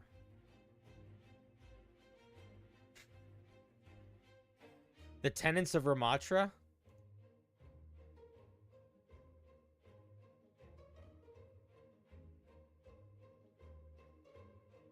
I don't know who Ramatra is, so I don't care about them, but I can. Why isn't the fucking thing working? Your table of contents isn't working. It's not letting me. I can't see it. I have to like open my document all the way. Whatever. Tenants of Ramatra. Peath has failed you. Punish the wicked. No time to waste. I don't know this character that well, so I can't. I like it. I don't know it though enough to be like, yes. Pacifism is weakness, and redemption is a concept for the weak-minded. Corruption is a wildfire, and you must snuff out every ember. The lives of those worth saving are limited and fading. You must act before their extinction. Yeah, I like the vibes of them a lot. I think the vibe of them is really cool. I don't know what Ramatra is. I'm assuming they are some sort of like terrorist or like violent revolutionary. Am I close? Getting big terrorist vibes from this. Whenever you say get rid of corruption and it's paired with you don't have much time and you should not be a pacifist, then you're dealing with terrorists. There's this interesting thing that happens in the world, both in not so much in D&D, but just in life, where if people are trying to take advantage of you, one of the best strategies to try to take advantage of someone in terms of like trying to manipulate them is to don't give them time to think. They have to rush now, which is why like a lot of salesmen were like phone caller salesmen will try to keep things like really high energy and sell like there's an feeling of urgency. Like if you don't do this right now, something bad will happen. Call in the next 10 minutes, something bad happens. And it's something that is very obvious when you see it on like sleazy salesman type shit. But it is also a strategy that is used by anyone that is trying to indoctrinate anyone. Whenever somebody is telling you that they want you to think something totally different, if part of them asking you to think something totally different means that you have to act immediately without talking to other people about it, they're probably trying to manipulate you a little bit. They might not realize that that's what they're doing. But it doesn't matter how bad things are. If somebody is not willing to let you... If somebody's like, you probably don't have time to like call your mom and talk about this, that's not something you don't do it. You don't hang out with that person. Yeah, they're trying to overwhelm you, exactly.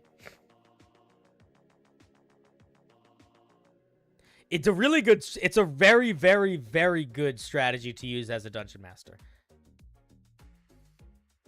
Ace, yeah, so Ace, this whole document is something that's being made by one of our dear community members, Tradosio, and it is Overwatch characters turned into D&D characters.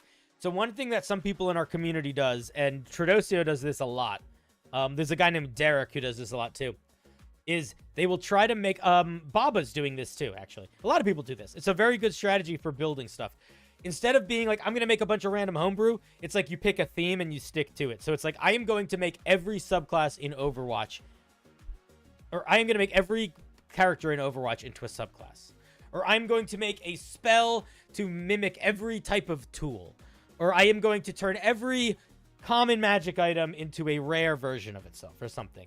So it helps give you like it can help in a lot of ways. One, it can help with writer's block, but two, it gives you a sense of momentum, and three, it gives you a sense of completion, which is really nice. As somebody that is trying to be a creative person, having those things will help you. It is hard to create in a vacuum. It can feel a little bit like isolating. So coming up with like a plan or like a goal like that, you can track your progress and you can feel like you've accomplished something at the end. So it's good for like personal stuff, but it's also really good if you are ever trying to promote yourself, because it is a lot easier. Like if Tradosio decides he wants to share these on Reddit at some point, he's gonna do it. It's gonna, like, let's say Tradosio decides I'm gonna make Reinhardt subclass. He posts it on Reddit. Cool. People are probably gonna like it. There's probably gonna be a lot of people that are like, hey dude, this is fucking cool.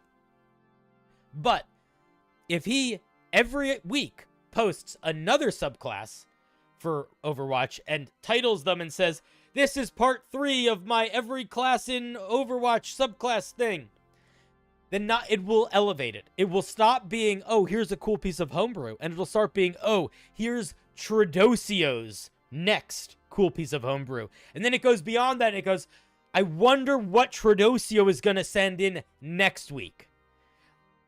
So if any of you have goals of becoming either content creators or like more known homebrewers in the space, building routine and building ritual and sticking to that, whether through something like this where you are like, I'm going to build every subclass for every Overwatch character, or just a random routine where it's like, I'm going to do a magic item every 2 days or whatever. It will not only help you emotionally as a creator, be less reliant on other people, but it will also help you grow as like a known entity, if that is something you care for. Bildo, dude, we reviewed your piece and we came to the conclusion, and I don't know if this is true or not, so I apologize if it is, but we came to the conclusion that you took a barbarian subclass and turned it into a magic item. I don't know if that's true, but that's what we all thought happened.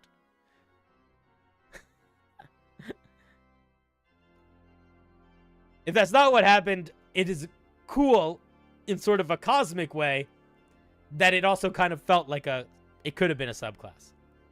That would be a very cool happenstance serendip. But basically, my main feedback was that it was doing a little bit too much. It was the commission for a client. Ah, I got you. It felt like it was doing a little bit too much as a magic item. And I suggested taking it and leaving the I think my final suggestion was keeping the final feature, the capstone, and then keeping the resistances and lowering the radius of the capstone.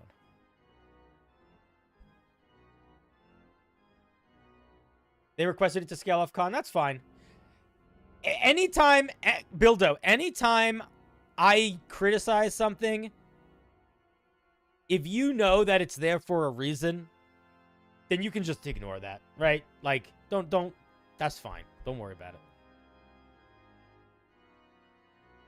it. Because that's the thing is, it's always okay to break the rules if you have a good reason to break the rules. That's really what it comes down to. And if the reason was a client requested it, that's a good reason. You know?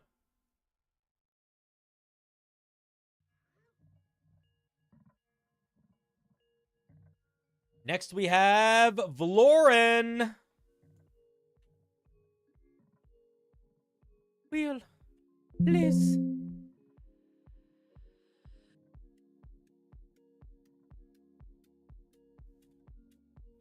Oops. There we go. I submitted the same piece for a month because I'm super proud of it. I think it might be one of my most balanced yet. I hope it isn't too dense. I kind of hate when people say that they're really proud of a piece. Not because I don't want you to be proud, but because it makes me worried if I have a lot of feedback to give. Like, I don't want you to feel upset if I have a lot of feedback to give. All right, go do your laundry, buddy. Also, Valoran, I'm going to tell you something that I said to someone else earlier tonight. And again, this is... I need to just be honest. I need to just be really honest here, okay? I have seen maybe 10 different versions of the ruffian rogue. Maybe. I'm fucking sick of them. And that's nothing to you. I'm going to give you a fair piece of feedback. I'm going to give you honest feedback. I'm going to give you my true self. But I need you to understand that I am genuinely tired and bored of this vibe of subclass. I have seen it so many times. So I'm really hoping that this is going to add something new. But it is likely that I'm going to sound exacerbated at moments. It is nothing against you or this piece. It is the fact that I have read too many ruffian rogues. Often the fastest way... Oh, you're in the Discord. Let me grab. You're not... you have to go to the waiting room. Ruffian rogue... Okay, let me just read this first. Often the fastest way is to open a door is to knock it down, and the easiest way to intimidate someone is to break their nose. Ruffians forgo the usual finesse and agility of a thief for muscle and an imposing physique. You are a master of solving problems through simplest and most direct means. After all, you know better than anyone that you need to break a few legs to make an omelet. All right, pretty solid flavor text, but yeah, we're not really... It's not really feeling like anything unique just yet. I don't see you in the waiting room, buddy. If you want to join the call, you hop into the waiting room. Good night, Devin. You're a champion.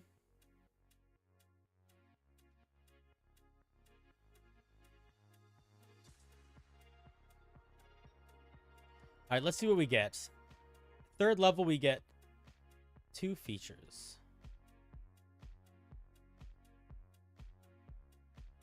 All right. I don't see you in the waiting room, so I'm just going to stop looking at the waiting room, and you have to tell me when you go into the waiting room. Lauren, I'm talking to you specifically. Hired muscle. When you choose this archetype at third level, your fists are some of the most effective tools at your disposal. As long as you aren't wielding a weapon, you can roll a d6 in place of normal damage for your unarmed strikes. And you can deal sneak attack while unarmed. Additionally, you gain proficiency in the mace, maul, light hammer, war club, and great club. And you're able to deal sneak attack damage with those weapons. Okay. Oh, there you are. Hey, buddy. How's it going? Hello? Lauren, you got to unmute. Yeah, hi. Hey, how's it going, buddy? Good. I was not able to find the waiting room for some reason. Oh, that's fine. Did you hear any of the feedback that I gave so far, or not really? Yeah, I did. My heart kind of sank a little bit because, like, I understand. Mm-hmm. And I think also a little bit after I made this, I realized that Ruffian Rogue is also a Pathfinder Rogue subclass. Mm-hmm. Well, listen, I'm still going to give you feedback. Like, I don't, it doesn't matter if I'm excited by it or not. That doesn't matter. But I do think it does matter for you as a creator to just be aware that this exists in a very bloated ecosystem. Yes. So, like, I will give you, like, I'm gonna give you, I'm gonna give you an example. Hired muscle. I think this feature works fine. I think it's solid. I think it accomplishes the goal. I also have literally seen it word for word 3 times before. Oh. Well, I mean, that's fine. Yeah.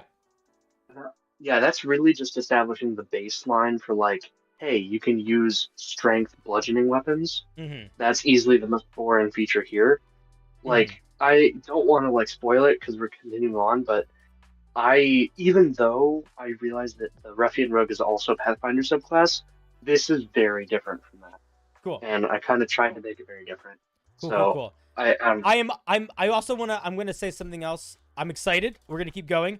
But if it takes before we get to 9, if it takes after 3rd level before this is unique, you need to change it. We can't have this thing become unique at 9th level. It has to sell itself by 3rd level. Yeah, no, it has 2 3rd level features. I know. And the second one's kind of the more interesting one. All right, let's take it out. Beginning at 3rd level, your powerful physique grants you additional benefits. You count as 1 size larger when determining your carrying capacity, as well as the amount you can push, drag, or lift. You also gain an additional way to use your sneak attack. You don't need advantage on your attack roll if you use your sneak attack against the creature that is medium-sized or smaller. I think that's too active, man. I think that's too common. That's not a situation that you can have any impact on. Every other rogue that gets a unique way to do its sneak attack is something that it can have an impact on. It's like where you're standing, or you can make some sort of contested check. I don't know if I feel like it makes sense for you to just automatically always get your sneak attack based on the creature's size. I don't know. Feels weird.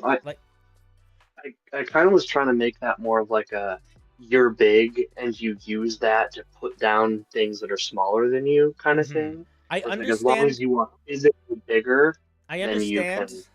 I understand that logic from a story perspective, but I'm not talking about it from a story perspective. I'm talking about it from a game mechanics perspective, because from a game mechanics perspective, you don't interact with this feature at all. It's just you automatically get your sneak attack against a bunch of creatures. That's all it. Yeah, it's too reliable. What I would say is, if you want this feature to be about you essentially using your imposing size to take advantage and have the fight, you should build this like the fucking investigator rogue. You should make an intimidation check contested by their insight check, and then if you win it, you can get sneak attack. Something like that. But it should be something that is conditional, that can be applied to all variety of creatures, that is also not guaranteed. Yeah, I see that. I'm thinking maybe instead of intimidation necessarily, it'd be more like athletics, like physically making yourself bigger, because that way you wouldn't have to splash into charisma or give yourself... I would be a little hesitant about that, only because that would make it's very easy to... If I take 2 levels of barbarian, I can always have advantage on all of those things, basically. Mm-hmm. Might be worth thinking about. Oh, I guess you could also just do reckless, so maybe that's fine. I don't know. Maybe I'm overthinking it. If you want this to be athletics, I think that could also work too, maybe. But I also, again, I feel like it doesn't make, I don't know. To me, it doesn't make that much. It doesn't make nearly as much sense as intimidation. But if that's what you would want it to be, I think you could do it like that. But again, it would almost be like, if it was athletics, I almost feel like it would be like you're doing judo. You're like a judo guy, you know? Yeah, I guess that would also make sense. I was thinking more like, you know how the advice for facing off against a bigger animal is to physically make yourself bigger? Yeah. Well, the whole point of this particular feature is not only are you so strong that you're practically one size bigger, but you're also, as intimidating as if you were one size bigger. Can I make a counter argument? Yes, of course. The reason, you sort of said it. What's the reason an animal should make itself look bigger? To scare away predators. What's another word for that? Self-defense. Another word for it. Like intimidate, maybe? Or like, I don't know, intimidation? You see what I mean? Yeah. Like, that's why it's an intimidation skill. Because that's like if a monster is trying to scare you, I would say it's making a strength intimidation check. I wouldn't say it's making an athletics check. Yeah, so maybe like intimidation, but you use your strength score when determining it, or something like that. If you want, I think you could just make it your intimidation. I don't think you need to get that specific wording, because also that's sort of how D&D plays normally. Like, I don't know. I guess you could do it like that, but it feels like a big loop. I think like you just make it intimidation to be fine. Yeah, I guess that's fair. Okay, so my main feedback about the 3rd level is I don't think it's enough. I think that the ability for you to, whether you decide to go with athletics or intimidate, whatever you decide to do to accomplish the goal of the alternative sneak attack, I think that is fine and will probably work well. I also think this opening feature works fine, but I want to say 2 things. This feature does not give you any powers. The only thing that this feature gives you is the ability to play a different type of rogue. But it's not like you're not actually better in any way. It's just like, it's essentially, the problem with wanting to play a strength-based rogue is is finesse weapons, sneak attack, shenanigans. So this solves that problem, but it doesn't actually give us anything. So it's sort of like it's fixing an issue more than I feel like it's helping sell a fiction. At least for me, that's the bigger issue that I have with this. The smaller issue that I have with this is sort of the issue that I have with the ruffian in general. And it's not your specific ruffian, but it is, I have seen basic vibes of ruffians several times, and to me, they almost never sell a fiction. And I don't feel like this is selling a specific enough fiction. And that's kind of the main, that's like the secondary thing, which is like, that's a thing that is just really my opinion. You don't need to accept it or believe it if you feel like this is doing enough of a selling of fiction. But I feel like these broad types of characters that we see so many versions of, if we're going to make a subclass for it, I feel like it is either, if you're not going to make it super unique mechanically, you've got to make it super unique from a flavor perspective. Like, feel like it really helps if it's at least one of those two. And right now, the mechanics are good, but they're not particularly unique. They're not selling a particularly unique fiction. I think if that, I think that I might push into see if I can do something with that first. But if you can do something with that, then I think you got to think about it from a flavor perspective and the way you're showing these features and expressing these features. Let's take a look at 9th level. Problem solver. Beginning at 9th level, you are a hammer. And everything looks like a nail. Don't say to you, just say nail. It'll be a funnier line.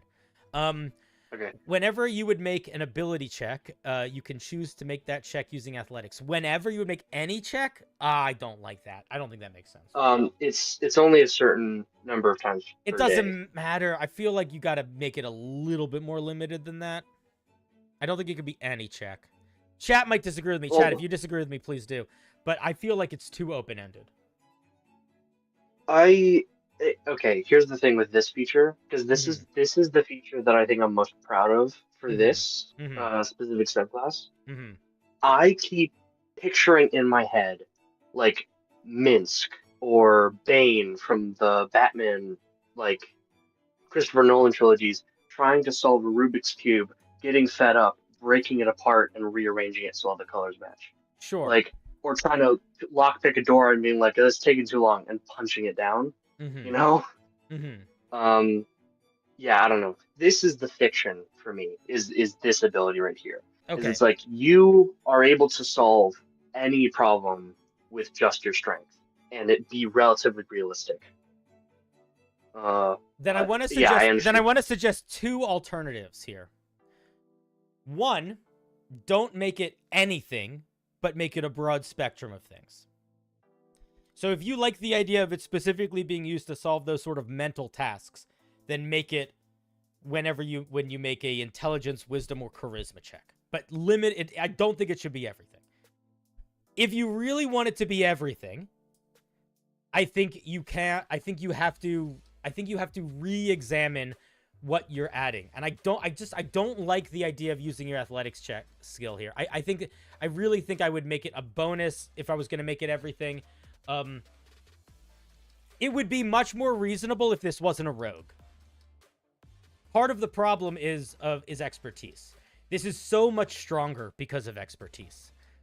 If you didn't have expertise, I think I'd be more okay with it.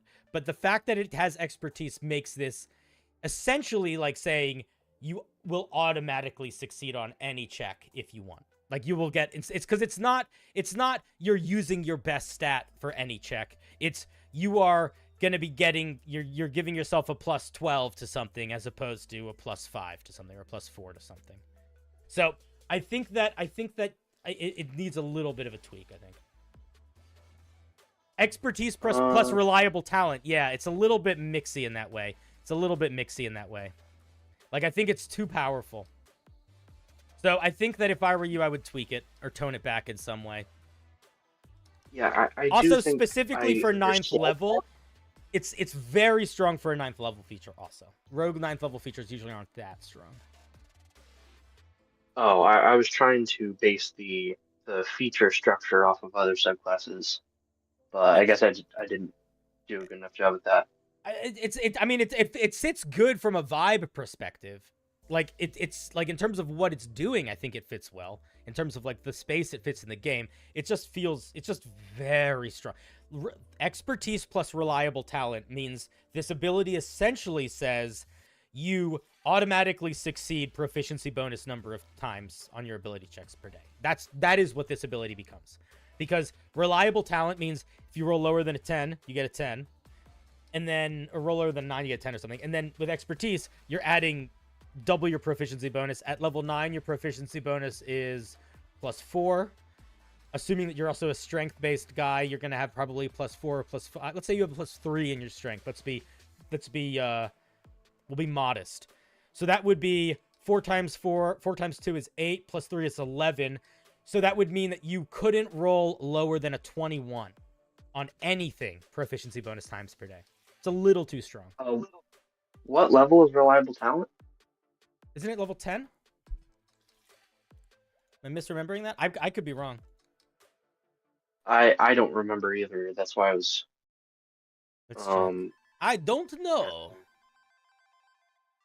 Because I was under the impression that reliable talent was It's level 11. It's level 11. Yeah, so level 11. Most campaigns aren't going to get there, like, first of all. But then that's like, not a reason to ignore the fact that something is overpowered, man.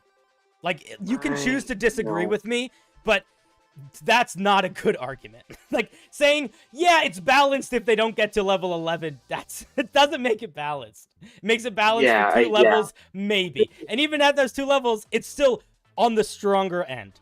It's a cool idea. It's a really cool idea. But I think you gotta tweak it. All right. Yeah, that makes sense. Yeah. I don't really have anything else to rebut with that. That's okay. I guess that just...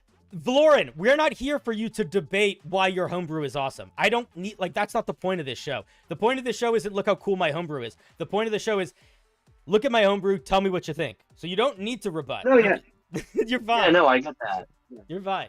I was just trying to, like, yeah, I'm not gonna... No, you were trying to defend it, and it's fine, because you like it. I got you. What I'm saying is that natural inclination to defend is totally normal, totally makes sense, and very, very healthy in almost all circumstances of life. But in the very specific circumstance of a feedback session, a critique session, you need to try to fight that. Even if you want to argue back, you arguing with me about something isn't going to help you grow as a writer, and it's not going to help me in anything. Like, you should just decide, okay, I am going to ignore that piece of feedback from Cinder because he's wrong. If you feel that strongly about it, you don't need to argue with me. You just ignore me. Because that's the point of feedback sessions. The point of feedback sessions is to hear what someone else thinks, to take the information that you think is applicable and apply it, and to take the information that you think is not applicable and ignore it. And in my feedback sessions, I try to be reasonably gentle, although it always does shift into aggression at a certain point. But the reason why I try to be reasonably gentle, at least initially, is because I know how unnatural it is for somebody to decide to not be defensive. So I totally get it, especially because you came in here saying like you were particularly proud of this. But you got to remember, if you just want to show off something you're proud of, that the feedback session is not the right spot for it. You know? No, I understand that. And actually, I want to point out something interesting there, which is, like, I am really sorry. I didn't mean to come off as, like, trying to argue with you. I understand that. You don't have to apologize. I am learning from these, because if you think way, way, way back to, like, several months ago, the first time that I submitted my homebrew, it was busted. Like, it was, like, several, like, homebrew races. Yeah. And like all of them were too complicated, all of them were too stuffed. So for this one in particular, I was like, okay, Cinder said he was gonna get mad at me if I did this again, so I'm not gonna do that again. I'm gonna keep it simple. You did keep it simple. Dude. Okay, let me. None of what I'm saying is like I agree with everything you just said. Also, this mostly works well. Like, I'm not the arguments that the points that I'm making. I don't know if you are. I don't know if you're feeling it, but the feedback that I'm giving you is much of a it's headier than it would have been earlier. Like, we're talking about stuff that I would not have even gotten to in earlier pieces. One of the things that I think is important to think about in this process that we go through together, and this is not specifically for you, Lauren, but it's applicable for you here too, is that there are a couple things that I kind of know to be true, and I often don't say them because they're at such a core part of like the creative process for me, but maybe I should say them more. And these are those two things. Number one, your value is not at all dictated by the quality of your work. You are trying to become a cool writer, and that's cool. I don't give a shit about any of the things you make.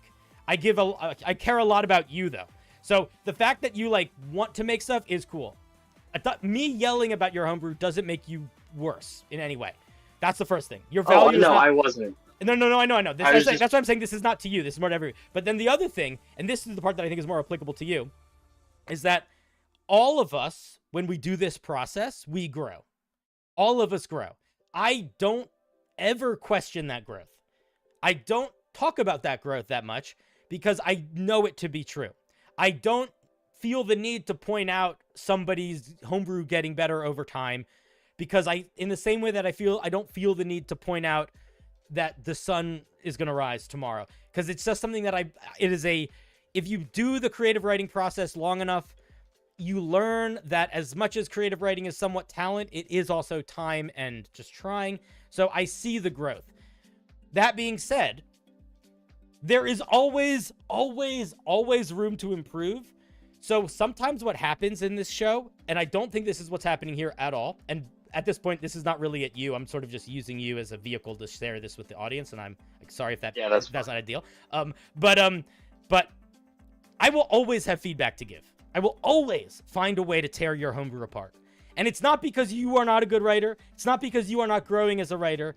It's because the point of this process is to take a chisel to the stone and try to find more by taking away.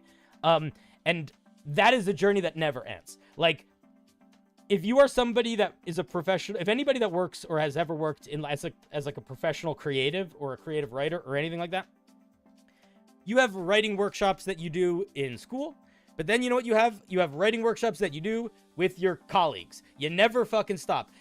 Unless you are like, the highest of the high caliber writer. If you're any writer between the realm of, I have no idea what I'm doing and I make a living doing this, but I'm not somebody that is like a worldly known name, you have a writer's group that is giving you aggressive feedback all the time. So you shouldn't feel like you're not growing just because I'm giving you more or less feedback, because I will always be giving feedback. Sorry that I had to shove that little rant in the middle of this review. Sorry. All right, let's refocus on the piece. Focusing. All right. Focusing. Okay. Let's do it. Professional Focus. Crusher. Starting at 13th level, you have trained your body into a living weapon. You can roll one additional weapon die when determining extra damage for critical hit with melee weapon attacks that deal bludgeoning damage. Additionally, all attacks you make against objects and structures count as crits. Okay. I want to push a little bit on this one. I like the vibe. Let me ask you a question. Genuine curiosity. What if, instead of you doing an additional weapon die when you got a critical hit, this is a little bit weird, but I want you to just think about it for a second. What if you got an additional die when you did not have sneak attack?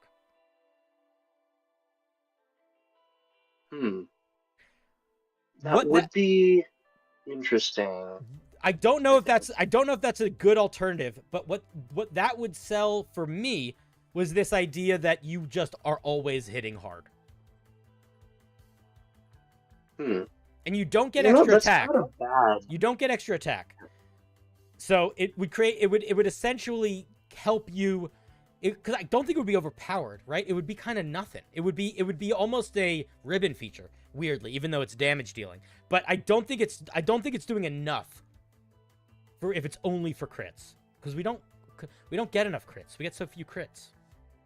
I was trying to essentially imply that this was brutal critical, but for melee bludgeoning weapons. So it's like this is the go for the kneecaps type situation. Okay, so if that's what you want it to be, then let me ask you another question. Let's not think about it in terms of brutal critical. Let's think about it in terms of what you just said. Go for the kneecaps. You're taking the dirty, you're hitting extra hard. You're doing the dirty hit. Is the best way to represent that extra damage dice? And if so, then I think keep it. But I do think I might question that.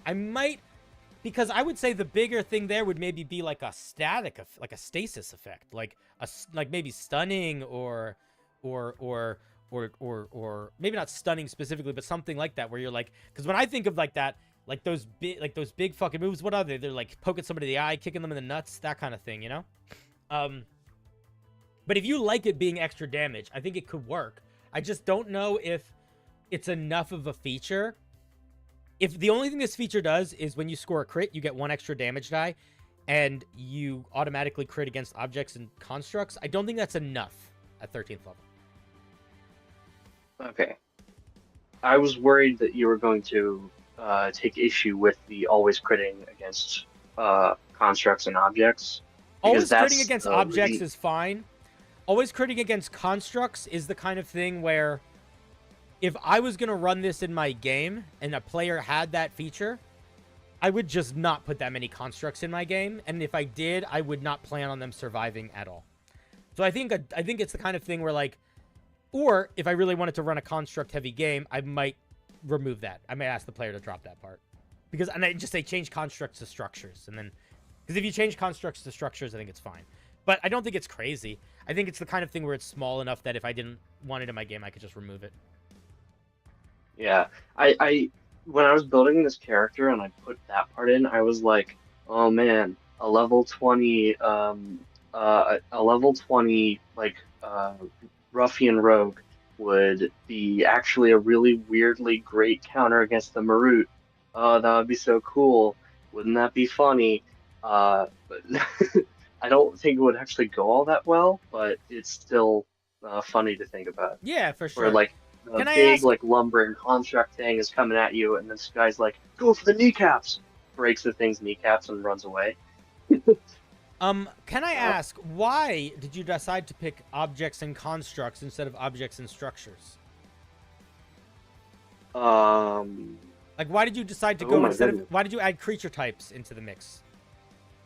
I thought that I was copying the living siege weapon thing, but I guess I switched out structures for constructs. Yeah, maybe. Oh, I feel so stupid. That's so awful. No, it's not. It's I mean, whatever, I don't actually feel like that bad about it. I think it's funny that I just completely forgot that. Yeah.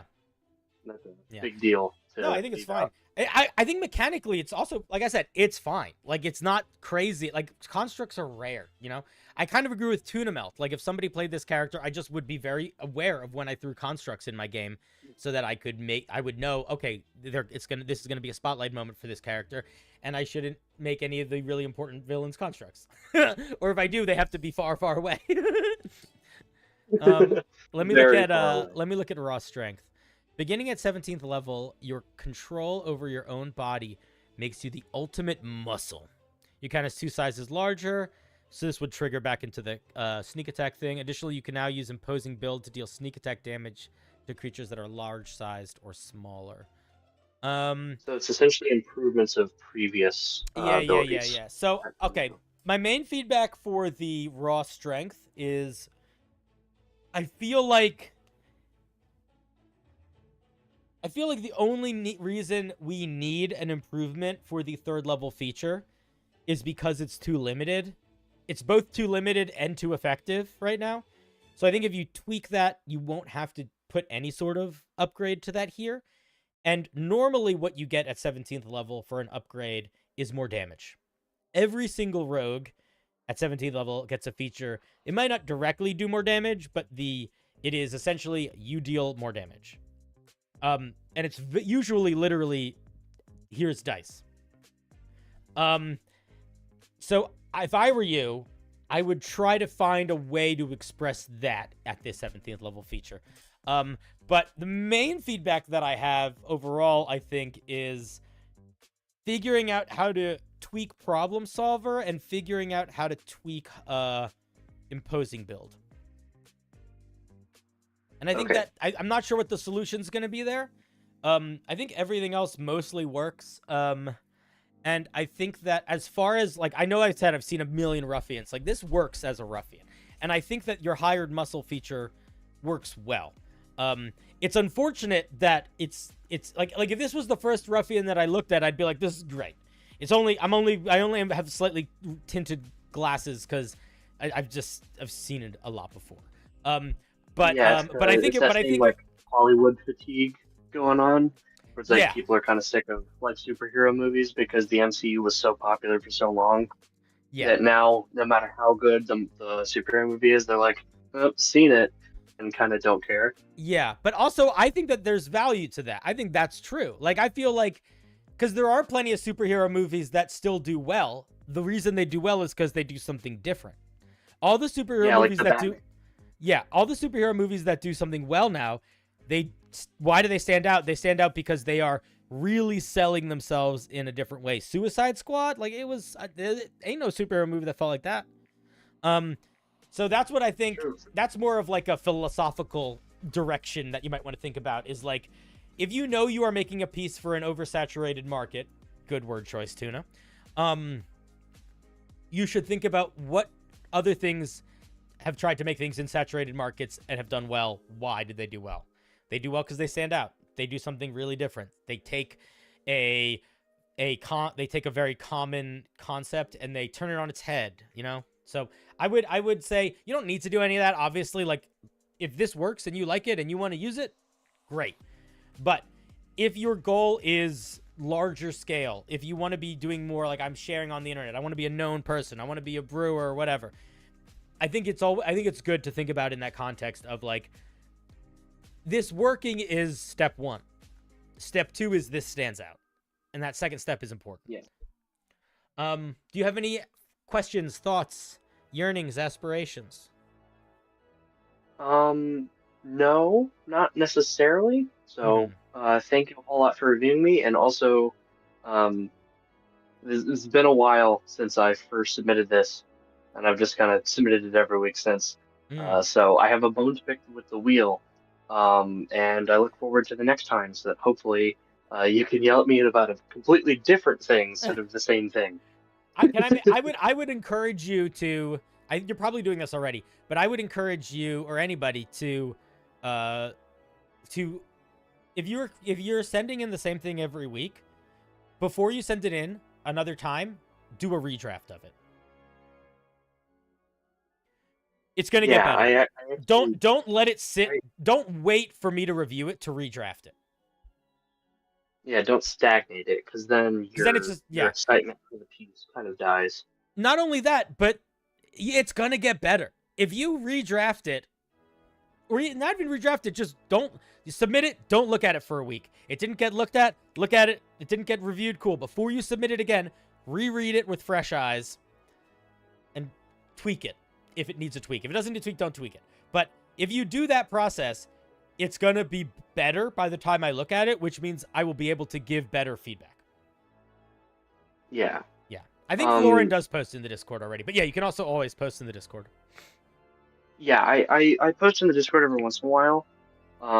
Like, there was a Way of the Dark Arts monk that I posted in the member review a little while ago. Yeah. But then also the Ike subclass that I posted yesterday. I was so annoyed. I really wanted that to get spun. That was one of the times I was pissed at the wheel. Okay, we're going to talk about that subclass for like 3 seconds before you hang up, because you did something so well. Oh, yeah, that's... Okay, so I just want to say, I didn't read the whole thing. I literally just read the 3rd level features. They do technically a really good job of capturing the feeling of Ike's moves. Like, literally what is happening is very close to what is happening. Like, that works really well. I think the next step for that piece of homebrew is to acknowledge that getting it to work one-to-one the same is not necessarily the same as getting it to work well in D&D. So I think the next step is to simplify those features a little bit, put limitations on those features, and the biggest thing that I would push you on is the way you presented it was as these different, like, stances, and I strongly disagree with that. I think that all of the things each of those different moves did were very cool and worked well, and I think you should express them as moves, not as, like, shifting stances. It felt like you were adding an element of vocabulary and an element of process that was unnecessary. That being said, they worked well. You just need to make it work well more for D&D.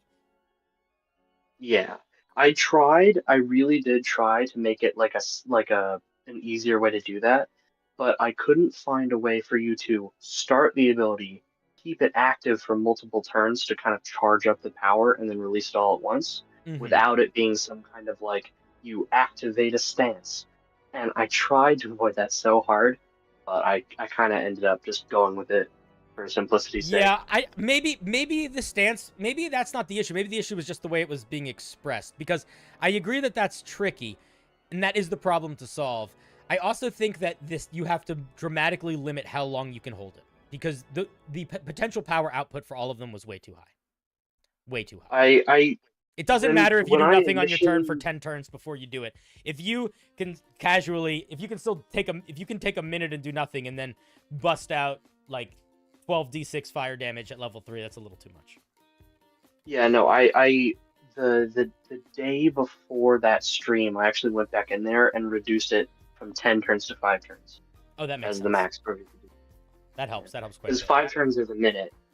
Or no, 5 turns is less than 10 turns is a minute. Oh, wait, shoot. Well, 5 turns is half a minute, and it felt like you sitting there for a full minute in the middle of a battlefield felt kind of absurd. Yeah, and it was too powerful. I would even say that not only is it's still absurd. I would say realistically, the way to make that work for D&D is to stop worrying about being authentic to Smash, because the point of a character working as a D&D character is them working as a D&D character. And the way that you do that is you make it where the charge up is around. Keep it at that. Don't do this bop bop bop bop bop. Do it like you can as an action, you can make this devastating attack. It does 2d6 extra fire damage. Alternatively, as an action, you can hold that attack and not release it until next turn. And if you do, instead of doing 2d6 extra fire damage, it does 4d6 extra fire damage or something like that. But it can't be more than that. Like, really fucking slow it down. Or not slow it down, but like focus it for D&D. All right. Yeah, I think that's probably what I'm going to do, is just make it like a single turn type thing. You could maybe make it like 3 turns, but I think you did such a good job of accurately depicting what Ike does that it was starting to hamper the quality of the piece, because it was making it so the piece was not working so well in D&D. That was that long and the short of that. All right. But that being said, I did want to just say that because I wanted to talk about it, because I did skim it a little bit before the stream, because Ike is my favorite Smash Brothers character. Oh, awesome. He's the character that I'm the best with, but also, well, no, he ties that with Little Mac. Little Mac and Ike are my 2 mains. One of them is I was never good with Little Mac. Character. Little Mac is really fast and has a really high damage output and can recover surprisingly well, except vertically. He cannot recover vertically, but his horizontal recovery is ridiculous. His side D can go a long way. I just loved Ike. We like Ike. Yep. All right, man. Thank you like very much Ike. for sharing. Yeah, exactly. Thank you very much for sharing. Yeah. You're a champion. Anything final thoughts before I hang up on you? You're awesome. Okay, love you. Bye. Bye. Piece of shit. Tell me that I love me. Anyway, round of applause for Valoran with their ruffian. I know I gave them a lot of shit about the ruffian. It's because I just feel it about ruffians. I knew it was going to happen. I do want to reiterate, I think hired muscle works really well. I think it's quite elegant. I've just seen it before, but I think there's parts of this that work very well. Okay. Okie dokie. Boys and girls, creatures of the realm, It is midnight 10. It's a little bit later than I normally would stream. And I'm tired. So, we are going to wrap up. This weekend, Saturday night, I will be streaming on Twitch and maybe on YouTube, playing the closed alpha for Marvel Revivals. And I will shout about this more and the other things. And there is a tiny chance that in the next hour, I will go on Twitch to play Helldivers. But it is unlikely, but maybe. I will see how I feel after doing nothing for a little while. Rivals, not Revivals. Rivals. Marvel Rivals. Marvel Rivals. Their new punchy game. Anyway, you guys are the best. Have a good night. Be good to each other. Remember to feed your pets. Thank you to everybody that submitted Homebrew. Thank you to everybody that supports the channel. Thank you to all these new subscribers. Look at them.